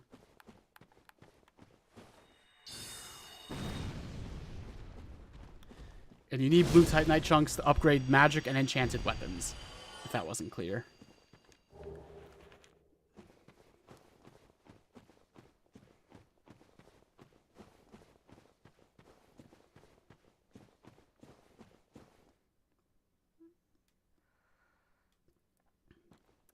So the guy from the beginning of the game, I guess you mean the Crestfallen Warrior, was supposed to be your rival and grow more and more annoyed with you for being the person of legend that he thought he was supposed to be. Interesting. I didn't know that, but that makes a little more sense than the arc we actually got. But also, I like him as he is in this game. He's fun.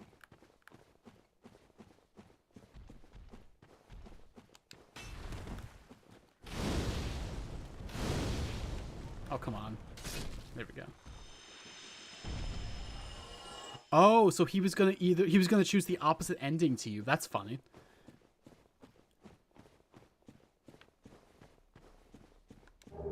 The Crystalline set. I'm pretty sure this is only here if you kill the Crystalline Knight.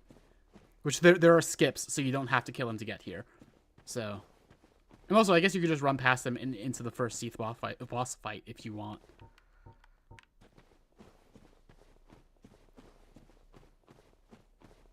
Yeah, it's kind of like Pokemon, especially like some of the rivals in only some of the games actually act like that, but yeah, I can see it.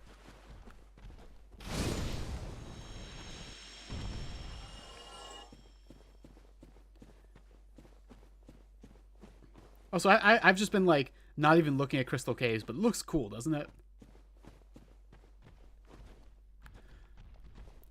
It's absolutely not cool. That area sucks so bad. Oh, come on.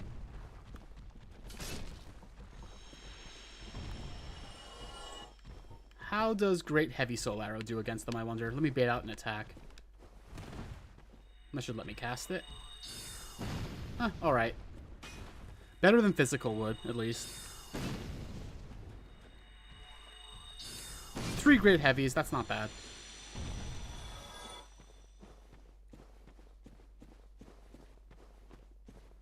Anyway, since I'm doing a little bit of farming, I might as well talk about the thing I was going to talk about before.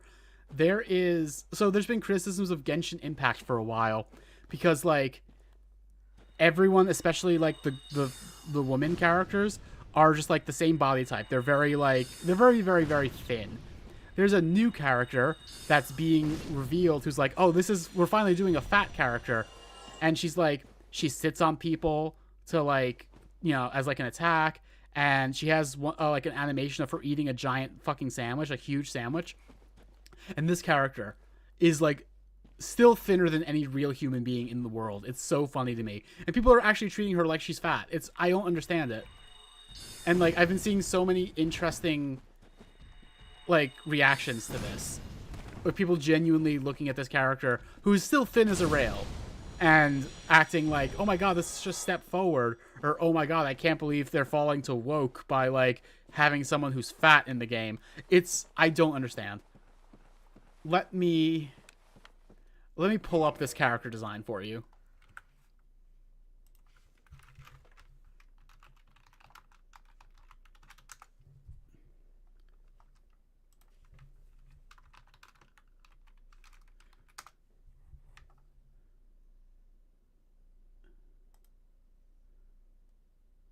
Where is she?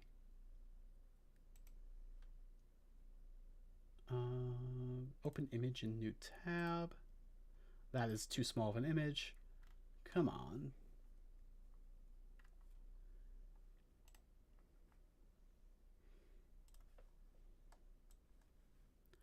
Why are all the images so tiny? Oh, it's because I'm taking them from YouTube videos, apparently.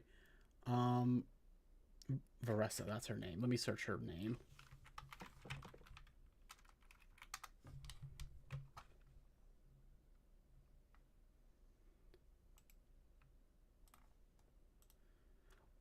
Everything is so tiny.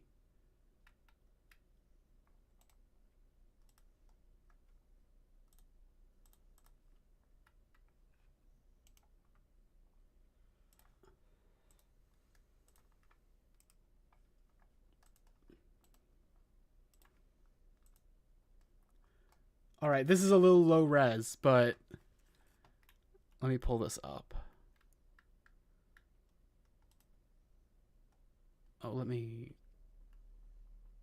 where is game capture? Hang on, PC game. This is the supposed fat character. Oh, come on. It's being weird. I don't want to fuck with like our Resident Evil 6 settings. Control minus. Control minus, thank you. This character is the one that's so fat she's making people angry. Are you fucking for real? I know she's not fat. She's like I don't understand. I don't understand people and their relationship to like body size. I don't understand. This is the character who has multiple moves about like using her weight to hurt people. She's a stick figure with hips. I don't understand. Anyway, that is the thing that I found so interesting. Display capture. There we go. That is like, I've seen posts and posts and posts about this. Like, it's so good to finally see my body shape represented in video games. And it's like, I guarantee you've seen characters that look like that before. What are you doing? Actually, hang on. Because I had to pull up the image, that ended up not really being something I could talk about much while farming. But yeah, huh? I don't even play Genshin. I don't know why I care, but it's so wild to me.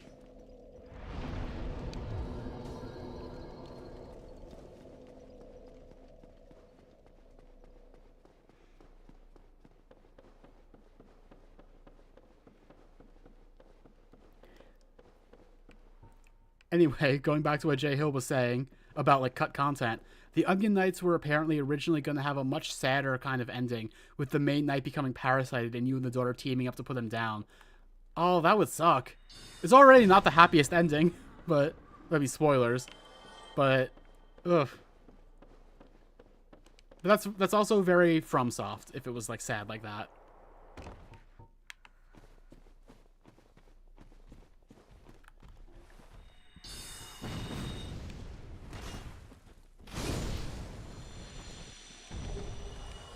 Definitely gonna need that blue titanite later. This is good to get. It's not even why I'm here, but I'll take it.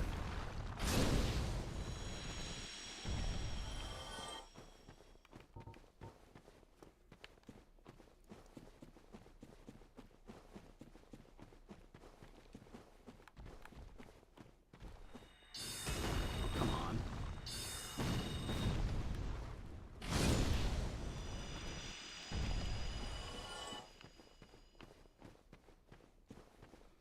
Is that a summon sign? Why does someone have a summon sign way over here? That's weird. I'll check on it in a second, I guess.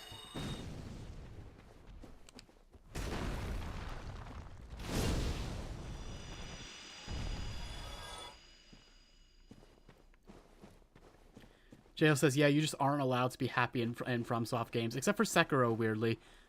Yeah, I've never actually got very far in Sekiro because it's so fucking hard, but that is something I've heard about it. I know basically what happens in it.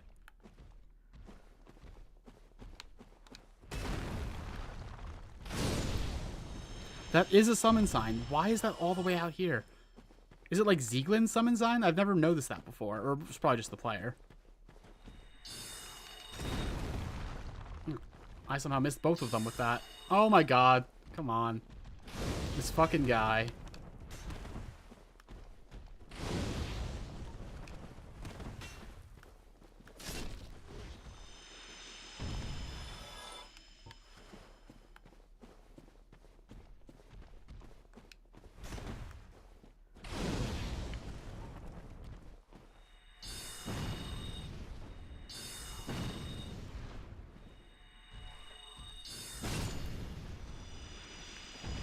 Okay, that's enough souls. I can go get crystal soul. Oh, the summon sign's gone. I was going to check on that player, see what their build was. Oh, well.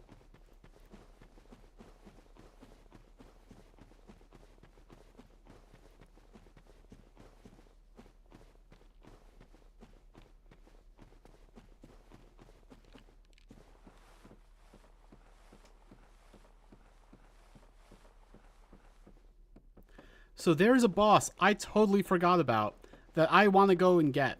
So I'm going to go get that boss and probably from that get the souls to get these, at least one of these other levels I need. But first, let me get Crystal Soul Spear. Oh, hello, time is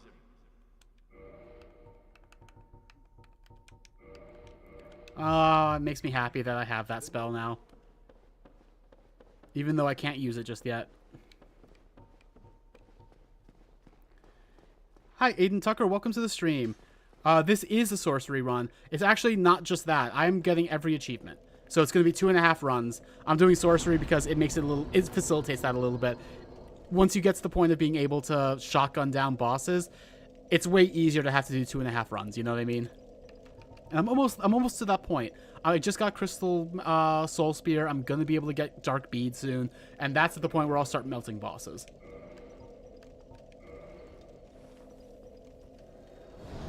Jay Hill says, is it the one you can make walk off the edge? I don't think you ever need to do that, guy. You do need to kill Ceaseless Discharge, actually. That is not the one I was talking about. But yeah, the Ceaseless Discharge is required for getting to the Bed of Chaos. But yeah, welcome to the stream, Aiden Tucker. My name is Jody. I share this channel with my girlfriend Pepper, who's in the background. You might hear her voice eventually. And we're just gonna have a good time here. I hope you stick around. Hello.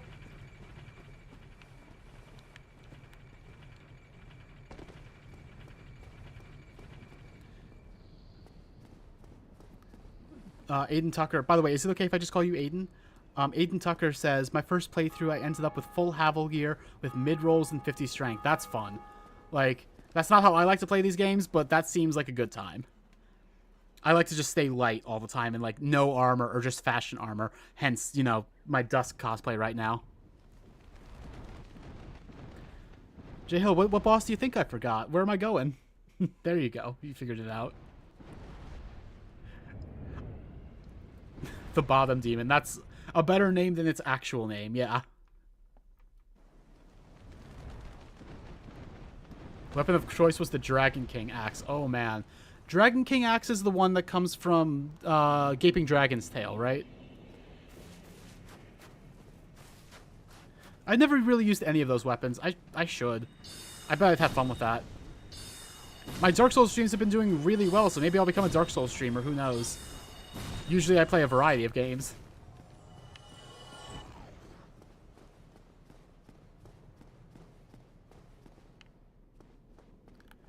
I should rest at the bonfire. Even though I don't think this boss will kill me.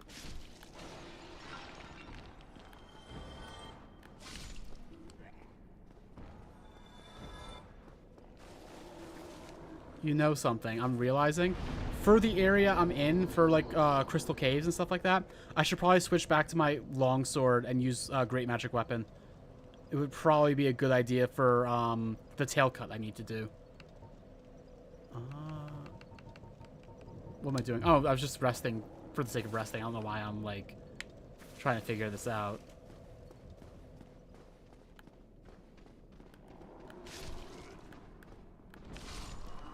Anyway, you want to avoid this part of the floor normally because it breaks. And the stray demon is here. You don't want to be in front of the stray demon. You want to be behind him because he has this magic attack that's really annoying. That's a big AoE in front of him, which he's not used yet so far. I'm actually kind of surprised. But Soul Spear should make quick work. Oh, here it comes. Want to avoid that attack. Which, by the way, despite it looking like fire, it does physical damage, I'm pretty sure. Go figure. Pepper says he's so thick, cheeked up. He is. This is like... This character model is a boss design that's reused for 3 total bosses in this game. The Asylum Demon, the Stray Demon, and the Demon Fire Sage later on. They ran out of ideas, they ran out of budget and time, and that's okay. Anyway, I totally forgot about this guy earlier, so he should have been harder than that. Titanite Slab, though, that's a very useful item to get. That lets you... an item along the regular, raw, and I think lightning and crystal path. It lets you upgrade it all the way up to the top. Jodi. Yes, Pepper? Look at this selfie I took. That's a nice selfie. You look hot. Thank you.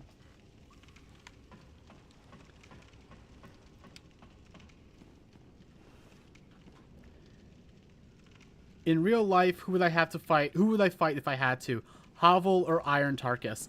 I feel like either of them would fucking smash me into a little fine red pulp. I don't know. I'll smash you.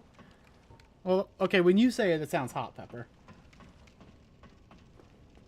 Okay, I think I got 1 level out of that. Not even. Wow, okay.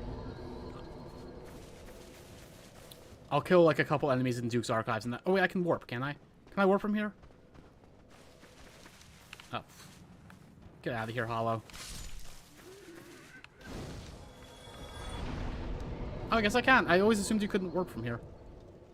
Duke's Archives.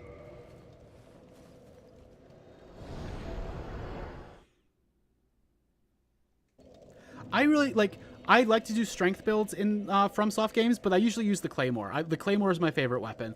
I need to use an actual giant fuck-off, like, axe or sword or something at some point. You go for Iron Tarkus because he can solo the Iron Golem? That's why I don't want to go with him, because he'll kill me really hard. But also, so will Hovel. I don't know. Hovel can get parried really easily, though. I don't know that I could parry him, but, like, theoretically, you could parry him real easy.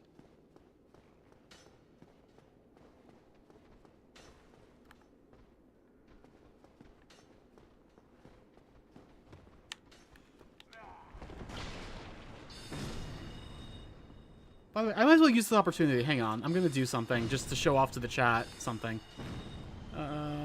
After I kill these guys, which that should be enough souls to level up. But first... So, I killed him in the first stream of this. Hovel. Let me put his set on.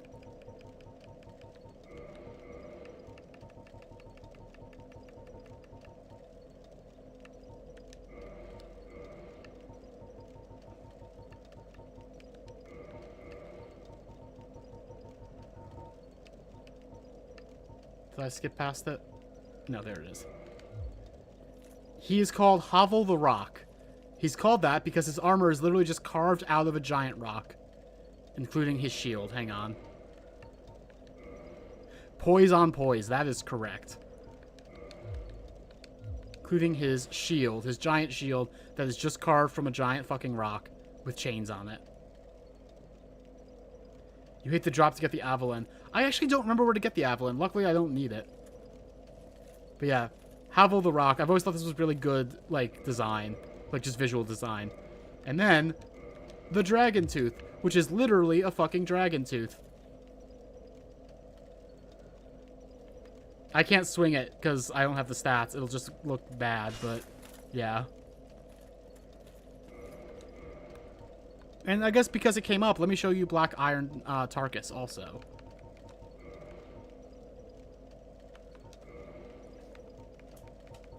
Oh, did I put that in my box? I might put it in my box. First, let me get my level. Intelligence. I just need one more to use Crystal Soul Spear.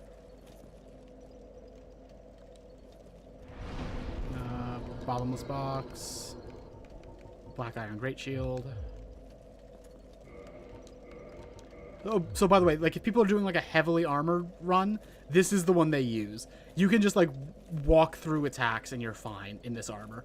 It's also like, I'm at 80 of 60. I can't even roll. That was me trying to roll. I can't run either. This is how fast I move because I don't have the equip load for it. Oops.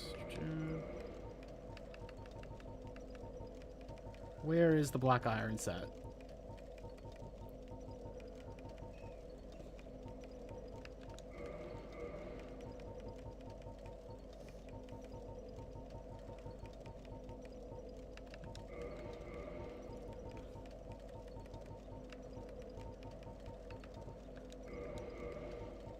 We're doing Fashion Souls a little bit now. There we go. Black Iron Leggings. This is the armor for the character Black Iron Tarkus. People like him because you can summon him for the Iron Golem, and he will literally just kill the boss for you. I have fewer things to say about him. I don't even have the strength to actually hold this shield up. Look what happens when I try to block with it. But this is also a really cool set. It's a little more conventional, but I like it. Anyway, let's get that out of here. Give me back my buckler. I like my parries.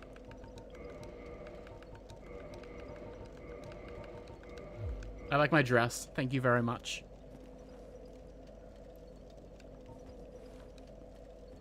But yeah, it's meant to be...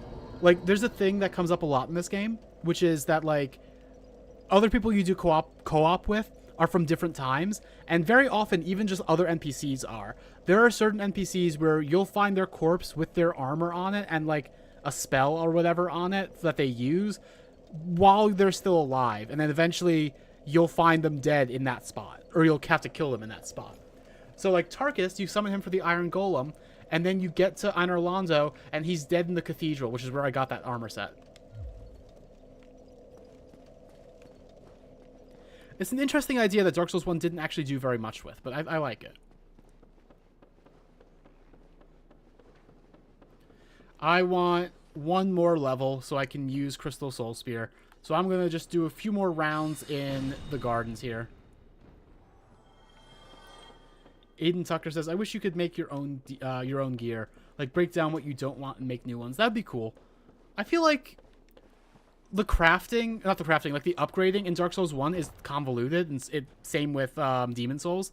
But, like, they went away from that and they made the upgrading really simple. But they never thought about adding, like, a cool crafting system until, like, I guess, Elden Ring. And even then, I'm just kind of, like, on it, to be honest. It's never... Like, it's useful because it gives you... consumable items, but it's never, like... There's no creativity with it, you know? There's no real choice. It's just like, oh, I want more throwing knives now, please.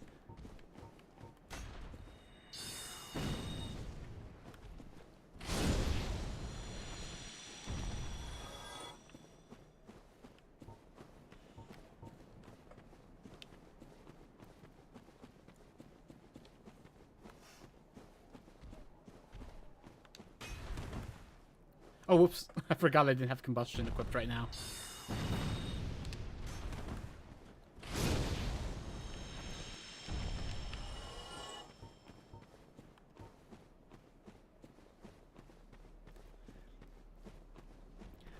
in Elden Ring, and before that I used to say this about Bloodborne, it's really good for getting people into the series.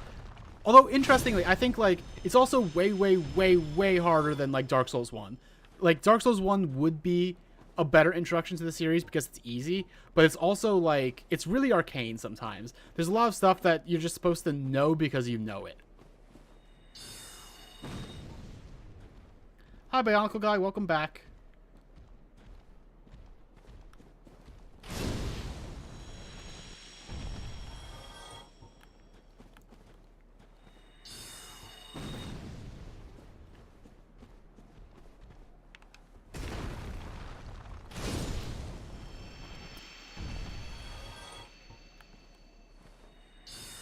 Make sure you bring more maca next time. All right, Jay Hill. See you in the burb.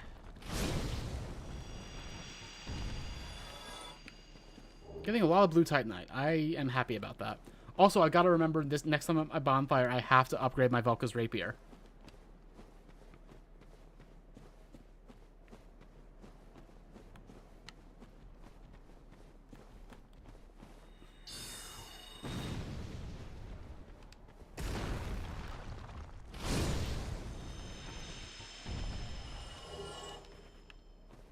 All the blue titanite that I farm now is blue titanite I don't have to farm later, so this is not a waste of time, even though it's a little boring.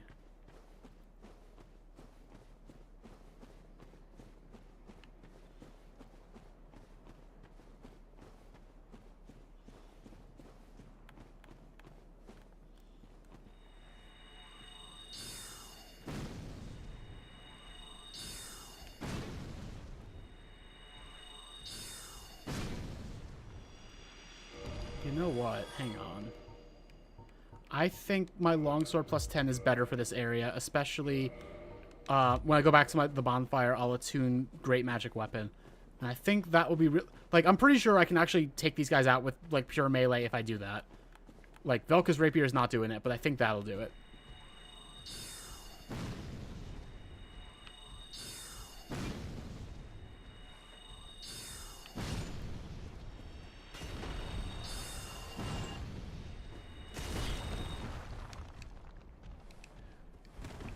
Aiden, what do you mean by loot goblins?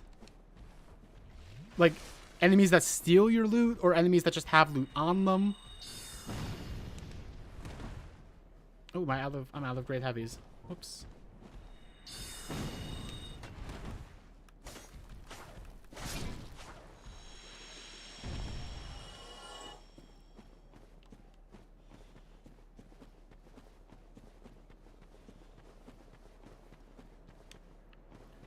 All right. So that's like 14,000 or so souls for each go around here, which is pretty good. I'll get up to the, what do I need, like 30,000? Probably less than that for each level. I'll get up to that pretty quickly. It'll be like 2 more, even if I use 2,000 right now to upgrade my rapier.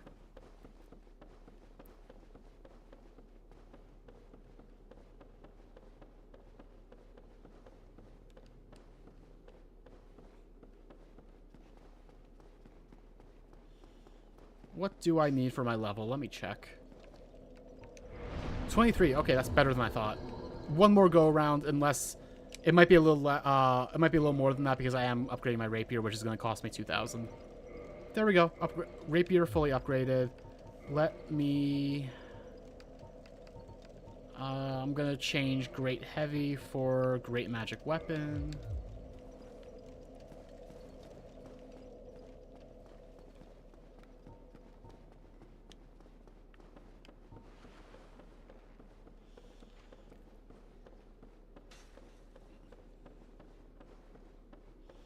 Sounds like an interesting idea, Aiden.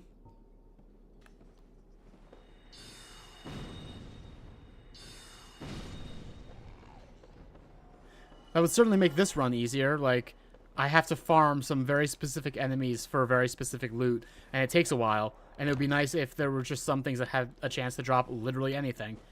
But then of course, you have the chance of, like, dropping a lot of shit you don't need, you know?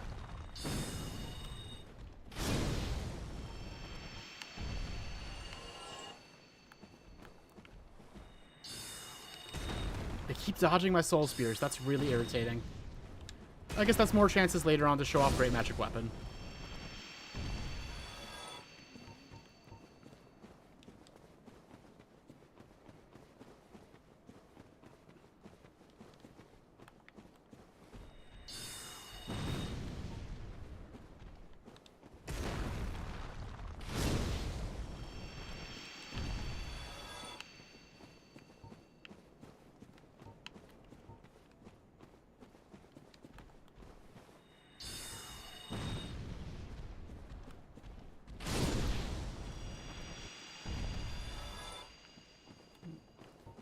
It's interesting that you use ChatGPT that way. I've never really used it for much of anything, but that sounds cool. Not super into ChatGPT generally, but not in like a, oh, this is terrible kind of way. Just, again, not really for me.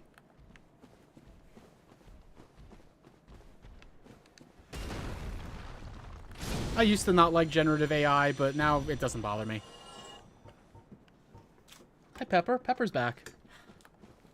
How you doing, Pepper? Oh, Pepper's resting on my shoulder. Hi, Pepper.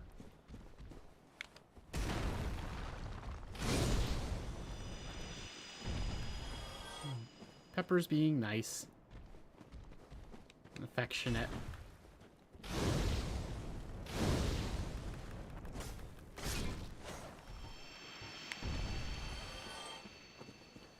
This go around in the garden should be enough for me to get my level and get my crystal soul spear, which makes me happy.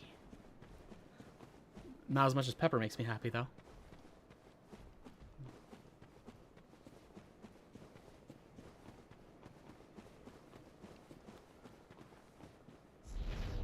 You doing okay?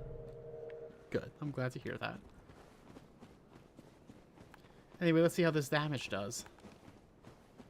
For the grind. That's not as good as I was hoping, but also not bad. If I had Crystal Magic Weapon, it would probably be better. But I don't want to use the souls on that right now. I'm not planning to use this weapon much. Outside of this one thing. Is it like 20,000 souls to get Crystal Magic Weapon? I'll double check.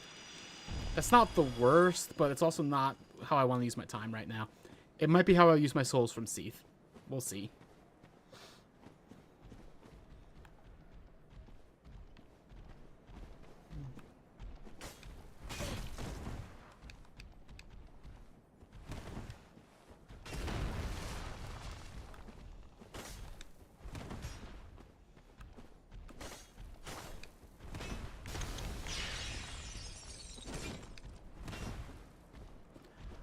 Oh, right. I think last time I did this in a different run, it was easier because I figured out, like, with a different weapon. I was using the Boulder Side Sword then.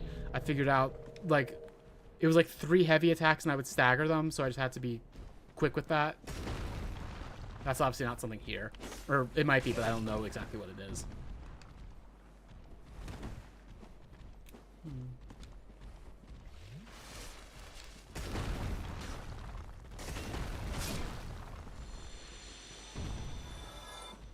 Okay, let's see. Or it was 3 light attacks to stagger. It is not that with the longsword.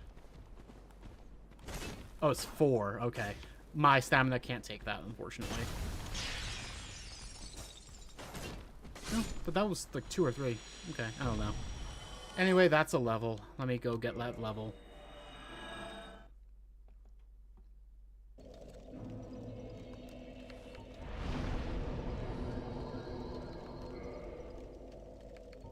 And that's 44 int. I'm going to stop putting points into int now.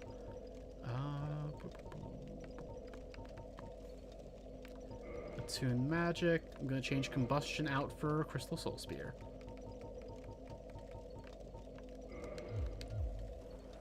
Or actually, let me change the order of those things. I like to have, like, when I have spells that are variations on each other, I like to have powerful and then less powerful.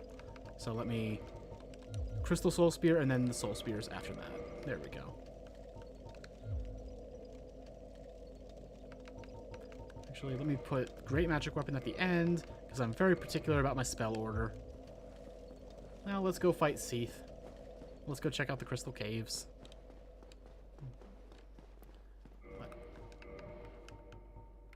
I'm gonna put...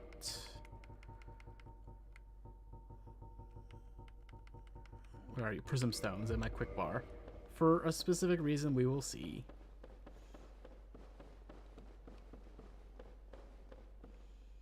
You're telling me to cut Seath's tail? Oh, I'm gonna. Even if I didn't need to for all the achievements, I would do that because I'm a sorcerer build and I really, really want the Moonlight Greatsword. Okay.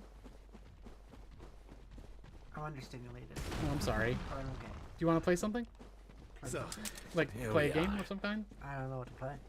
I don't know either. I have stuff on my computer. I checked before. It's okay. Okay, sorry, hon. I have stuff on my I have stuff on my Switch. That's true. Stuff on my PS4 for that matter. That's also true. I'm mostly not bothering to fight these guys. The thing about Crystal Caves is it has invisible paths. And it's very easy to fall and die.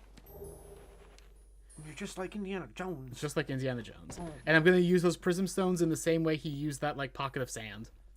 Or, like pouch of sand or whatever. Just like Indiana fucking Jones. Just like Indiana fucking Jones. That's so true. Oh. Pepper. Yeah. You okay?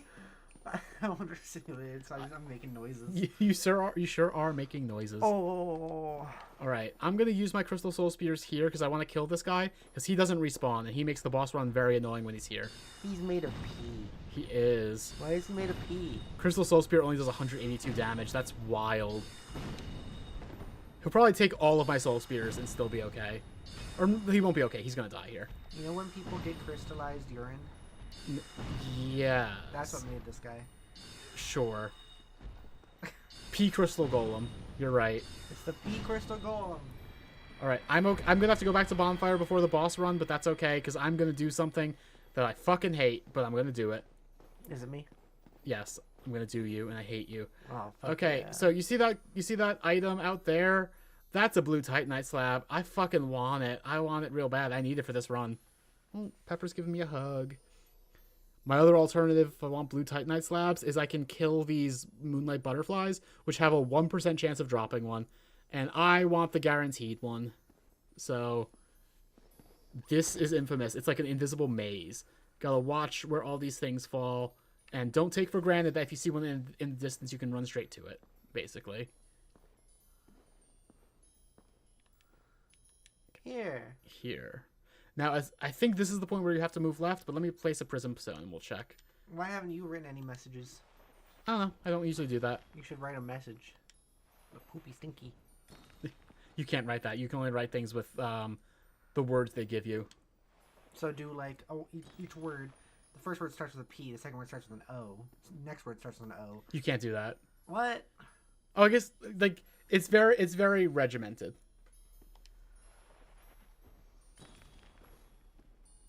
That one earlier just said feet. Well, feet is... Oh, it's a good thing I checked. That's... Yep.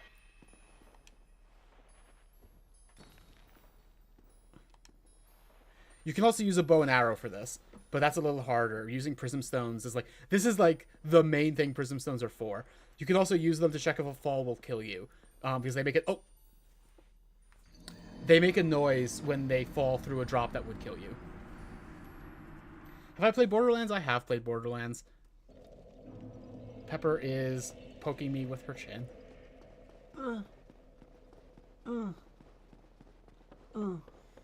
Kissy. Yay! Yay. We,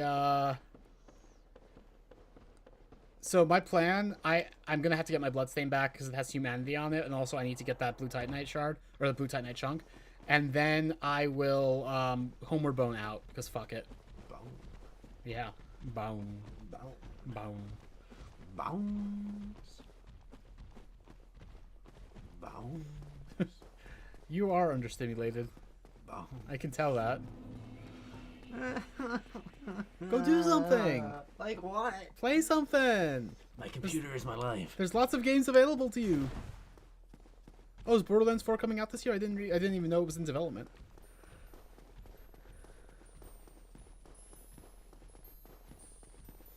Now, I'm pretty sure my prism stones will not be there. which is unfortunate. They should have kept those like in the same spot to make this a little less painful.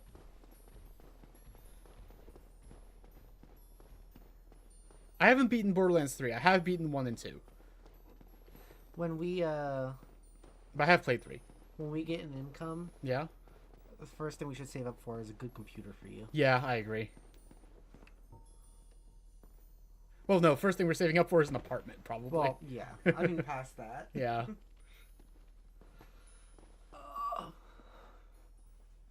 Okay, I think I can walk directly to my bloodstain. I think. I'm just gonna use these falling things as guides. Okay. Who thought the idea of an invisible maze was a good idea? I'm so curious.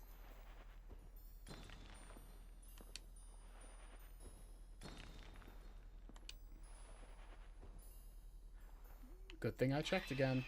Now, do I go left or right? Let's see. Not left. Right.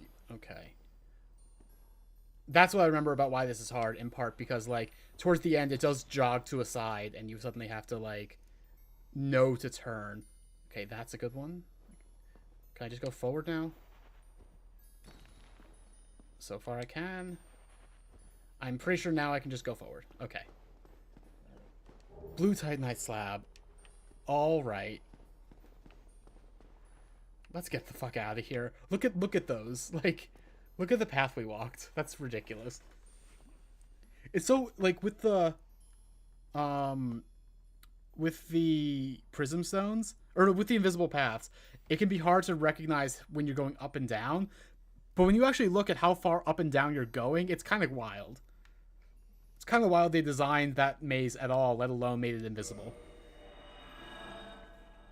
I think if this maze was visible, it wouldn't be that much easier, honestly.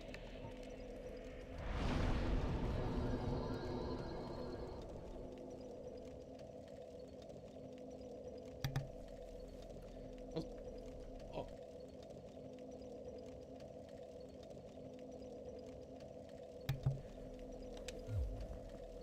Hello again, Bionicle Guy. I'm just gonna check with Big Hat Logan how expensive Crystal Magic Weapon is. Your phone died? Oh, I'm sorry. The third welcome of the stream to you. Big Flesh Hat Logan. Big Flesh Hat Logan. Oh, God. 20,000 souls for Crystal Magic Weapon. I am going to have to buy all of his stuff to advance his quest and get one of the spells. And also the best catalyst in the game.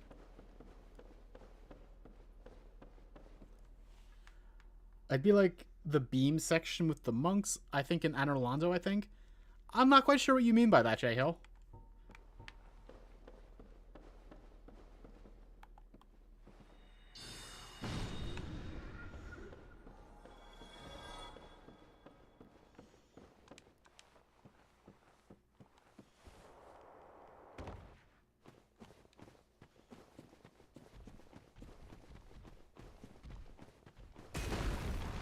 Oh, it's like, you were looking up cut content, weren't you? I forgot. Okay.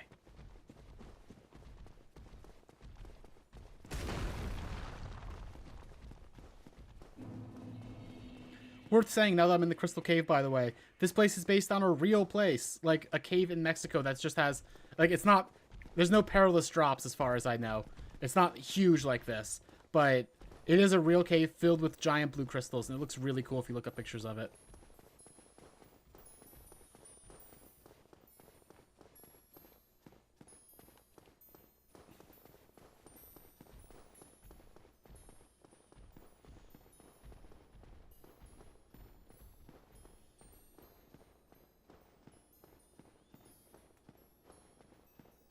Oh, a vagrant. We were just talking about vagrants.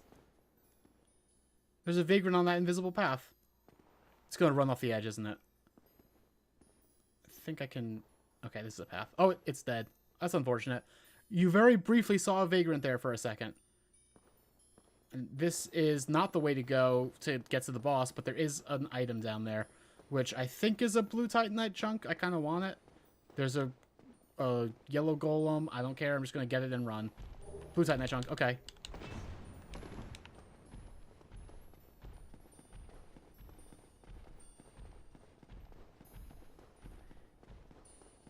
I don't feel like fighting another... Oh, okay.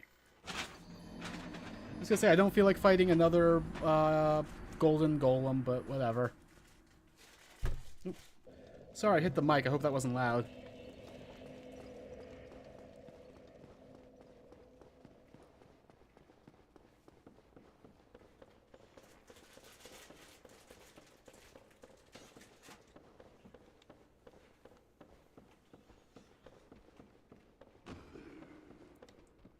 Oh, thank you. What? I was gonna try to like insert it through your lips. Try again. Chat has no idea what the fuck you're talking about when you say that. Try it again. And I'm not gonna give them context. I keep your teeth open, but your lips closed. It's like I'm eating. Ow! Ow! Ow! What? My dick. Why are you chewing on my dick? That is what is happening right now, in real life. I'm giving Jodi some like those like couple candies.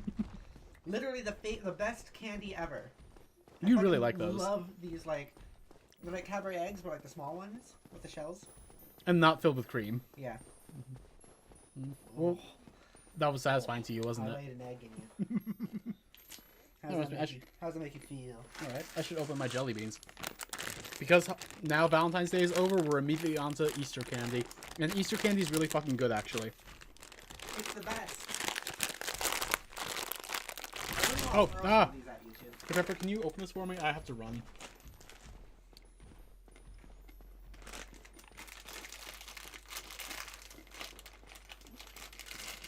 Oh, J-Hill, by beams, do you mean like rafters? Oh, the vagrant's back. Hello. Let me go kill that vagrant.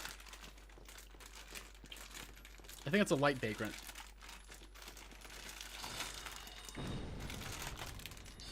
Did it drop anything? Let me see. Purging Stone. Thank you for that. Purging Stone is the item that you use to cure curse. So, I thought you meant like laser beams, Jay. Oh, my bad. I took a selfie that was somewhat sexy earlier. I showed it to Jodi, and I also sent it to Haru. Should I send that on the server? You can. We're on your blue sky. We're on my blue sky. It's showing off my curves. It's nice. You have curves now. You really do. Thank you. I'm letting the chat answer. Chat's gonna decide whether I post my somewhat sexy selfie that I'm also self-conscious about. Sorry to change the subject slightly. That's the final invisible platform. Hopefully I won't need to keep doing it again. We're about to get to the boss fight. And why does this place look like the Candy Kingdom from that one miniseries in Adventure Time? Because we're in the Crystal Caves. And where's Princess Bubblegum? Where's Princess Bubblegum? Look at these enemies. Fucking crabs. Walking crabs. J.O. says you always look amazing, Pepper. You do. It's true. But that's not... I need so... Thank you. Someone... Oh, that thing's great. Yeah, aren't they? Someone... You should tell me... These guys also hurt really bad, by the way. You should tell me if I should post it or not. Oh, fuck. These guys are called man-eater clams, by the way. I love that name. Oh, is that those skulls in them? Yeah, those are skulls in them instead of, like, pearls. I love it. I want to not use my valuable skills, or spells. God, I don't want to use my valuable spell uses on them. But, because I want to go into the boss fight with all of my valuable spells. The thing about these guys is, this boss room starts without a, like the first time, it doesn't have a boss fog, which means that some of these guys can follow you into the boss room the first time, and that's a fucking nightmare. So I want to take them all out this time, and in the future, if I have to do further runs, I will, I won't have to worry about that. I'll just run past them. Anthem, you were behind again? That's weird.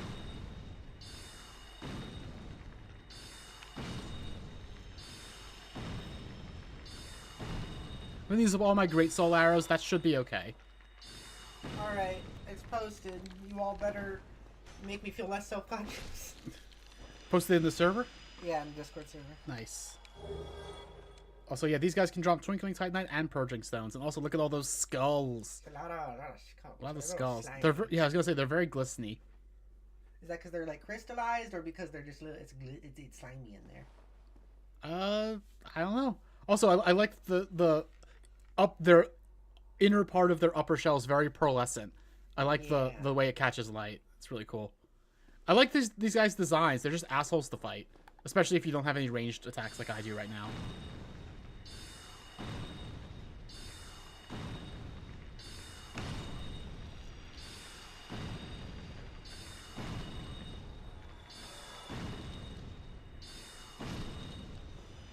I took this selfie like 20 minutes ago, maybe longer. Looks like a deformed jellyfish. I don't quite see that. Not you. Oh no, Pepper, you do look like a deformed jellyfish. I'm sorry to tell you. No! No, you were taking the deformed jellyfish estrogen. That was the whole point. What? This whole time I've been jellyfishing? Did you not know? That was the HRT we were taking. I knew. You've been taking that too? Why do you think I look like this? Oh. That's why you're in the jar. Yep. That's why whenever I touch your feet, I get a little zap. Anyway, that over there, like the thing that's shining, is the primordial crystal we have to destroy so that Seath can be hurt.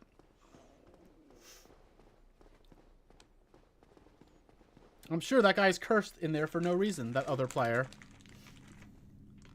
There's Slurge Balsner. Here's Balsner. We had Slurge Balsner in Call of Duty Cold War, but this one we see a lot more of Slurge. Yeah.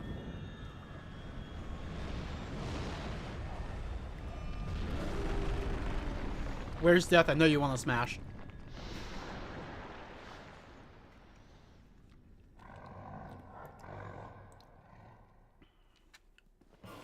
That's pretty. It is. First, we destroy the crystal. The priceless ancient crystal. Then we're going to go for his tail. He has 3 tails. We have to get the middle one, which is a pain in the ass. It's worth it, but it's a pain in the ass. He's actually not a hard boss if you don't have to get the tail, but I do have to get the tail, so...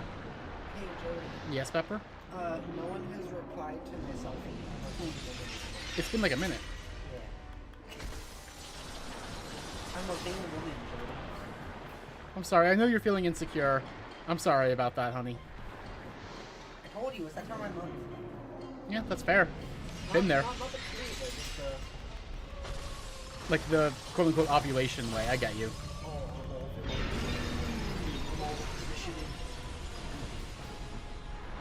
Oh shit. Well, I'm taking constant damage and especially like curse damage. That's annoying. I really better get that tail soon. I don't want to keep doing this. We've already been here for 5 hours. Yeah, I know. Did you notice that I accidentally fell asleep at the beginning of the stream? I did not. Wasn't for that one. That's how little you contribute to my stream. You fell asleep and I didn't even notice. What? No, I'm kidding. You're fine. This is my stream. You don't have to contribute. It's fine. And I appreciate that you are contributing. Should I? I'm gonna, as soon as I get an opportunity to hit the tail again, I'm hitting it with a Crystal Soul Spear. Fuck it. That didn't break it. Wow. Oh, come on. I hate getting Seath's tail. Even though it gives you the best tail weapon in the game. People always want them to bring back the tail cuts mechanic.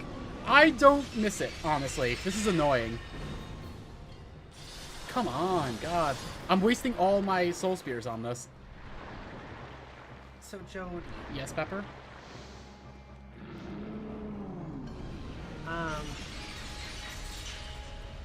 You did the talk of the Genshin Impact character earlier. Yes. I didn't get a chance to join that one. Yeah. So do you want to do any other political talks, or do you want to go back to that topic? If you have any ideas for political talks, I can do that. Oh my gosh, I got replies. You got replies, yay.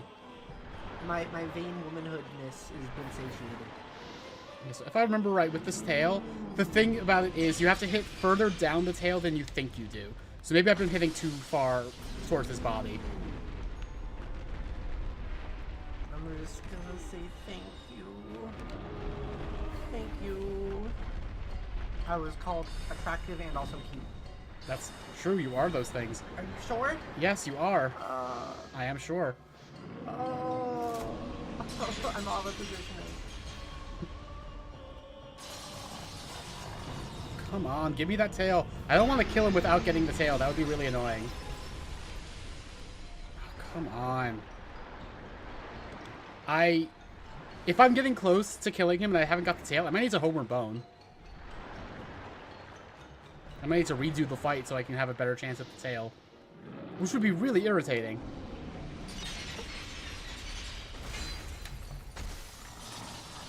It also doesn't help that his tail clips through the boundaries of the map.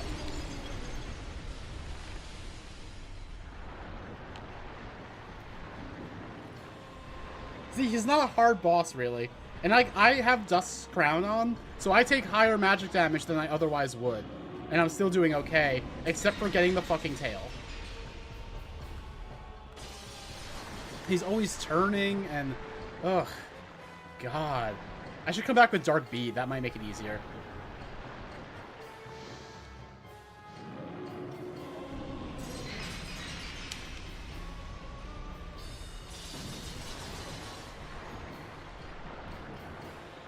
Look at how low he is. And that's all been hits on the tail. What the fuck? Oh shit. Oh, that's death. Okay. Well, I get another chance now. I'll go for more like the tip of the tail this time.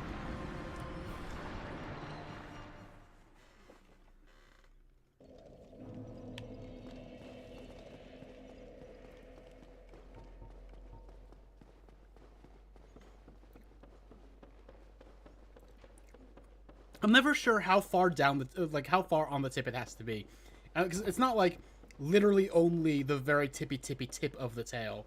There is like some degree farther back you can go, but it's always less far back than I think it is. If I had Dark Bead, that would probably make this a lot easier. If I can't get the tail, I'm gonna go do the DLC so I can get Dark Bead, and then I'll come back. Which means I'll have to do basically the entire DLC without the Moonlight Greatsword, but oh well.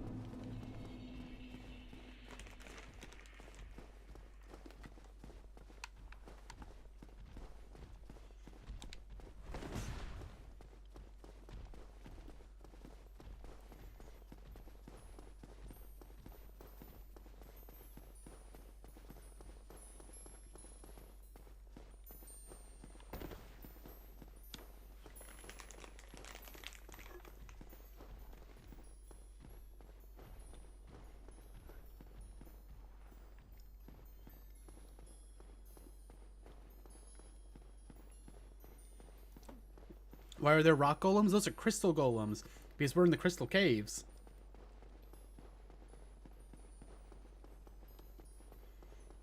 Seath the Scaleless, the boss that we're fighting, made them somehow. Don't think about it. Don't question how.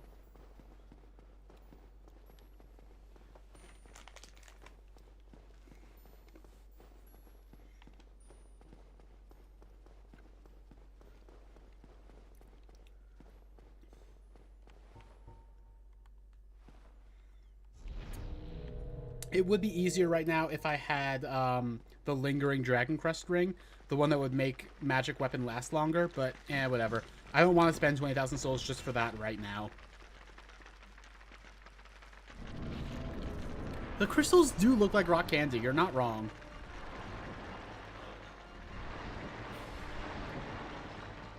I don't even know where my bloodstain is. His body's probably covering it.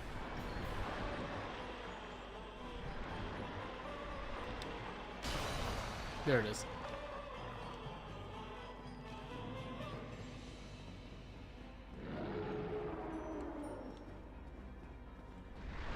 Give me the tip of that fucking tail. Oh my god, I hate this. I hate the boss cut mechanic a lot of the time, especially in this fight. It's really irritating. And like, there's his tail, but I can't attack it because that's too far up his tail. Too far close to his body.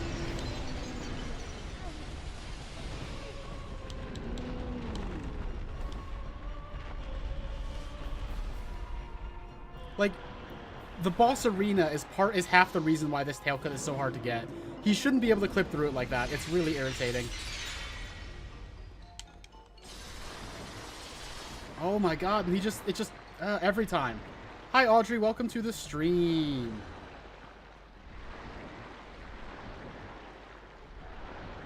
Is this the Audrey that we know? It is the Audrey we know. Oh, Hello, Audrey. How are you doing? You haven't been on our stream for a bit. Hello. Manal has been, but not so much you. Or this might actually be Manal using her account again. I don't know. Either way, welcome.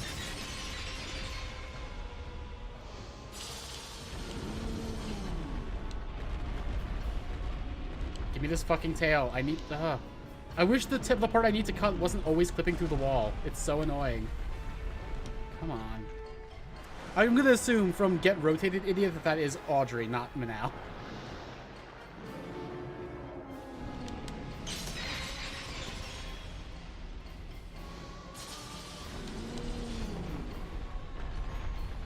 At least I only have to do it once. You're right about that, Anthem. And like, if I get it and then I fail the boss fight, I still have it. I don't need to do it and win the fight. Oh my god. I'm gonna have to try to like free aim this with a spell. I just don't think I'm gonna be able to rotate enough. Like, oh, Mimi's asleep. Okay. I know she was watching earlier, and I'm glad that she was, and I'm glad you're here. You know what I could talk about? What could you talk about? I mentioned this yesterday, on your stream yesterday. Yeah? Oh, talking about some of the annoying things from a specific person. Mm-hmm. Yes. I could talk about some of that. You could if you want. I'm down to have that conversation. If there was at least a lock-on point at the point where I need to go so I wouldn't have to free aim spells, anything. Give me literally anything to make this not a nightmare. You have to restart? Okay, see you in a bit, Anthem. And hello, Spider. Welcome to the stream. Last time I did this, I didn't have that hard of a time getting the tail. I don't know why it's so hard this time. He's just always rotating in an annoying way. He's getting rotated, isn't it? Well, I'm getting rotated. Like, I guess I can't blame him for rotating his weak point away, but... Oh, fuck. Okay. Well. You want to talk about the thing? Yeah, sure. I don't like... I don't like when people treat me weird. That's a bold take, Pepper. That's my bold take. That's my hot take. My controversial take, even. I know, it's a big one, right? That's huge. This one, like, isn't even, like... I couldn't find anything or think of anything that I'd seen recently. I'm sure there has been something, but I couldn't think of anything or remember anything that we've seen recently. So I'm just pulling into my past and how I have been treated by some people.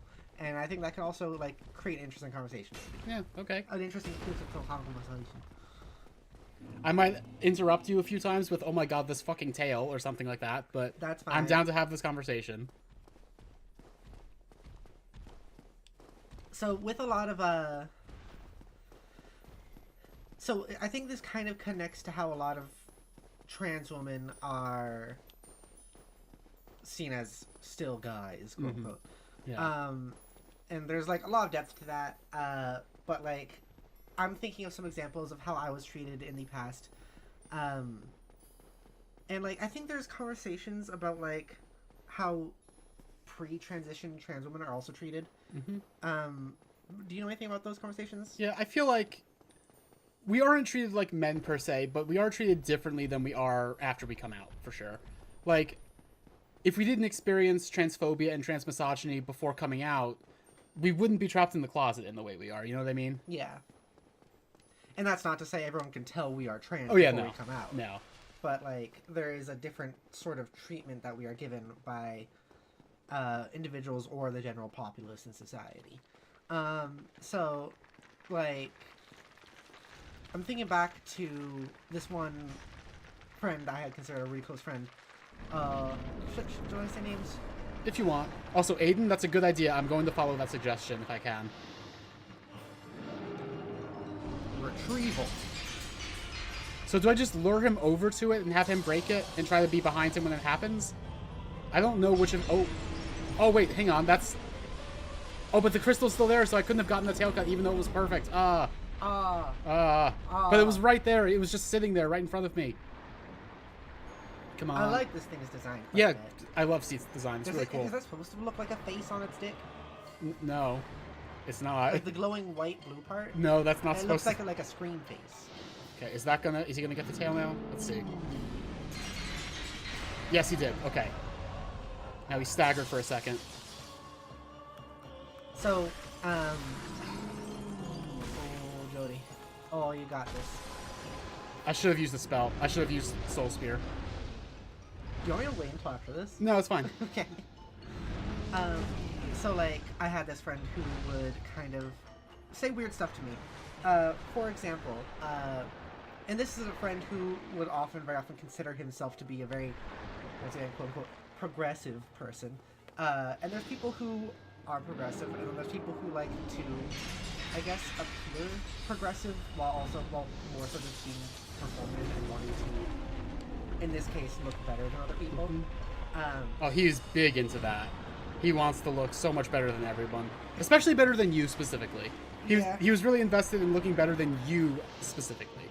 Yeah. And like the thing I'm thinking about, first of all, like one of the first things I'm thinking about is how. So you all know that I'm, well, maybe a lot of you know, not the newer people know that I am like asexual. And so I'm asexual in a way where like I like drawn lewd artwork. I like animated lewd artwork. I like that stuff. I don't really like it in real life. I don't like seeing real people's junk or bits, really. And by junk or bits, I mean specifically the stuff in between the legs. And there was... oh, that was so close to a hit. See, please. Oh, sorry, continue. It's okay. And so there were points where I would try to explain that pre-transition and even post-transition, and I would be told, like, by this person who would be who was considering himself progressive, that I need to go and cut the grass, for example, or that like I'm sexist for not being attracted to vaginas. Yeah. Which is also that has layers to it. And it's like that one. You can so easily see how he's like taking arguments that actually exist in a different context and trying to just crudely slap them onto you. Because like, yeah, there is a thing about like straight men who are performatively disgusted by vaginas. That's a different thing than being asexual and not being into like genitals in general. Like, it's such a different thing. Oh my god, I got it. And also like the way, nice job. Thank you. The way there was a lot of stuff that was like, it was interesting how a lot of his progressiveness was also treated like you need to be specifically sexually attracted or treat these people or groups as sexual to be accepted of them. Look at the inside of that tail. Look at it. I'm looking at it. That's chunky and goopy. It's got a core. It's got a core to it. Not exactly a bone, I don't think, but like a muscle, I guess. Yeah, a thicker muscle. Oh wow, that's doing nothing. Wow. Is that just because it's on his tail? See, look, there's the face. Kind of.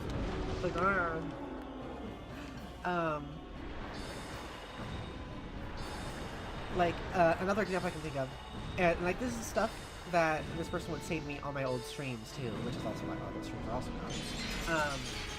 Just because I don't want that to be my the thing people can see when they search up my channel. I don't want them to see like me just getting kind of bloated. Yeah.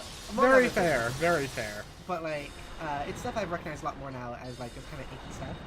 Because kind of what I was just saying, another thing was, I don't remember how this came up. I don't remember how it came up. And you can actually tell me... He's just stuck not attacking right now. Sorry, go ahead. You can tell me about your opinion if you did. There was some sort of conversation that came up of like... okay, Seath is done. Continue. A conversation that came up about like periods, right? And specifically, the conversation was like having used.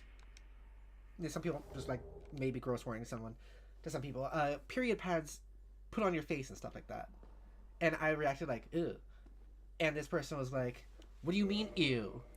I think that's a very fair thing to be grossed out by. And I was like, I don't want that, and he was like, "Well, I mean, like it's a natural thing of the body, and like you need to like be all cool with that, and also it's really hot."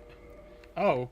And like that's what I said earlier when I was kind of framing it as in like the height of like acceptability is whether straight men find it hot. That's like, what I was saying. Yeah. Was like it's interesting how like, because I think a lot of his thing was like, well, a lot of guys don't want to have sex with people who are on their periods, and that means if anyone is disgusted with period pad in their face, then like that's such a different thing. It's interesting. This person, I think, in my opinion, had very black and white views on all this stuff. Oh, on everything. To the point of being very adamant about it. If I could just quickly read this. Yeah. This sword, one of the rare dragon weapons, came from the tale of Seath the Scaleless, the pale white dragon who betrayed his own. Seath is the grandfather of sorcery, and this sword is imbued with his magic, which shall be unleashed as a wave of moonlight. Okay, continue. Okay. I feel like I'm also not in the like most energetic place to talk about this, but also like I'll talk about it. I'm just gonna say also I might talk about it again someday in a more energetic or prepared way. That's fair. Like another thing was, this is kind of like more examples of like performativeness, because have you ever heard of any of you? I'm sure you all have. Jinxing, when someone's like, I knew you were gonna bring this up. Classic ones. This is one of the classic ones to me.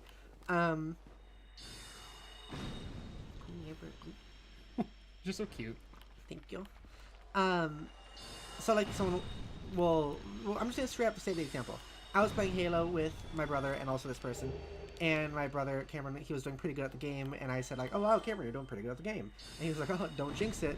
And then this other guy was like, you fucking idiot, that you can't talk about jinxing, you know, that affects people's lives, that can hurt people. Which, to be clear, not like being jinxed affects people's lives, but like belief in things like jinxing affects people's lives is what he meant. Yeah, he cared about the important things. Yeah, This clearly. is what we're getting at. That's real oppression, like whether Yeah. when people believe in jinxing. Yeah.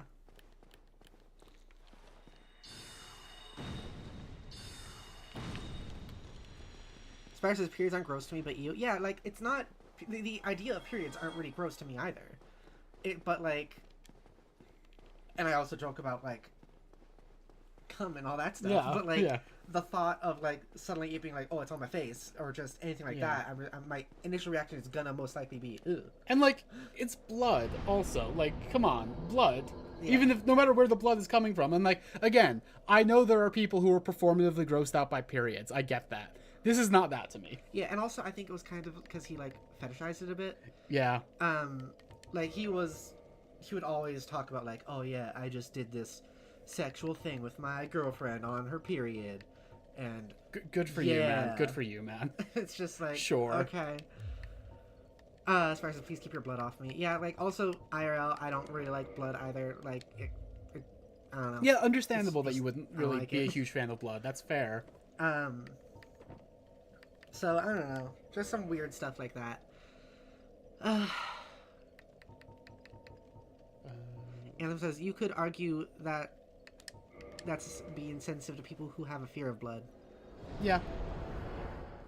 I'm not sure what he would think about that. I don't think he would care. I think he would probably say that you shouldn't have a fear of blood because that makes you sexist. It's probably what he would say. And then the thing is, this guy's also super fucking sexist. He's just, like, that's the other part of this. For example, when I started transition, his ways of trying to make me feel like a real girl were by insulting me when I'd be playing a video game and I died. He'd go like, gamer girl, bad at video games. Those were his ways of doing that. It's like, okay, man. Really frustrating. Stuff like that.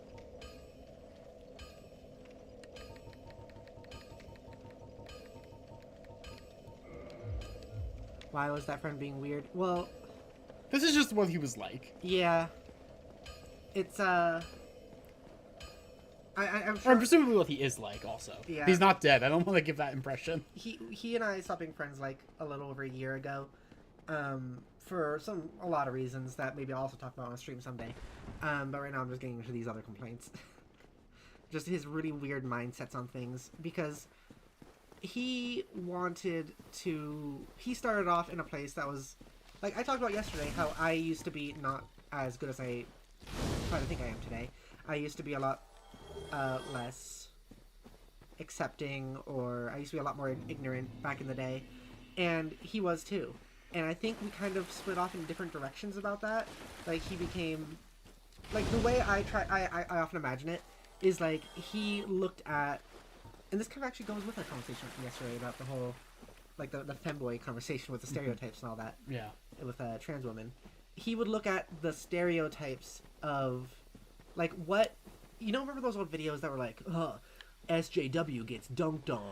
Yes. Look, this is why SJWs are bad. And he would see those arguments and those stereotypes people would make, and then he'd assume those stereotypes were real, and that to be good, you had to enact those stereotypes. Yeah, yeah.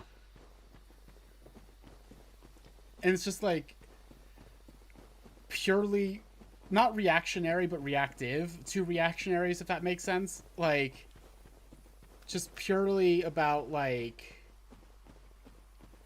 I don't know, just reacting fully to what reactionaries say and not engaging with, like, the people they're saying those things about. Yeah.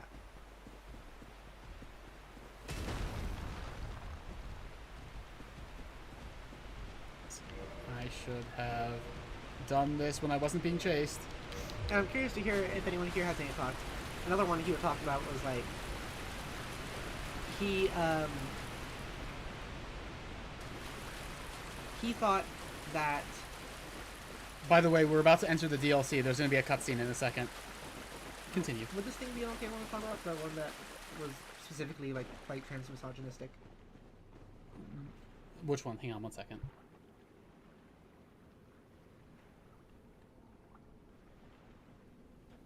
Talk about that. Yeah, I think that's fine. Okay, well, he, so, you may know that Jodi and I are polyamorous. What he would say is that, like, people... He'd be okay with people having, physical interactions with his girlfriend, who was also open to that, if they were women. But only if they were women that didn't have penises. Yeah. And it's like this weird thing of, like, okay... Why is that specifically? Yeah. For several reasons. And of course, if we make a thing about that, then it comes off like, oh, we just want to be with her. And that's not even the thing. Yeah. Like, it's just like, you're being a trans-misogynist in how you're defining this. Like, stop it. It's like, why is it what's down there matters? And his reasoning was like, well, it's because, like I want to be the only one with a dick to be with her. And it's like... That's not a neutral thing. What the fuck are you talking about? Yeah. Also, J Hill, it's Manus, not Magnus. Anyway, first boss of the DLC immediately. Let's go. Continue. Spider says, I'm not poly, even I know that's really fucking dumb. Yeah, it's weird. It's like, very just specifically, I don't want trans women around my girlfriend. Anyway, Crystal Soul Spear's fucking good. You only got to see it against the boss that resists magic damage, but it is so much damage. This boss is fucking hard, but I don't care. Crystal Soul Spear.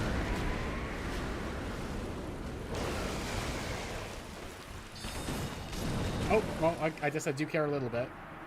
But look at how close he was. Look at how close he was. Spider says, no one can have peener but me, basically. Yeah, basically.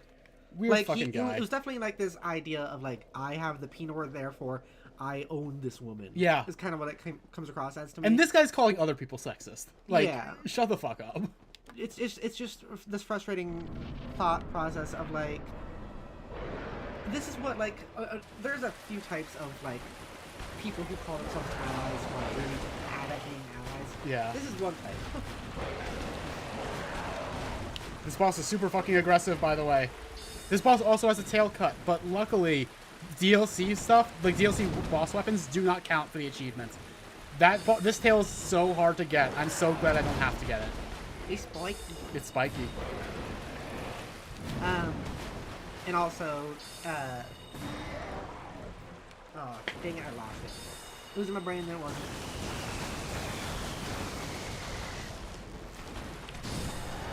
Wow. I traded hits, and you usually don't want to do that with the Sanctuary Guardian, but it worked out for me.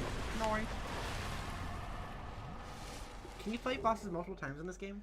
No. This one, yes. But, because, like, after you beat the final boss of this DLC, you come back here and there's 2 of them. Whoa.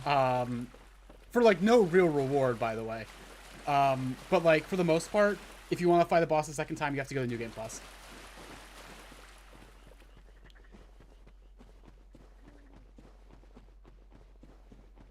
Here we are in Ulasil Sanctuary. This is, like, a lot of the stuff in the DLC is going to be areas that you should know from the main game, but just recontextualized.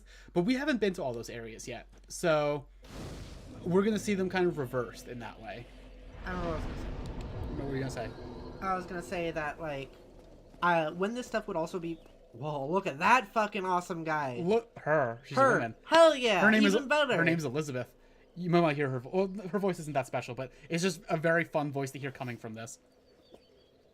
Well, look at this one.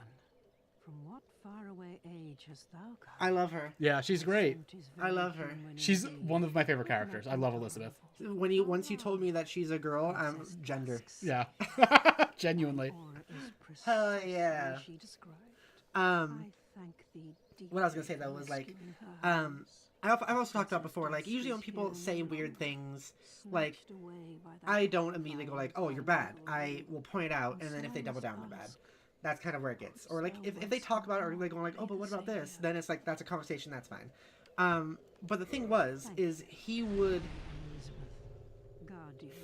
think, like, ultimately he was always in the right here. If everything, there'd be no room for conversation. If it was pointed out, he would just kind of go silent on you. Yeah.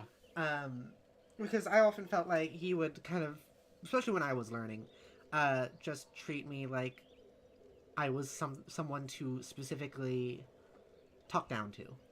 Yeah. Sorry, do you want me to keep talking? Give me 1 second. Yeah. I just want her to talk. Go ahead. Thou shalt see further on, an abyss was begat of the ancient beast, and threatens to swallow the whole of Ulasil. Knight Artorius came to stop this, but such a hero has nary a murmur of dark. Without doubt he will be swallowed by the abyss, overcome by its utter blackness. Indeed, the abyss may be unstoppable. Still, I have faith that Princess Dusk may be rescued yet. So we're experiencing things backwards here. You're supposed to spend a lot of the main game hearing a lot about Artorius and how, oh, he walked to the abyss. He was this legendary hero. And then you're supposed to come here and hear into the past, and hear questioning about, like, I don't think he could do that. He's not human. He doesn't have any dark, so how could he ever walk the abyss? And we're going to find out more about his legend. In this run, because I haven't done that whole part of the main quest, we haven't heard it yet, so we're going to kind of get everything backwards. Oh, she's just repeating herself. She sells the same spells that Dusk has. I didn't buy repair from her, so let's buy repair. I'm going to need that for the achievement. And then continue. I remember Kathy Underpants, Malcolm guy. I remember. In any case, though, also, I do feel like a lot of what I'm saying here could be a better, larger conversation when I'm more in the right headspace for it. That's fair. So I might not do... I'm not going to delve too much into it and save it more so for something like that. Also, what is it with, like, every time... Like, when I stream, I go ahead and stream or whatever. But when you're streaming and I come over here and sit next to you, I just heat up like crazy. Like, I'm overheating again. I don't know why. Do you want to open the window? Maybe. Wouldn't that bother you, though? Jodi? No, it's fine. I mean, at some point, I might ask you to close it at some point soon, but at least, we can cool you down. I'm kind of amazed you're wearing a sweater right now. Yeah. Oh, that's cold. That's so cold. Fuck. Oh, I want to feel it. Oh, I like it. I know you do. I don't understand you. I like it. I know you do. I don't understand it.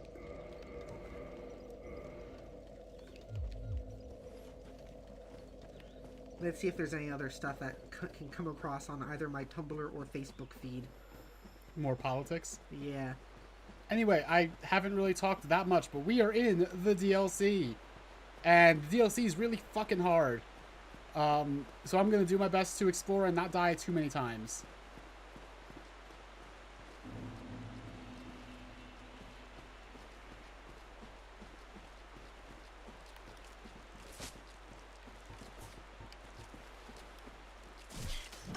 Oh, shit. These fuckers just killed me. You got fucked? Yeah. Bionicle Guy says all of this game is hard. The DLC is harder than, like, almost anything else in the game. Almost any regular areas in the game, I should say. And the bosses are also quite difficult. Except, we're gonna get spells in this DLC that let me melt bosses. It's gonna be fucking great. It's very satisfying.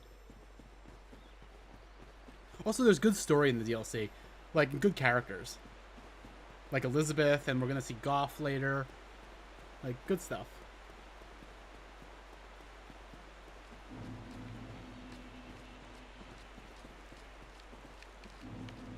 You have to sleep? Okay, see you, Bionicle Guy. Thank you for being here. We appreciated having you. That move that like gardener just did, where he like lunged forward and fell on his stomach, that you can get that weapon and you can use that same exact move where you fall forward onto your stomach, and I think that's fun.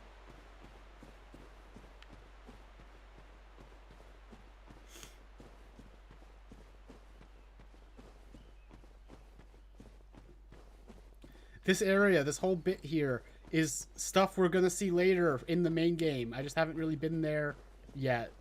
Go ahead. I'm gonna send you something that is just for me to read later. Okay.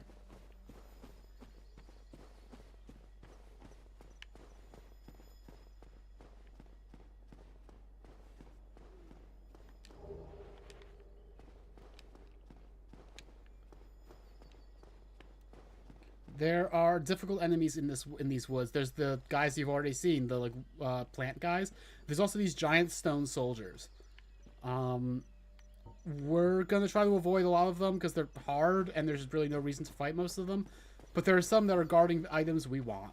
Like right over there, there's a little like pond with a chest in it, and it's guarded by a bunch of enemies. But we want that chest. We want it bad.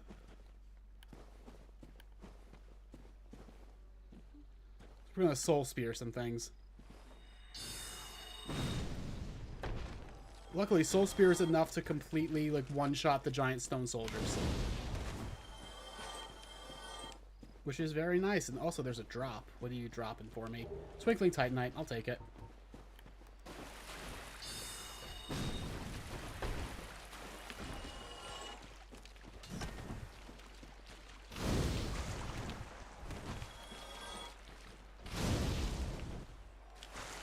Oh shit, there's more coming. Okay.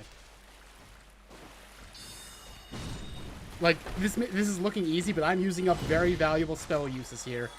So, there's kind of attrition. Blue Titanite slab. Thank you, God. We don't need to find any more in this run.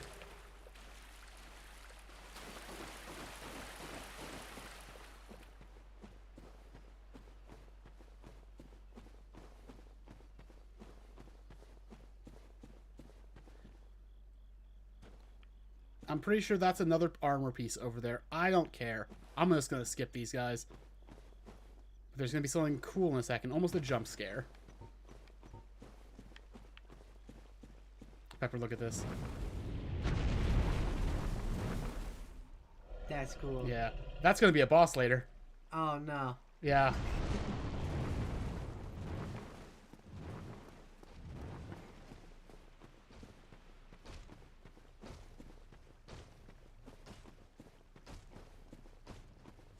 We can hear one of those stone people just like up ahead, just clomping around. It is an optional boss. I am going to kill it. I think there might be an achievement for it. I forget. But I'm going to do it either way. This hole right here is very important. That is the abyss. We're going to be in there later, in this exact hole. Not from jumping in here, but we're going to find it.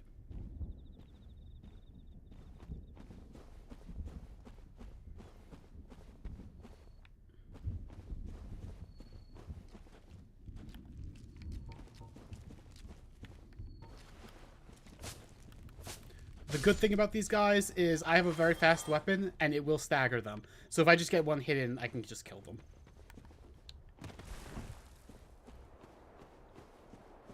Now, this is a dirty trick. There's a hole here. It's hard to see because you kind of have to come up over the hill. It's annoying. Very dirty level design trick. Is there a Waffle House in the Abyss? There is not a Waffle House in the Abyss. To the best of my knowledge, who knows? The Abyss is a big place.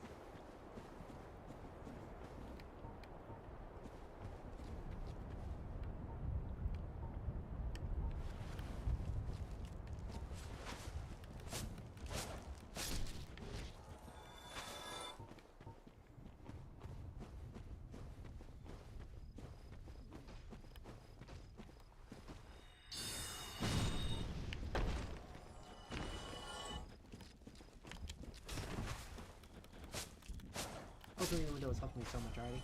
I'm so glad. Are you cold? A little bit. I want it to be closed relatively soon, but I'm okay for now. Okay.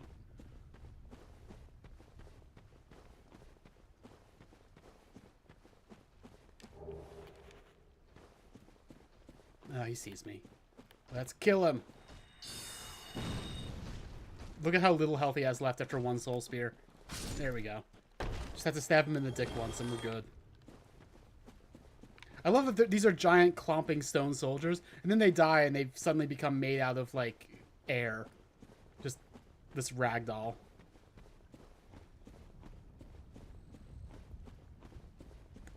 Anyway, let's look down here real quick. That looks like an area we can go to. You can see items, and we are going to go there. It's not going to be pleasant, but we're going to go there. Also, Goff's great arrows. Let's look at those, actually. Great arrow used by Hawkeye Goff, one of Lord Gwyn's 4 knights, for dragon slaying. Requires great bow. Goff personally crafts each stone tip and wraps the shaft tightly with tree bark. I already said it, but we're going to be meeting Goff. He's a good character. I like him a lot. Someone in the chat earlier, I don't remember who, mentioned the Noah Caldwell-Gervais video about Dark Souls. He references something that Goff says quite a lot in that video because it's like resonant and thematic.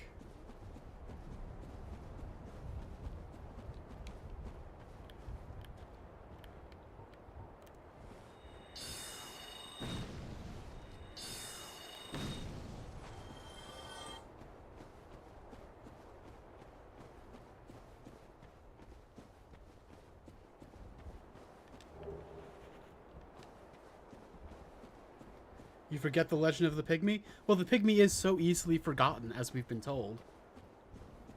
For anyone who doesn't remember the opening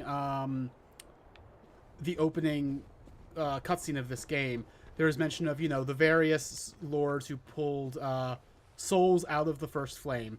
And, you know, Gwyn, the Witch of Izalith, Nito, and also the furtive pygmy, so easily forgotten. That's going to come up now. That's important.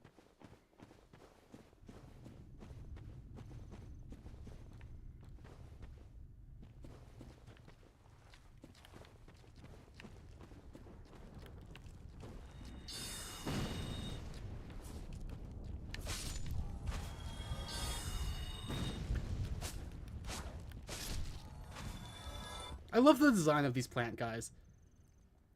They're cool looking with like their like just plantness. All the twisting stems and stuff like that making up their body. Also, I love that some of their weapons are just like pruning shears.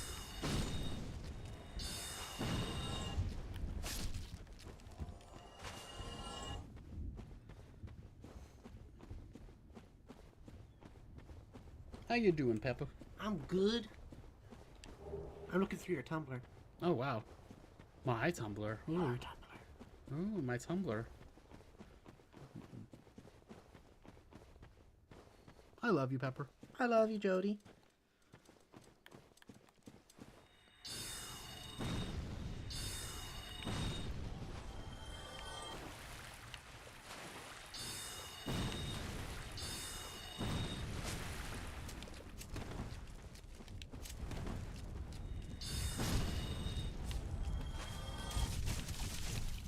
Wow, that almost killed me. And here I was starting to treat them like a joke. And now I'm bleeding. Did blood loss on me. Please die. Please die. I don't want to deal with you. We're almost done with the sanctuary, actually. Like, it's kind of a short area. It's just the boss fight at the end is really fucking hard.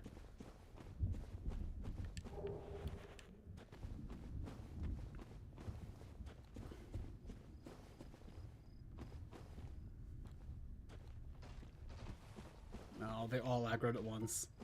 That's not really what I wanted to happen. Oh, fucking... Well, I managed to hit the plant guy and the stone guy behind him. That's good. The guardian.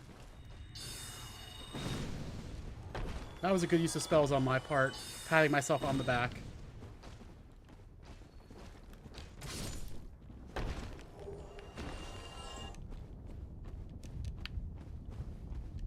Come on, give me the... There we go. Just the blood red boss clump. Wasn't even anything good.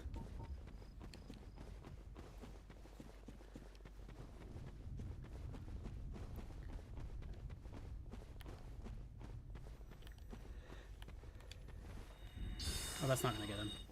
It's gonna disappear. Got it. I don't even need more Twinkling Titanite. I don't know why I'm going after that so hard. I feel like there's... Yep, I see one. I see a gardener. I see 2 gardeners.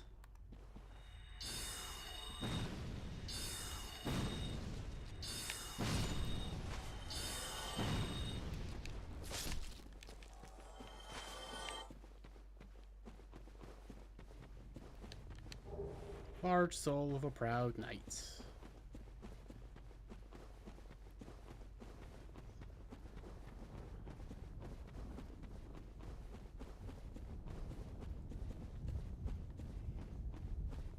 Do I have a favorite quote from the Souls games?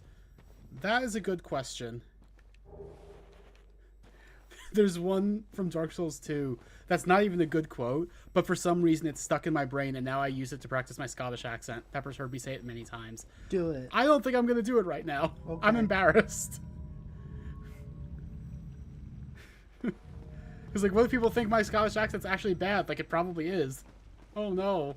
People also think my British accent's bad, and it's fun to do still. Yeah, that's fair.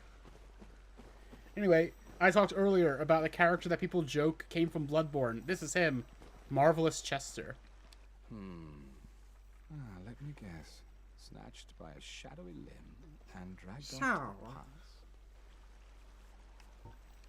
Yes, of course. Exactly what happened to me. We are both strangers in this strange land. But at least now there are 2 of us. So, we got dragged here because we had the broken pendant. The broken pendant was specifically described as being half of a pendant. The implication is he found the other half of the pendant and got dragged here by that pendant's owner, I suppose. I hear dogs. I know there's dogs down there, but I'm suddenly worried that they're running up here. I guess we're fine.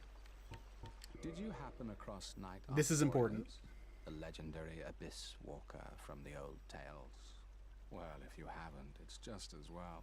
He's a colorless sort, if you ask me. So, what did that giant mushroom make you do? Not that I care. It's none of my business.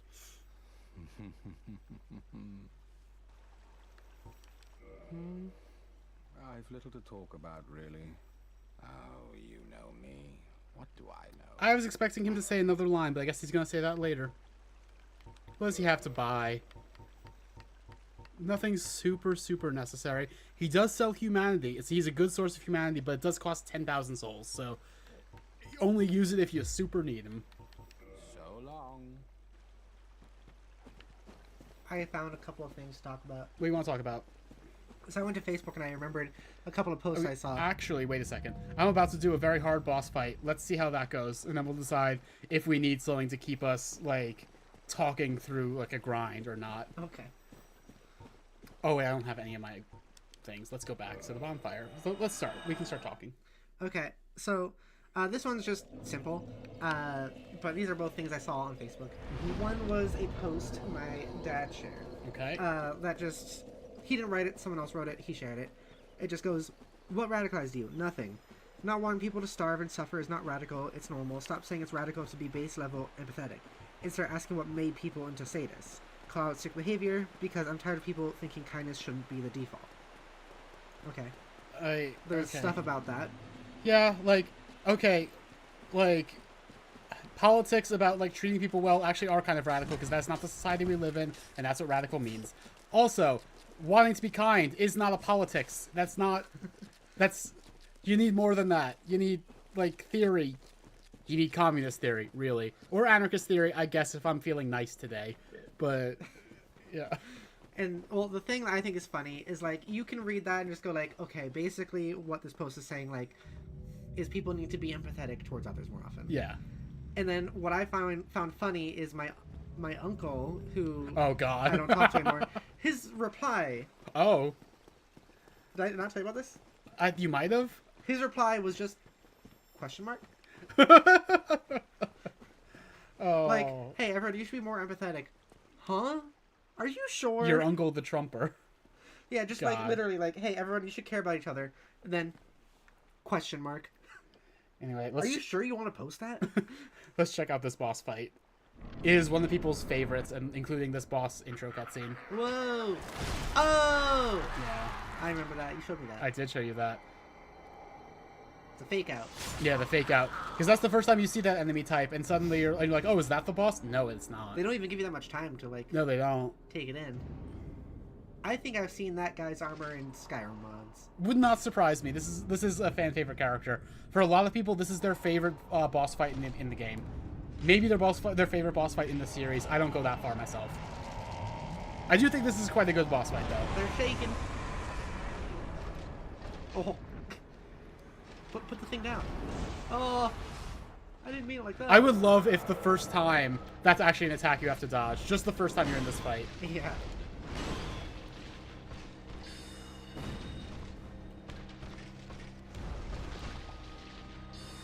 This boss, like, every boss in this game is about dodge and then attack, right? This boss, even more than particular, like, you have to, like, you get into a rhythm with him. And if you're not in that rhythm, he's just gonna fucking murder you.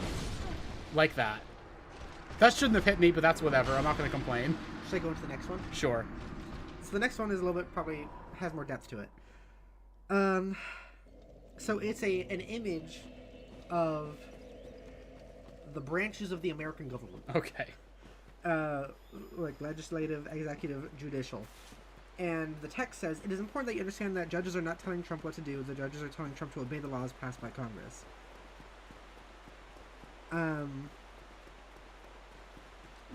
For people who are new, I want to be very clear. Trump is an asshole, but also if your entire politics are anti-Trump, you do not have a politic.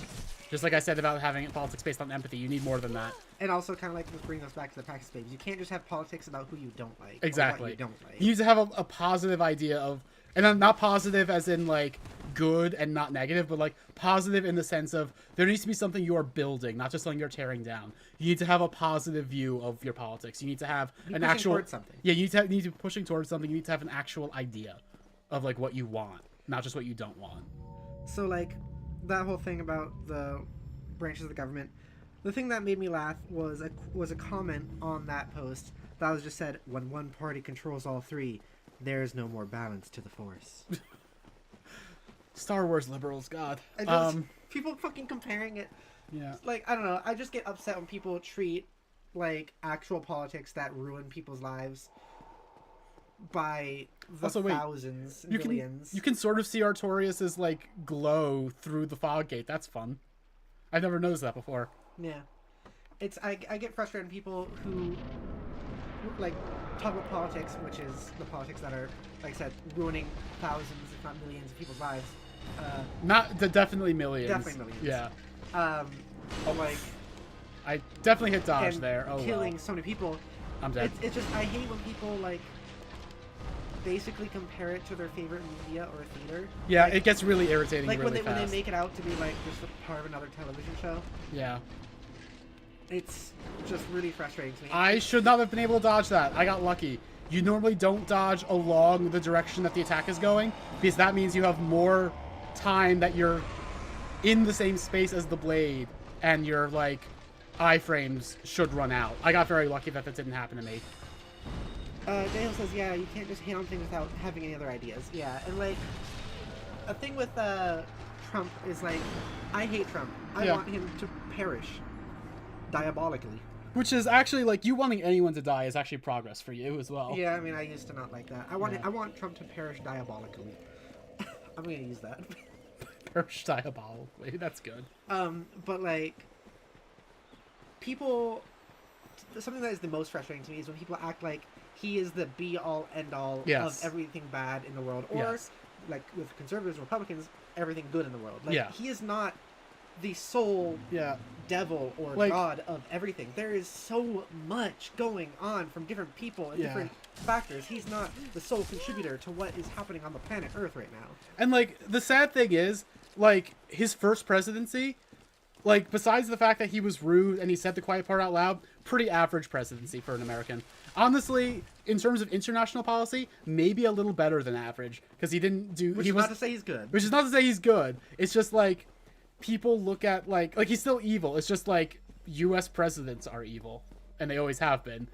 Like he started fewer wars overseas, and that is the criteria I'm using here. I don't know if that's going to be true this time. We'll see. But like it once again goes into the whole thing of like when people were all about like Kamala Harris being the good person, like the good president to vote for, when she is, like you said, Joey, like you told me and made me aware about, was bragging about wanting to like she was harsher on. She was actively trying to outflank Trump from the right in terms of immigration. Like she was actively being like, we're going to be even harder on migrants than he is. Like that was her advertising. Yes, that was what she wanted people to know about her. Like the way people act like she's just an unalloyed good is wild to me. Because she's the blue one. Yeah, because she's the blue one. Sorry for everyone here who's like probably tired of hearing about American politics. Yeah. Also, that was his attack finding was really weird there for a second. He jumped way away from me. I ended up actually jumping towards him because I was assuming he was jumping at me. Also, I might be about to win. Let's see. Just the same, but I also worry on what his death would set off with those who worship the ground. And that was Artorias. Not like me, nor people who like him to the fringe, people who I think are just looking for a reason. Yeah, no, I agree with that. I think me wanting him to perish diabolically is just for my own satisfaction. Yeah, that's fair. Like, I don't think it would actually do anything good. It wouldn't do much for the world because, like, it would just be another person that would take his place. Which, once again, while we have to look at the systems, not the individuals. Yes. But it would still make me happy. Yeah. Like, there's a difference between, like, this would be a good change to happen for the world, and this would be a thing I would personally find satisfying. Yeah. And it's okay to want things that would just be satisfying sometimes, and his death would be very satisfying. Yeah. Elon Musk, too. Elon Musk, too. God, yeah. Speaking of, what is Vox Populi? The people have spoken, basically. What's this is something he said on Twitter a lot, right? He said something recently of like Vox Populi, Vox DEI. Like, okay, Vox Dei, as in voice of God. So voice of the people is the voice of God, essentially. Okay, so he wasn't saying Vox DEI. No, he wasn't. Okay. He wasn't. Because I was like, I wonder what that means. We were talking about this earlier. This is a Gravelord. Oh no, this is a Dragon Remnant sign. You never see those. This is someone from the Dragon Remnant's Covenant who wants to do like a one-on-one fight, and the winner gets a dragon scale. That's cool. Do it. I need a dragon scale. I might do it. Do okay. it. Oh, fine. I'll do it. Fine. I'll do it. I'm doing it. Do it. I'm doing it.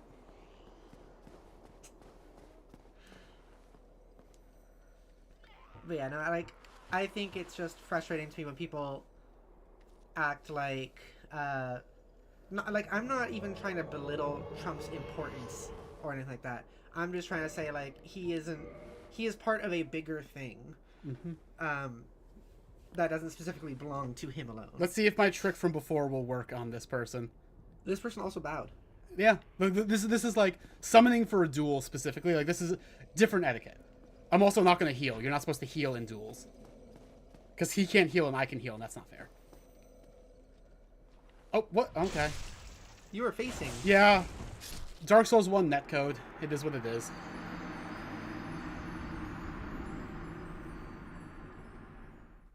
I wish there was, like, a sorry emote, because I feel like I'd use that. I feel like I would find that really condescending. Really? Yeah. So now that we've beaten Artorias, there's an NPC out here. So we've met... So as far as the 4 Knights of Gwyn, we've met Ornstein, and we've killed him. We've met Artorias, and we just killed him.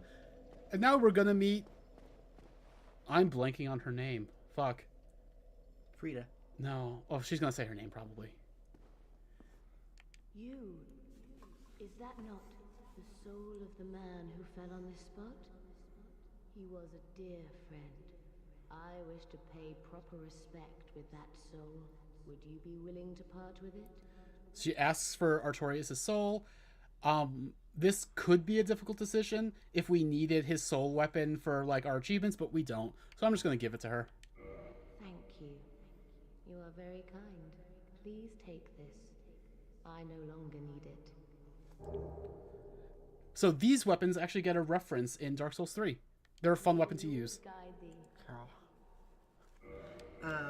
So, hang on. I might get her name from this. Kieran. Lord's Blade Kieran. That's right. Curved sword used by Lord's Blade Kieran, one of Lord Gwyn's 4 knights. Kieran brandishes her sword in a mesmerizing dance, etching the darkness with dire streaks of gold. Jodi, I can also kill her for her armor, but I'm not going to do that this time. This time. I've done that before. Her armor's really fucking cool. I'm not going to kill you yet. Her armor's really fucking cool, but I can't use the headset because I need to use Dusk's crown. So, you get to live this time, Kieran. You know, also while Jodi was reading that, she was stroking her own hair. She's very pretty and cute. Was I doing that? Yeah. I didn't even realize I was doing that. Yeah. So I should talk to her. She's going to disappear next time I reload the area, so I should talk to her. I'm going to choke you. Okay. May the Lord I'm guide choking you. Jodi. Oh, she didn't have anything else to say. Okay, whatever. What time do you want to head to bed tonight? Earlier than last night. Okay. I need to check. I need to check what time the thing is open. Hang on. Because that's gonna alter my plans depending on what time. Okay.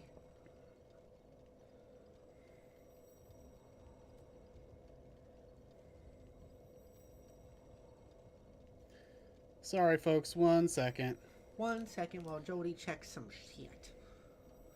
This is also pretty cool. Jodi has had already over 100 views on this stream. Yeah. This is really cool. So the fingerprinting place, the one that's closer to us, is open from 9 a.m. to 11 a.m.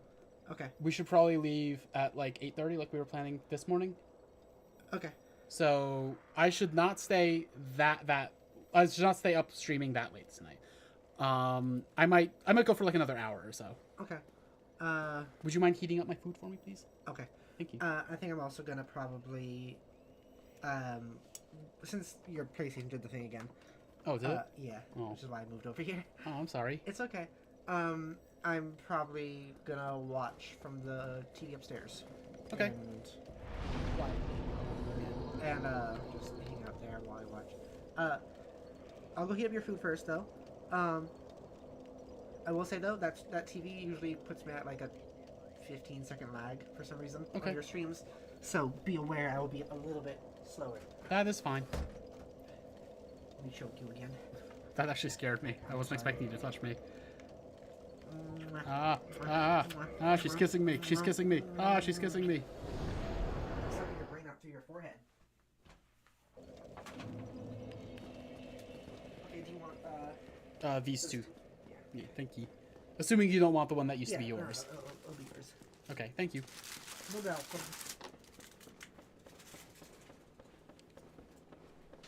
Oh, hello there. Where have you been? Time is a resource. Let's delve in promptly.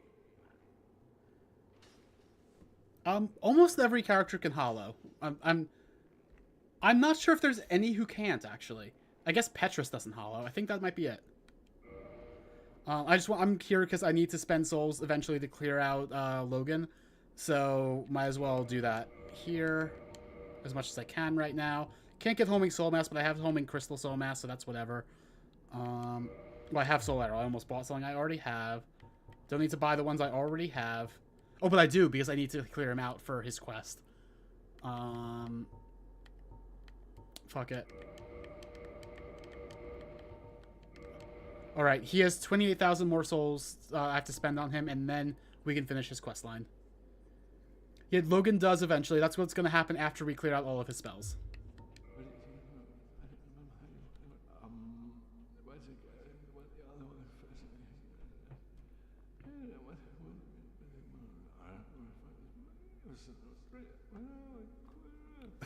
I like his mumbling.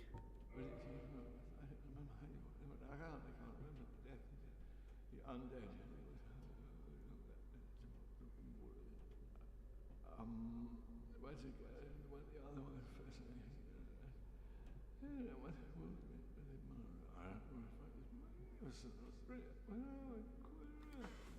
He definitely said the undead at one point in there. I wonder what was in the script and how much of that was actually improvised by the actor.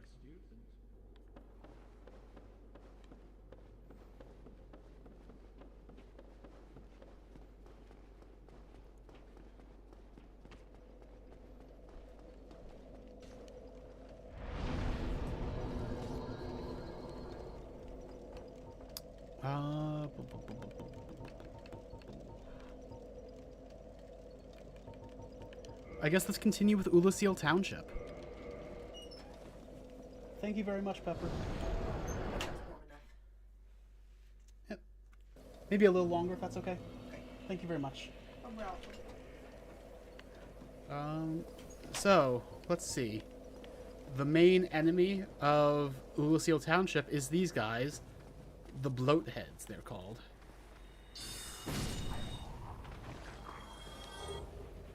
They drop large titanite shards, which is helpful.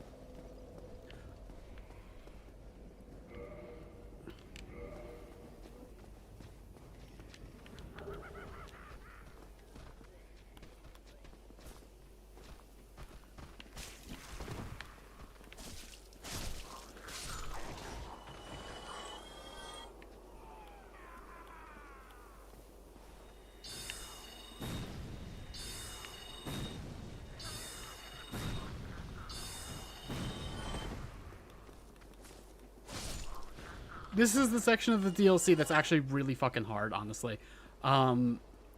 There's a lot of attrition that goes into this part. We'll see how I do.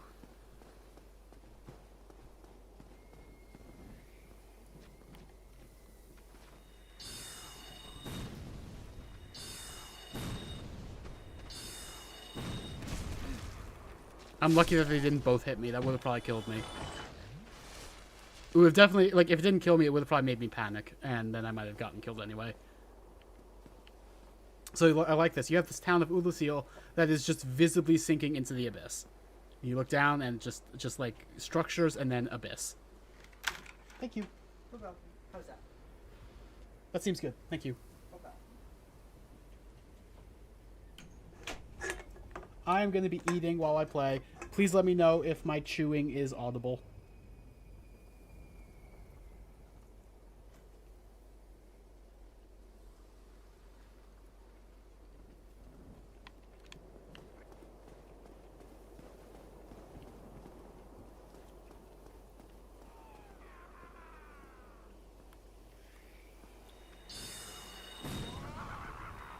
That's a mage, a bloathead mage. They're rough. We don't want to deal with them if we can avoid it. Or we don't want to let them cast if we can avoid it. I love that in this area you can hear distant screaming. That's wonderful. Great and lovely. So right now, I can't equip the Moonlight Greatsword one-handed, but I can do it two-handed. Let's see what it's like. Let's see what kind of damage it does. The Moonlight Greatsword is pretty cool. It looks different in different games. In this one, you can see that it's like it's got a base sword and then it's got like a glowing like energy sword like field around it. In the that enemy sounded really close. You can also see just coming off the hilt, there's kind of like a smaller blade. In Demon Souls, the Moonlight Greatsword was like, it didn't have the intermediate stage. It was just like that smaller blade, like almost a dagger blade, and then a giant energy blade coming off of it that was like the size of a greatsword. That one was really cool. I think that one looked that way because part of the way it worked was that it just completely ignored shields, and this one does not do that. So they didn't want to give it that. But also, if you're two-handing and you strong attack, this is what it does. It aimed straight down, so it was hard to tell, but it did launch like a projectile out. It's not worth doing, and it costs a lot of the sword's durability, so it's not actually good, but it is cool.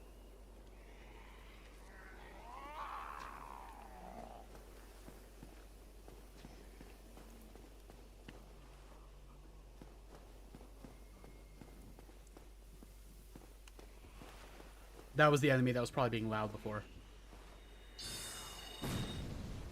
Well, that's probably the enemy that was being loud, is what I mean to say.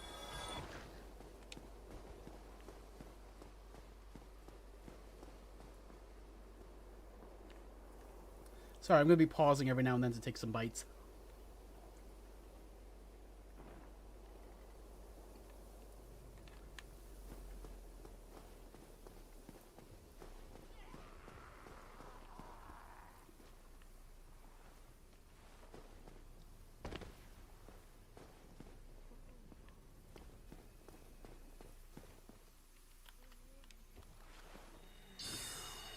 It's not gonna reach it. That's annoying. Anyway. Let there be light. We got the skull lantern from the catacombs.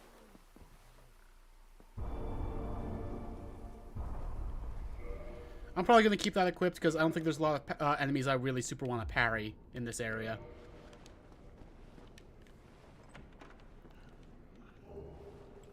Silver Pendant is going to be very useful for a later fight in the DLC. The final boss of the DLC.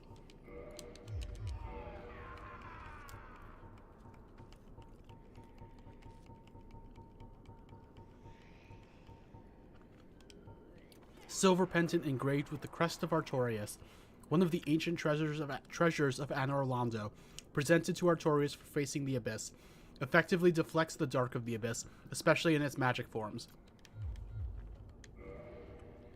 That is basically necessary for one of the boss fights.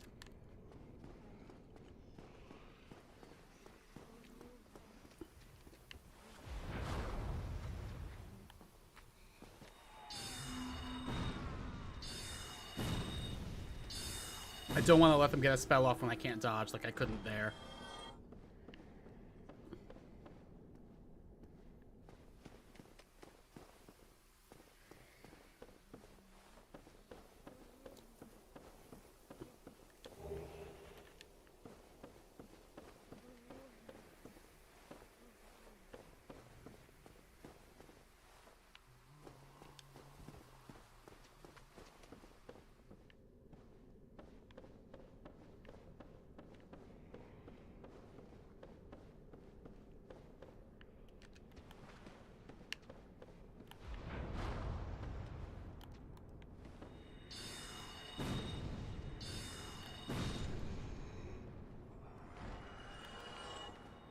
This area is, like, this room is so rough if you're a melee build. You have no idea.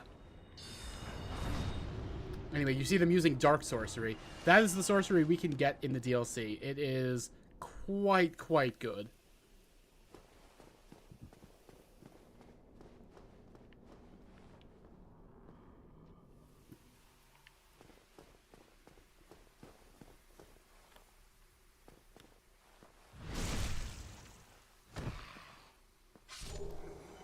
Oh, and this is a thing that was added in this DLC.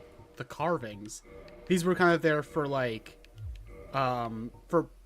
more online purposes, but they're fun anyway. I'm sorry. I'm sorry. Head carved of arch trees by Goff in his imprisonment. That's also the sound of Goff's voice, although we don't know that yet. Goff imparts an emotion to each and every completed carving, which helps him achieve personal enlightenment. When a head is disturbed, it speaks, reflecting the emotion conferred to it. The head says, "I'm sorry." Have another look. Isn't that an expression of atonement? These are a lot of fun, and after this DLC, they were added. Like, they're basically in every game after this one. Like, for, let's say a bunch of things, to be clear. Dark Orb, our first dark sorcery. Now, later games, especially Dark Souls 2, make dark spells, like hexes, a specific spell class. In this game, they're just sorceries and one pyromancy. Hidden path ahead. I do not believe that's true. Let me try this with, I just got rid of my prism stones. Let me try that with prism stones. Nope. Not doing that.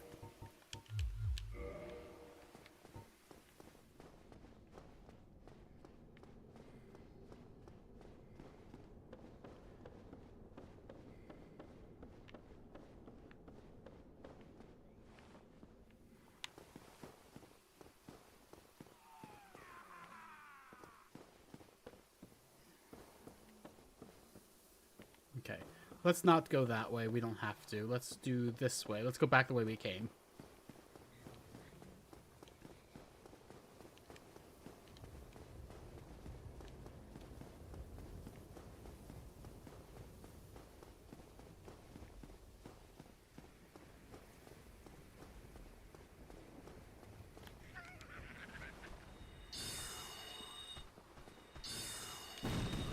Let's see how this sword does.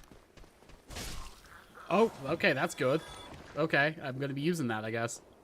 That was better than expected. Hey, guess what we have here, folks? Is this the final mimic of the game? I think it might be. You can't even see the chain. That's cheating.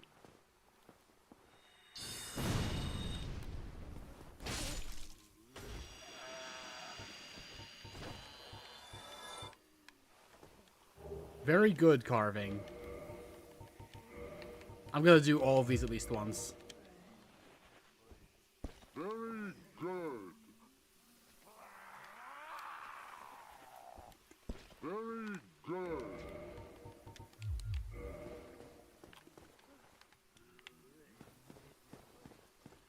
These carvings were essentially like their response to people asking for voice chat, which I think is very funny and also appreciated because I don't think voice chat in this game would have been helpful or good.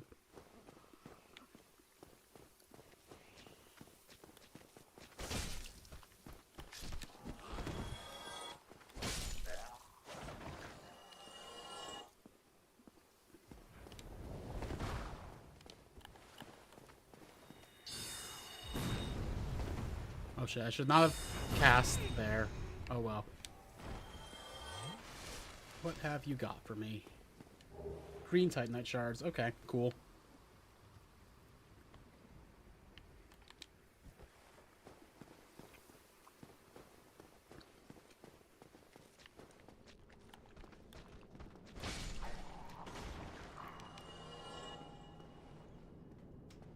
I was genuinely not expecting this sword to be this good against them. Especially when I don't have the strength to wield it one-handed. Granted, it doesn't have very high strength scaling. It's in scaling, but still. This is probably going to be our main weapon from here on. Especially once I get the strength to one-hand it.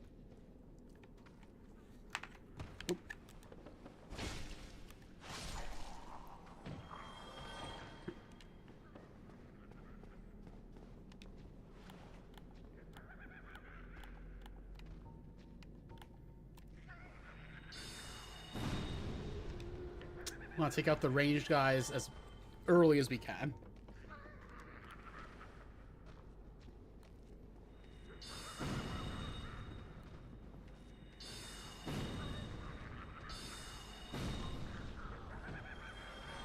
This room is evil. This room has killed me so many times. Want to lure some of these guys away from the mage, if I can. Oh, I did not think that was going to hit, so I didn't bother dodging. Oh, I should not have been healing there. I knew it as soon as I pressed the button. Oh well.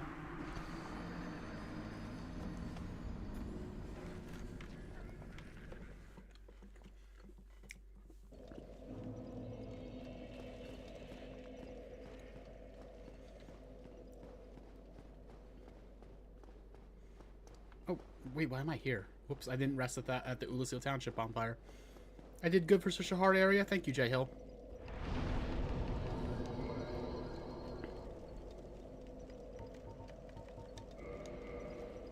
I'm probably going to replace one of my spells with Dark Orb. It's fewer uses than Great Soul Arrow, but... Oh, Combustion. What am I doing? I'm going to replace Combustion with Dark Orb. Abyss sorcery discovered by an Ulasil sorcerer on the brink of madness. Fires giant dark orb. In contrast to standard soul sorceries, Abyss sorceries are weighty and inflict physical damage. Perhaps human souls, because of their humanity, produce sorceries with more tangible presence. Also, dark sorceries have a little bit of strength scaling. Not very much. You still want to just have pure int. You don't want to have strength scaling for this purpose only. But they do have some strength scaling. I wish they kind of leaned further into that. That would be pretty cool. Let's try it out.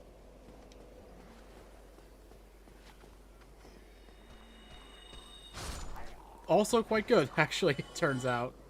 And that's not even, like, the good Abyss sorcery.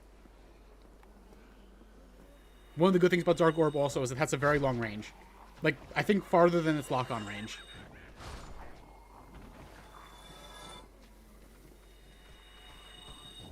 The bad thing is it has a very long cast time. Like, kind of similar to, like, a heavy soul arrow.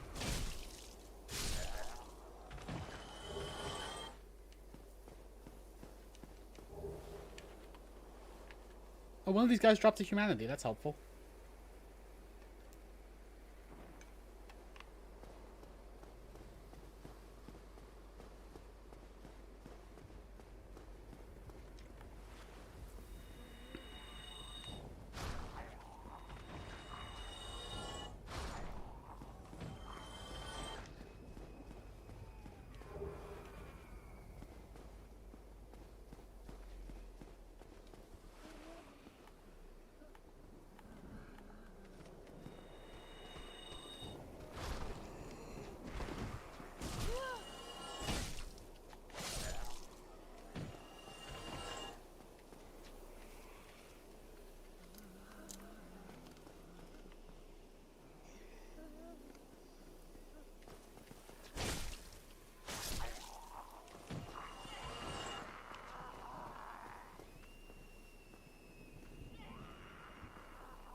Oh, shit. I gotta actually get cover if I'm gonna heal. Oh, there's a vagrant over there. That's terrifying, actually. That's gonna do a lot of damage while I'm trying to kill the mage. I'm gonna use Soul Spear probably to try to kill him quickly. See, vagrants start to become a lot more present in Remastered for some reason. Okay, good. Those would have killed me if they hit me. Vagrants hit really hard. What have you got for me, Vagrant? Also, look at it. It's like a crab. Vagrants look cool. We've seen a good Vagrant, or we've seen a light Vagrant, and this is a dark Vagrant, I'm pretty sure. Humanity. Alright, cool. Thank you. It's fun that they came up earlier in this stream, and, like, this is the stream where we're actually starting to see them. We've seen 2 so far. I'm pretty sure in Dark Souls 1, in, like, original Dark Souls 1, like, vagrants were just straight up broken. Like, I never, ever, ever saw one. I saw, like, there was a Let's Play that I watched where that person saw a vagrant one time. So I know that they were in Dark Souls 1. They're just super, super rare. Or, when I say Dark Souls 1, I mean, like, not remastered.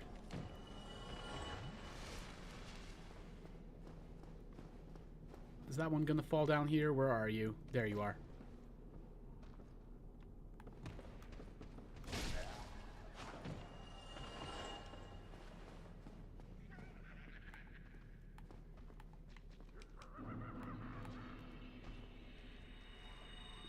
Oh, that's annoying. I think Soul Spear might hit, actually. It's a little bit of a narrower projectile.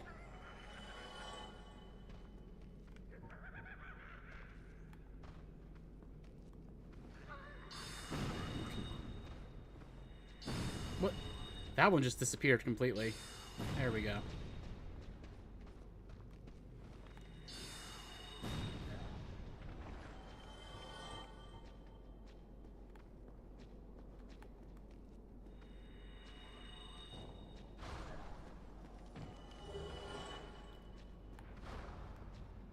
That mage is trying to hit me. I hope I'm out of his, hope I'm behind cover right now. Look, He's not even hitting this cover. He's like... He's hitting that rope. Interesting.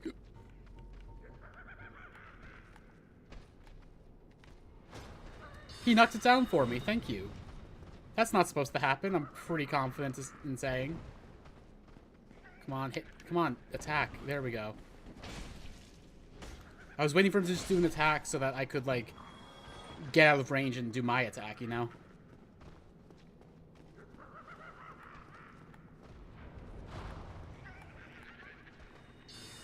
Okay. Oh, that was... I misjudged that range.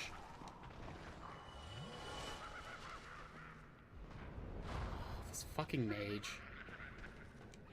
Come on, aggro, melee guy, aggro. Aggro. Thank you. Oh, shit. That is... I got the aggro and then immediately got hit. That's kind of worst case scenario for me. Okay, good, good, good. Oh, good.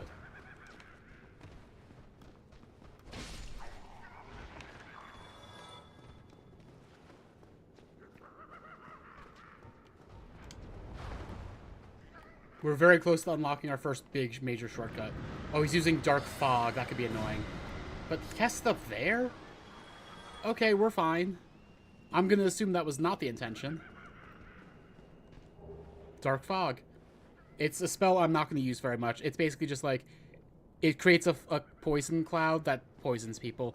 There's a much better version of it in Dark Souls 3. Also Dark Souls 2, kind of. Not the exact same spell, but like one like it. Oh, no, wait, no. There is that exact one in Dark Souls 2. What am I talking about? Okay. We're not done with this building, but I just want to collect some items. That door over there is our shortcut. I should maybe go unlock that before I do anything else. That would be smart of me. This area, this bridge fucking sucks. But hey, we're through most of Ulasil Township. These areas aren't actually that long if you're not constantly dying like I usually used to be in this area.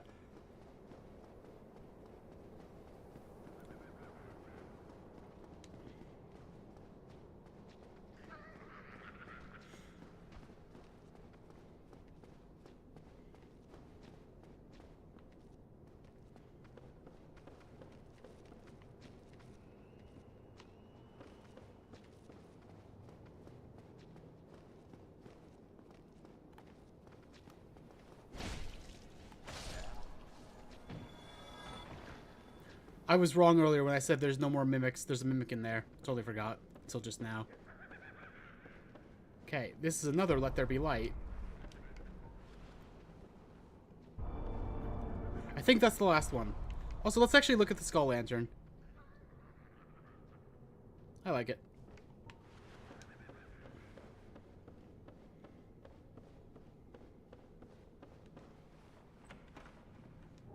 Red Titanite chunk. I'll take it. That's for upgrading fire and chaos weapons.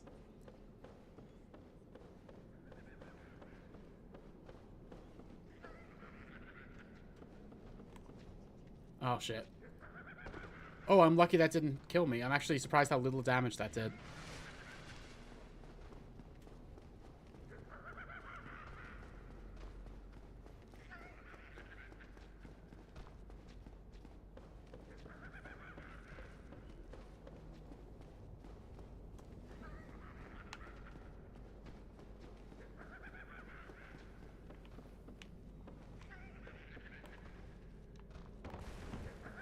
Okay, I don't want to hit that mimic.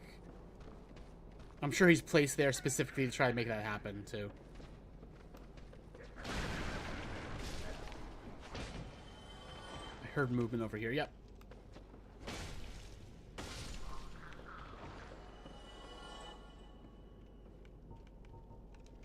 Crystal Soul Spear. Now, I think that is the last mimic. I have been wrong about this before. Crest key. Oh, is that what I think it is? Hang on.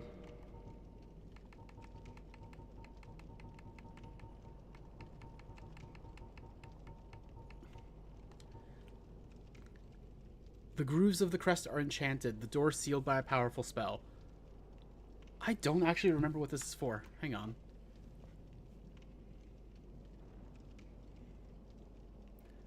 I have an idea, but it doesn't sound right from the description.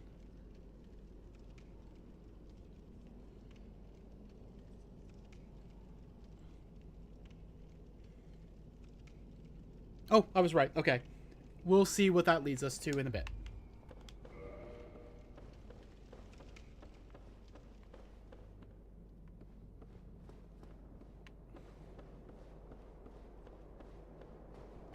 So there is a drop down here that I think there's an item. I think there is. Whatever. We'll see that in a second. That's not where we're going immediately. Because first, there's this ladder down to where that sorcerer was. I don't actually... Oh yeah, now that we... Because he cut the thing down for us, there's nothing for us... There is nothing for us to actually do there.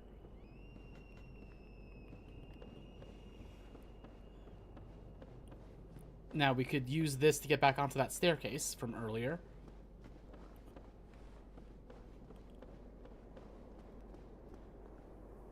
Let's drop down here.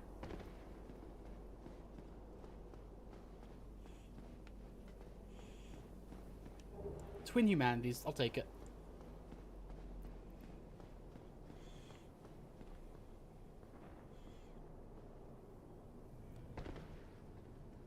All right. We can go finish Big Hat Logan's questline if we want. We've opened this shortcut and we have more than the 28,000 souls we need. So let's go do that.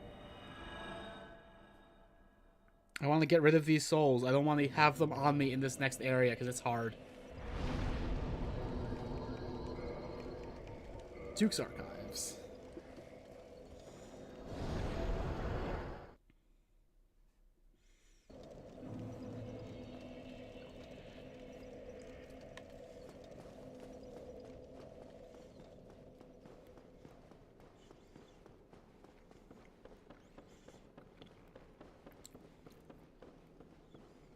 Oh, hello there. Where have you been? Time is a resource. Let's delve in promptly.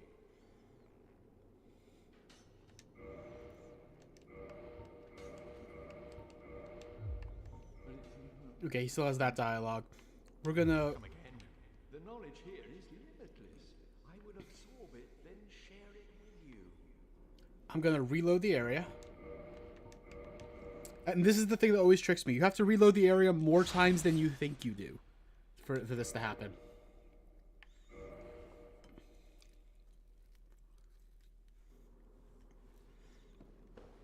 Who are you? Stay clear of my work. Curses upon you. How dare you disturb me? Who are you?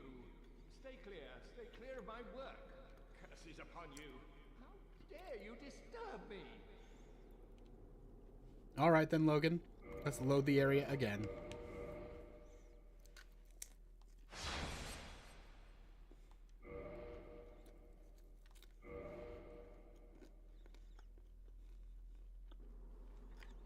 And he's gone.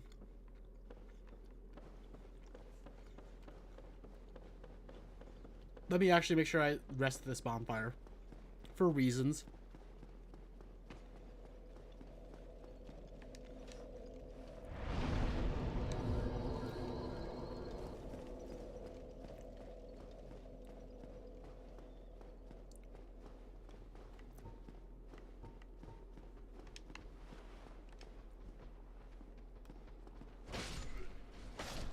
Oh, this sword's fucking good.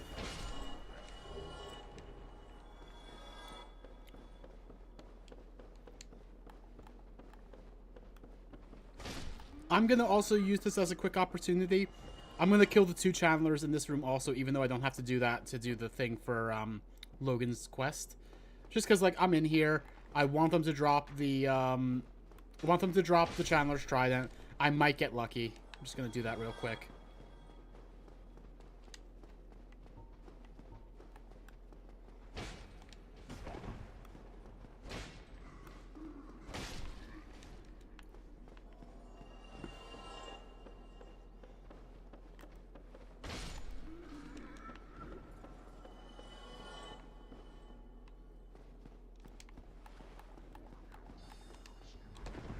I heard the spell cast from the other one, and I thought that was him casting.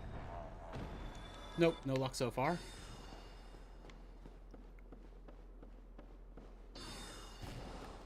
We want to kill these guys in one hit, because if they get to like half health and they're still alive, they will teleport away, and they become invulnerable during the teleport animation. It's really irritating. So that's why I'm using Soul Spear specifically on them.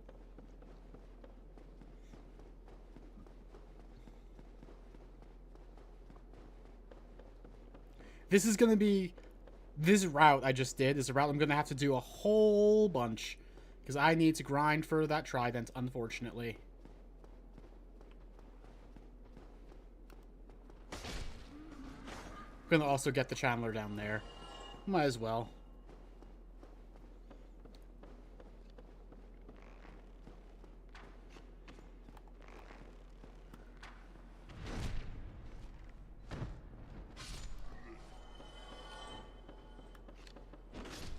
I love that running attack. That's the same as the Claymore's running attack. And in PvP in Dark Souls 3, no one ever expects it.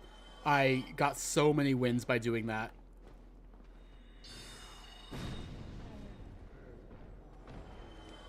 No drop. Sad, sad, sad.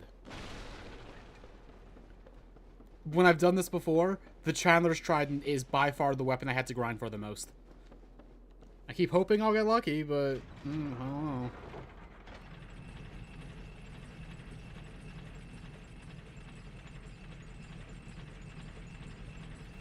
Like, I'm gonna do a big grind that might be like an entire stream worth of grind at the end of the first playthrough.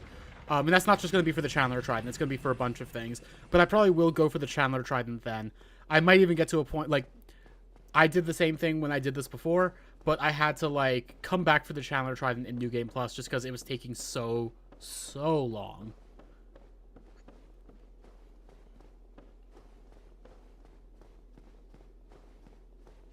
We're going back to where we first fought Sif. Not Sif, sorry, Seath. Oh. Let's check this out. What's he using? Oh. I thought he was going to use the new spell. I guess not. There he is. That's White Dragon Breath. That's the spell we get from killing him now. Oh, shit. I think that will probably count as a kill on him. I'll have to come back up and get the souls and get the drops. But, wow. Oh, if you die in that room, it always sends you back here. That's really funny, actually. I didn't know that. Huh. But yeah, let me crystal her. That's pretty funny, J-Hill. He doesn't have a pot on his head, though.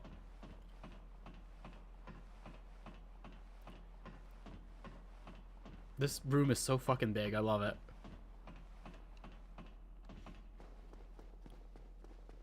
I shouldn't have used Dark Orb there because it's too long of a casting time. I should have used, like, another spell. Maybe Soul Spear would have done well there, I think.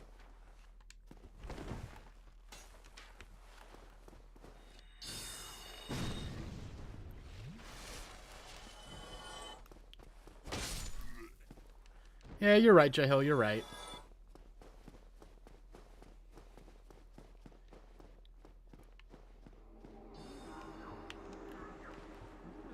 I get another bite at the apple with these guys. I don't have a liquid humanity this time, but that's okay. So I love that these guys, like, they're like the advanced mages, and all they have is Great Magic Arrow, or Great Soul Arrow, excuse me. Wild.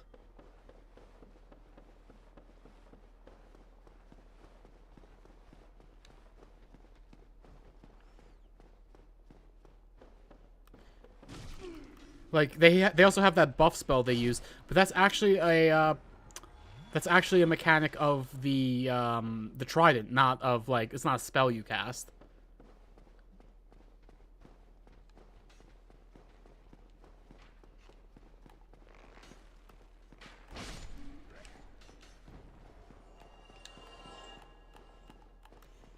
Oh, come on. Oh, that guy's trying to shoot me. I should probably rest at the bonfire down. Oh, fuck it. It's not that much of a difference as far as, like, doing the grind here counts, and I'm just gonna not die. That's fine. I can just plan around not dying. I just don't want to respawn those enemies.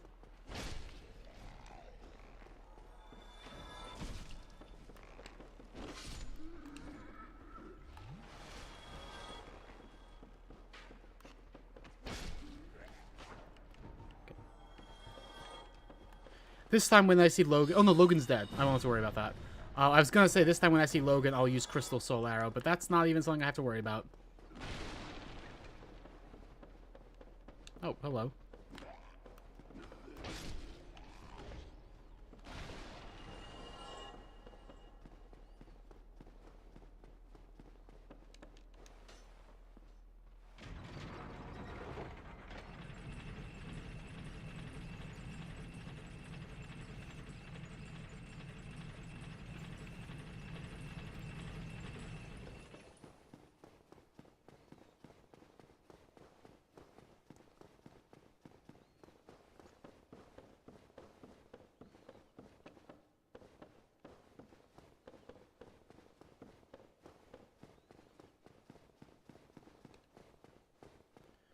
Okay.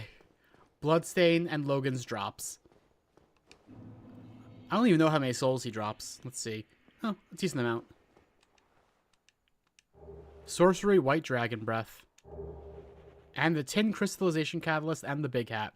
The Tin Crystallization Catalyst is the most powerful catalyst in the game, but I think it halves the amount of spell uses you get. So a lot of people don't like to use it. I don't like to use it. The other catalyst that we're going to get from Logan in a second, when we go down and get the rest of his set, is the best one besides the Tin Crystallization Catalyst if your int is like in the mid 40s or higher. So we're going to switch to that as soon as we get it.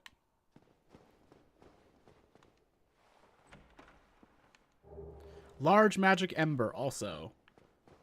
That's for upgrading magic weapons from +5 to +6 all the way up to +10. And also a big soul item here. Soul of a Great Hero. I believe that's 20,000 souls.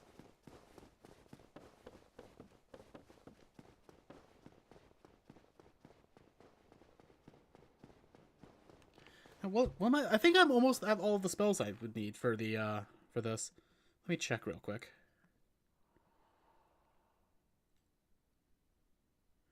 Okay, cleared out Logan. Oh, I need Resist Curse from Ingward. I think besides that, I'm done. I cleared out Dusk. I cleared out Griggs. I think I cleared out Griggs. I'll have to go back to Firelink and check. I have one more spell left, and then we got that achievement. The sorceries are probably the easiest one. Also, I should say, this doesn't count spells you get from the DLC. I don't have all of those yet, but the achievement doesn't count those, so it doesn't matter. I mean, it matters in that I really fucking want those spells, but it doesn't matter for the achievement.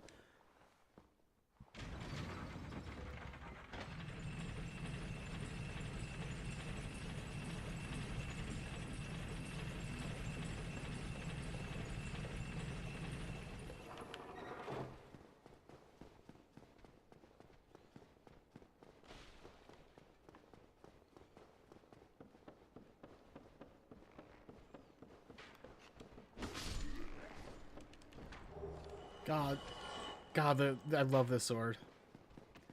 What's my favorite Soulsborne DLC other than Shadow of the Erdtree, because I feel like that's cheating? I don't know why you feel like it's cheating, but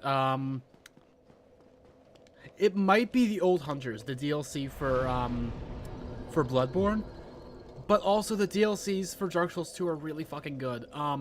It might be Crown of the Ivory King, which is one of the Dark Souls 2 DLCs. It's definitely one of those two. Shadow of the Erdtree is probably also on that list. It's hard for me to say. I think Artorias of the Abyss is a really good DLC, but, like, I don't know. It's not as good. It's not as groundbreaking to me. Okay. Sorcerer's Catalyst to Logan's Catalyst. Catalyst of Big Hat Logan, the Great Sorcerer and Seeker of Knowledge. Originally, the same catalyst employed by the Vinheim sorcerers, only terribly strengthened over time due to Logan's use. Very powerful when used by one of superior intelligence. And also, let's take a look at the Big Hat. gigantic hat worn by the great sorcerer Logan. It completely hid his face, which led to the nickname Big Hat. Famously antisocial, Logan used to block out noise and people's stares so he could, used it to block out noise and people's stares so he could focus on his own thoughts, but it does not possess any special magical powers.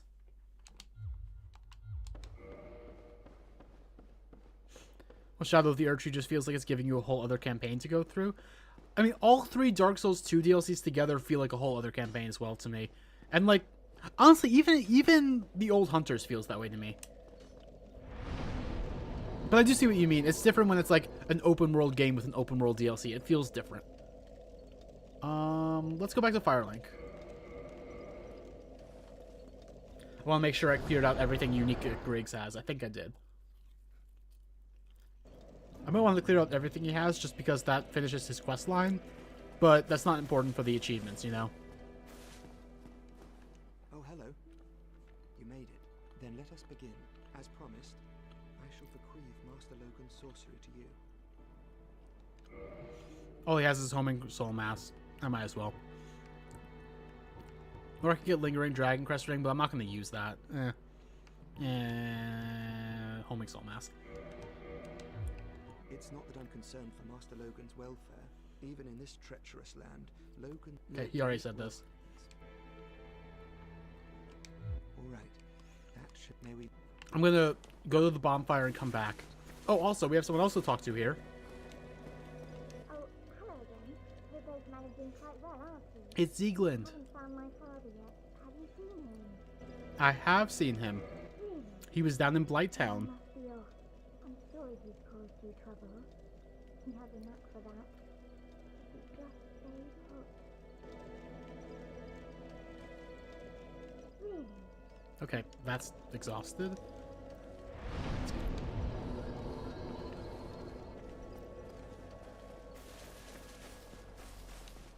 Oh, hello. Then let... As promised... Okay. It's not that I'm concerned for... Even in this... No, well... Do I have to reload the area? Goodbye then. Hang on. Do stay... Let me reload the area. Because now that he's cleared out... Oh, he might be... I might need to buy his ring also. That would make sense. Okay. If this doesn't work, I'm going to assume I need the ring. Oh, hello. Then let us... As promised... It's not that I'm concerned... Even if... Okay, I'm going to come back to buy that ring. Do...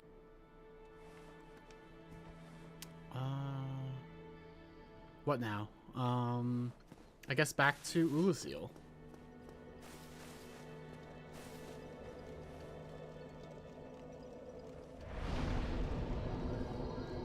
Gluttonous Demon, I would say, is a joke boss. Deacons of the Deep actually gave me a lot of trouble most times I've played that game. I don't know why. But Dark Souls 2, I'd also say the Prowling Mages and Congregation are kind of a joke boss. Kind of, sort of. Joke boss implies they're not serious. I think they are serious. It's just they're not that hard. They're just tuned to be not that hard to beat, you know? Which I don't think is quite the same thing. In the way that Pinwheel is definitely just like a joke.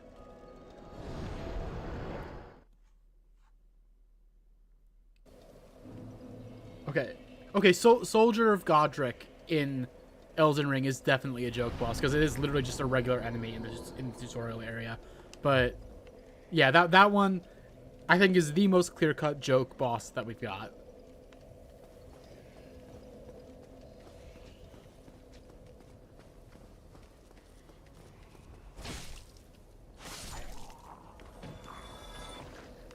Did he? No, okay.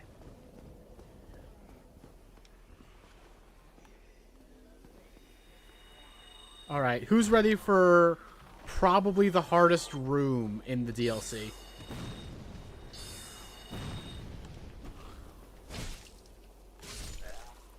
If you said me, I'm ready. I, Jodi, am ready. You're wrong. I'm not. Also, I forgot. Hang on, there's something else I have to do. I have to use that crest key.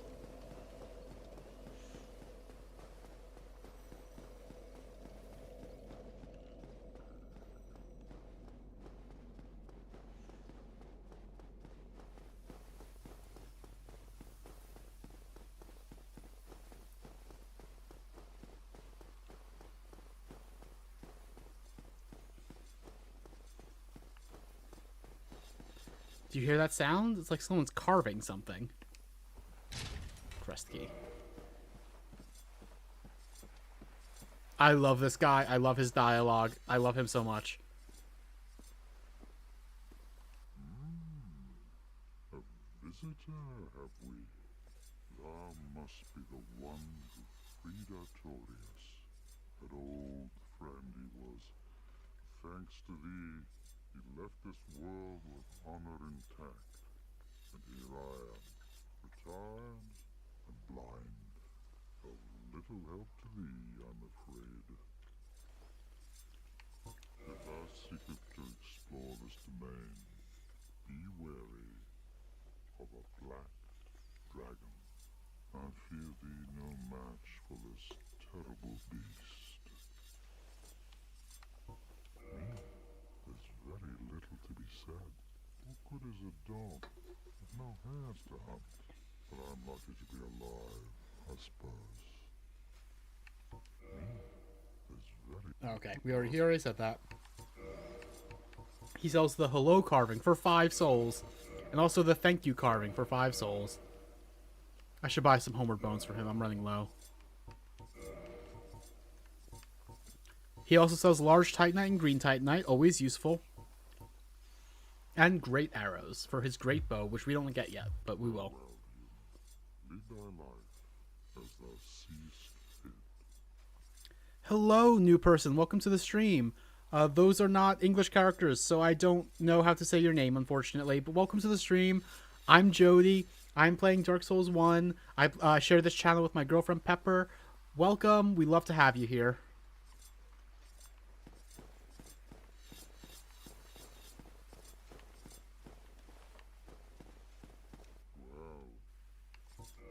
Okay, he's not going to say more. Let me know what I should call you, by the way. If you wouldn't mind saying it like phonetically in English characters, I would appreciate it. Sorry.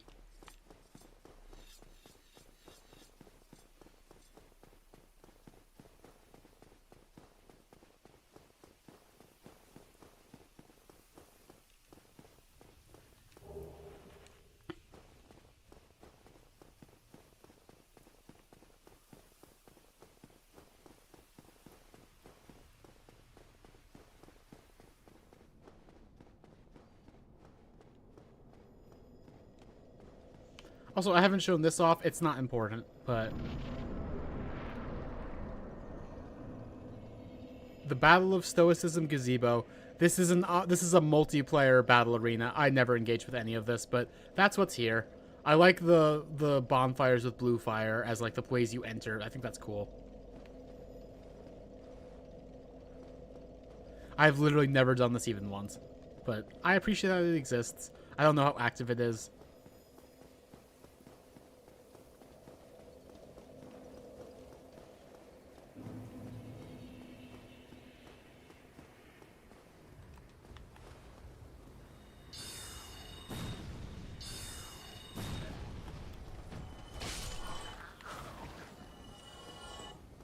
Alright, shortcut.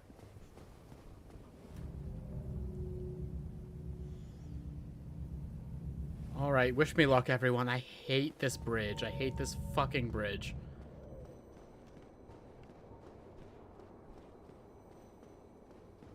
Two casters in the back, a bunch of melee enemies partially hidden so you can't just pick them off. Oh god, this area sucks so bad. Oh my god, one shot.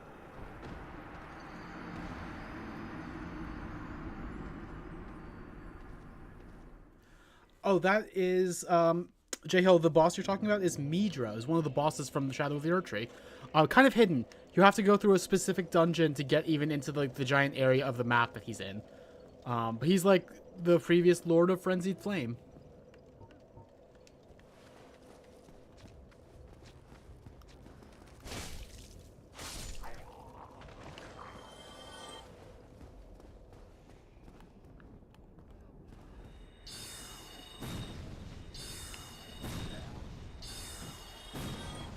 Why does he have a needle in his head? That's keeping the Frenzied Flame at bay. And then he decides, like, when he sees you, like, no more, I'm gonna just use that, take it out and use it to fight. It's not a needle, it's like a giant sword. It's really cool. He pulls his head off with the sword when he pulls it out of himself. It's gross. It's not a boss fight I liked very much, but I know a lot of people do like it a lot.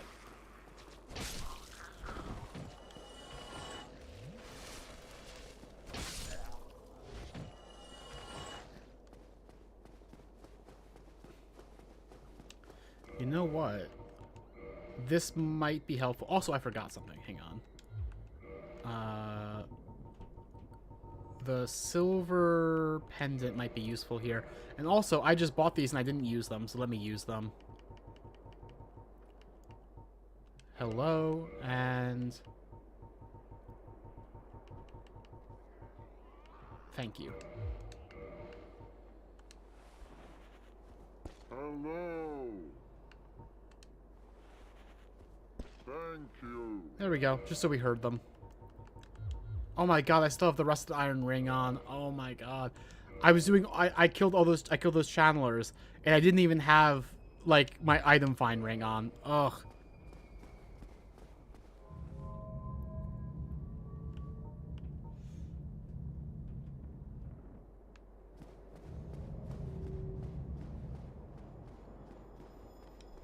Oh, I got a humanity. That's cool.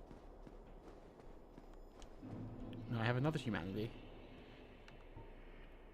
Okay, let's see if the silver pendant will work. If we need it to.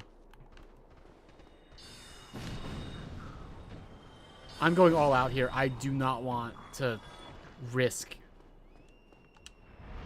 Yep, it does work.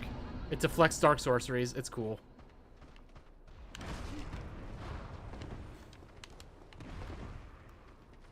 Oh, what? Oh, no, I thought I two-handed it. Uh-oh. Uh-oh. Oh, come on.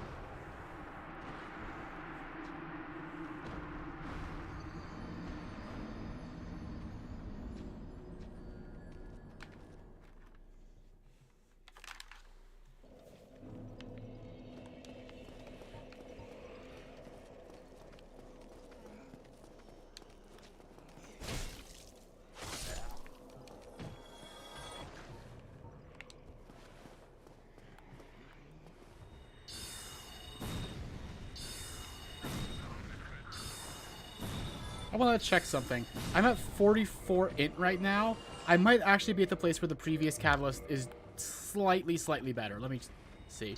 350 damage versus 328. Okay, Logan's catalyst is better.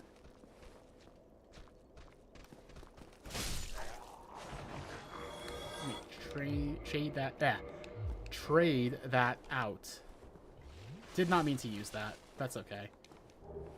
Bloated head. I finally got that drop. That's fun.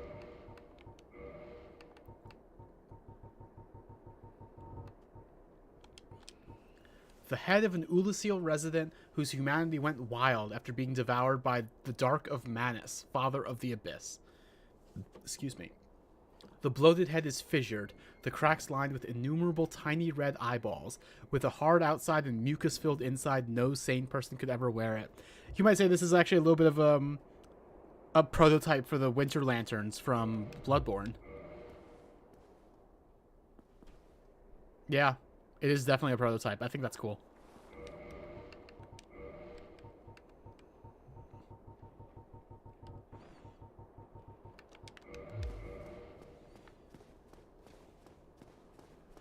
Not a prototype in that, like, this was them being like, oh, we should make a particular enemy for a later game we make called Bloodborne, and let's make, like, an earlier version of it here. But just in that, I think that this was an earlier iteration on the same concept.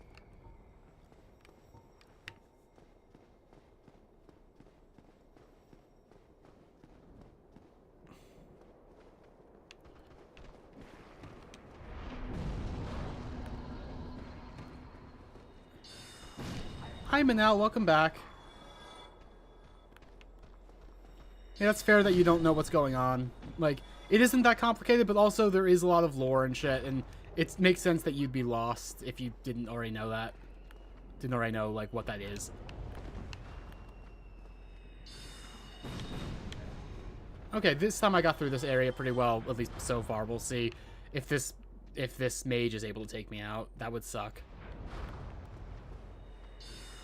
Alright. Through the hard part. Now there's actually like a mini-boss fight, but that's not nearly as bad. Gonna switch to Crystal Soul Spear. Yeah, welcome back, Manal. I'm probably gonna be ending stream soon, but it's great to have you here. Anyway, this is, I'm pretty sure, the only time this enemy shows up. It's a fucking wild design. Basically a mini-boss. I don't think it respawns. I could be wrong. Anyway, it's dead now. Hope you all enjoyed that.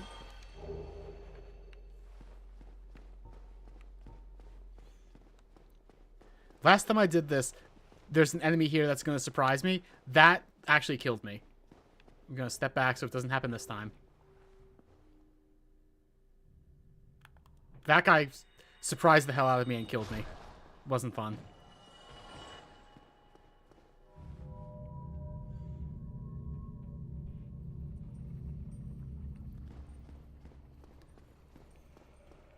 So this old prison is where that, like, prisoner enemy came from, I guess. And this is sinking into the abyss even more than everything else, and it just leads right out into the abyss. I don't really need the cover this gold serpent ring here. I think I want another attunement slot. Let's do the white seance ring. I'm gonna attune cast light just because we're gonna need it. There it is, cast light.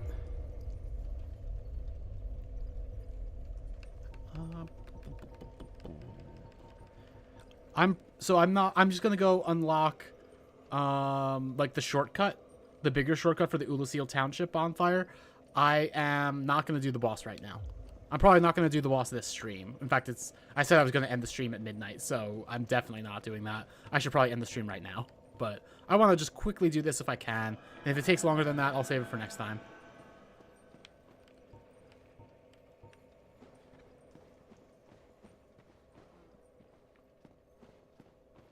So close to getting dark bead. So to be clear, you can see a little bit in this area if you don't have light, but you can see a lot better if you do have light, which is why I bothered casting it.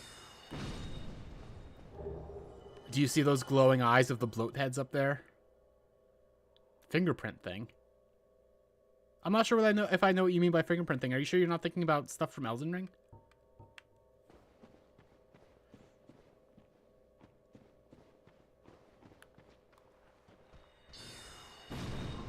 I'm just using Soul Spear on these guys because I do not want to fuck around. This part's hard.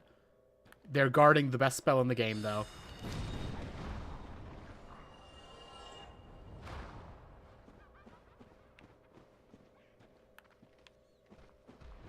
Oh, I thought that was going to get blocked on that stalactite, or stalagmite. This was easier than I remembered. Usually this part's fucking hard. Die, please. Oh, he was about to use Dark Bead on me. That would have sucked. Anyway, Dark Bead, best spell in the game. Hi, Anthem. Welcome back. I'm going to be ending stream pretty soon, but good to have you back. Hope you stick around more. It's been nice having you back here. Oh, the fingerprint. I'm dumb. There actually is stuff involving fingerprints in Elden Ring. That's why I got confused. But yes, thank you for good luck with with the fingerprint thing. It shouldn't be something that I need luck for, but I still appreciate it. Oh, that almost looked intentional. What do you know?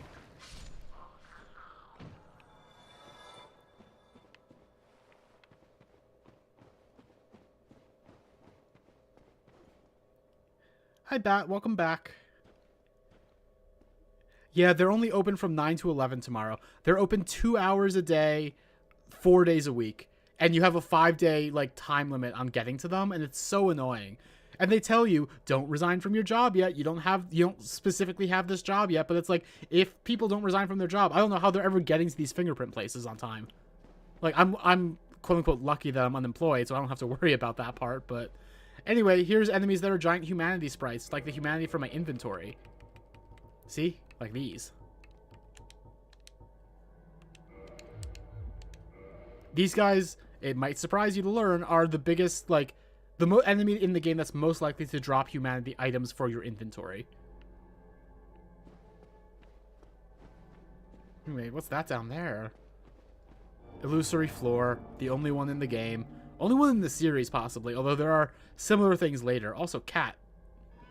There are similar things later, but that's more about, like, oh, the ground crumbled below you, not like the ground was an illusion. There are not going to be spiders involved, Bat. Do not worry if that scares you. So these guys hurt you just by touching you. I'm not going to touch them. This is the way to the good boy. Yes, it is. Oh, twin humanity. Thank you very much. And like Alvina, this cat is leading me. I shouldn't have said the cat's name. We haven't met it yet. Oh well. The cat is leading us to a good friend.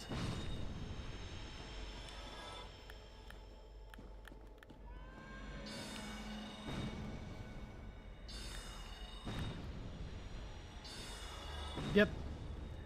I will talk more about Alvina when we meet Alvina in the main game, outside the DLC. Because there's something interesting with Alvina, kind of. Anyway, illusory wall that Alvina was leading us to. I'm just going to stop. Like, I'm not even pretending not to say their name anymore.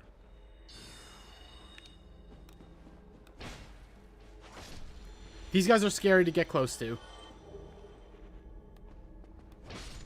Just like some other people I know in my life. Ha ha ha ha ha.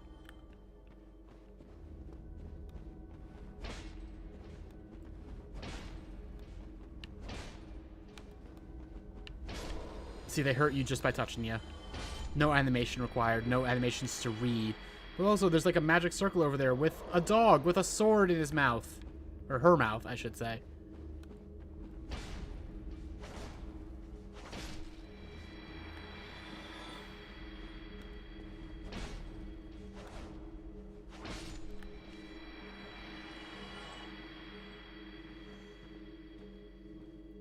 This is someone that people might recognize from this game already. We haven't seen her yet, but people who know this game might know who that character is. Cleansing Great Shield.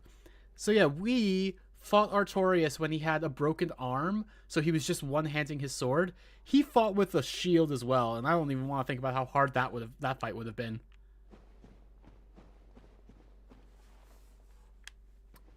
Yeah, Anthem, I know what you're talking about.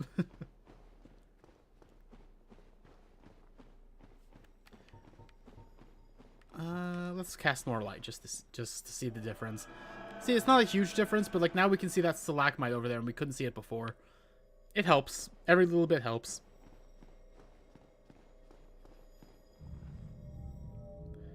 Anyway, shortcut.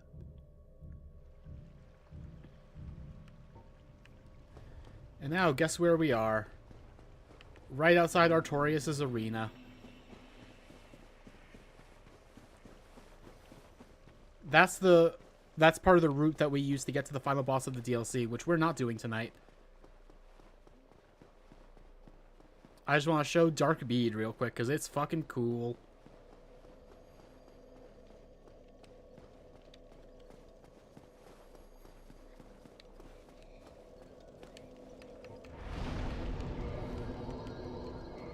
So you've seen Dark Orb, in which you fire a Dark Orb. Dark Bead, on the other hand, is a shotgun. And yes, each of those spells does hurt separately. So if you fire from close range, it's a shotgun blast. Every single one of those will do damage, and it will just annihilate enemies. This spell is, without exaggeration, the best spell in the game. Especially for boss killing, specifically. So from far range, doesn't do that much damage. It does do enough to one-hit a bloathead. I wasn't expecting that. So that was 530 damage from far range. Let me just pull one if I can. Oh, okay, I'm pulling two. That's fine. Dark Bead. Oh, only 740. I'm actually surprised it wasn't more. But it might just be because it was such overkill it didn't count at all. You will see that, like, we will just annihilate bosses with this. It's incredibly, incredibly strong. I think that is good for now. I think we will come back to this whenever I stream next. Or whenever I stream Dark Souls next. Alright, everyone. Thank you so much for watching. I'm just going to leave this screen so that I don't risk anyone attacking me. Thank you all for watching. You're all wonderful, beautiful people, and I love you so much. If you'd like to support the stream, please consider becoming a member. If you do, you get special benefits such as emotes, badges, shoutouts, and the possibility of joining Pepper in stream or in her Minecraft realm. Our current members are, let me pull them up.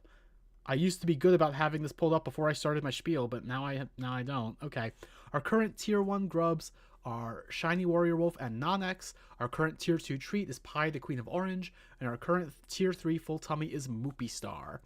If you want to support the channel in other ways, please consider a Streamlabs donation or a super chat. Those go directly to our survival, and they mean the world to us. They help us so much. I really appreciate you all being here. I've been having so much fun with this stream series. I've been streaming for 7 hours, and honestly, if it wasn't midnight, I could keep going. So I'm going to call it here, but you all have made this such a fun experience for me. Thank you so much.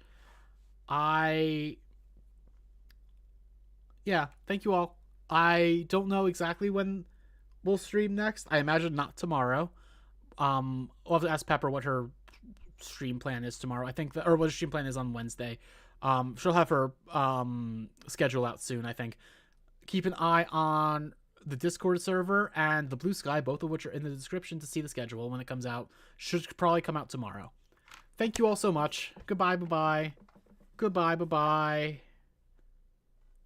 Goodbye, bye-bye.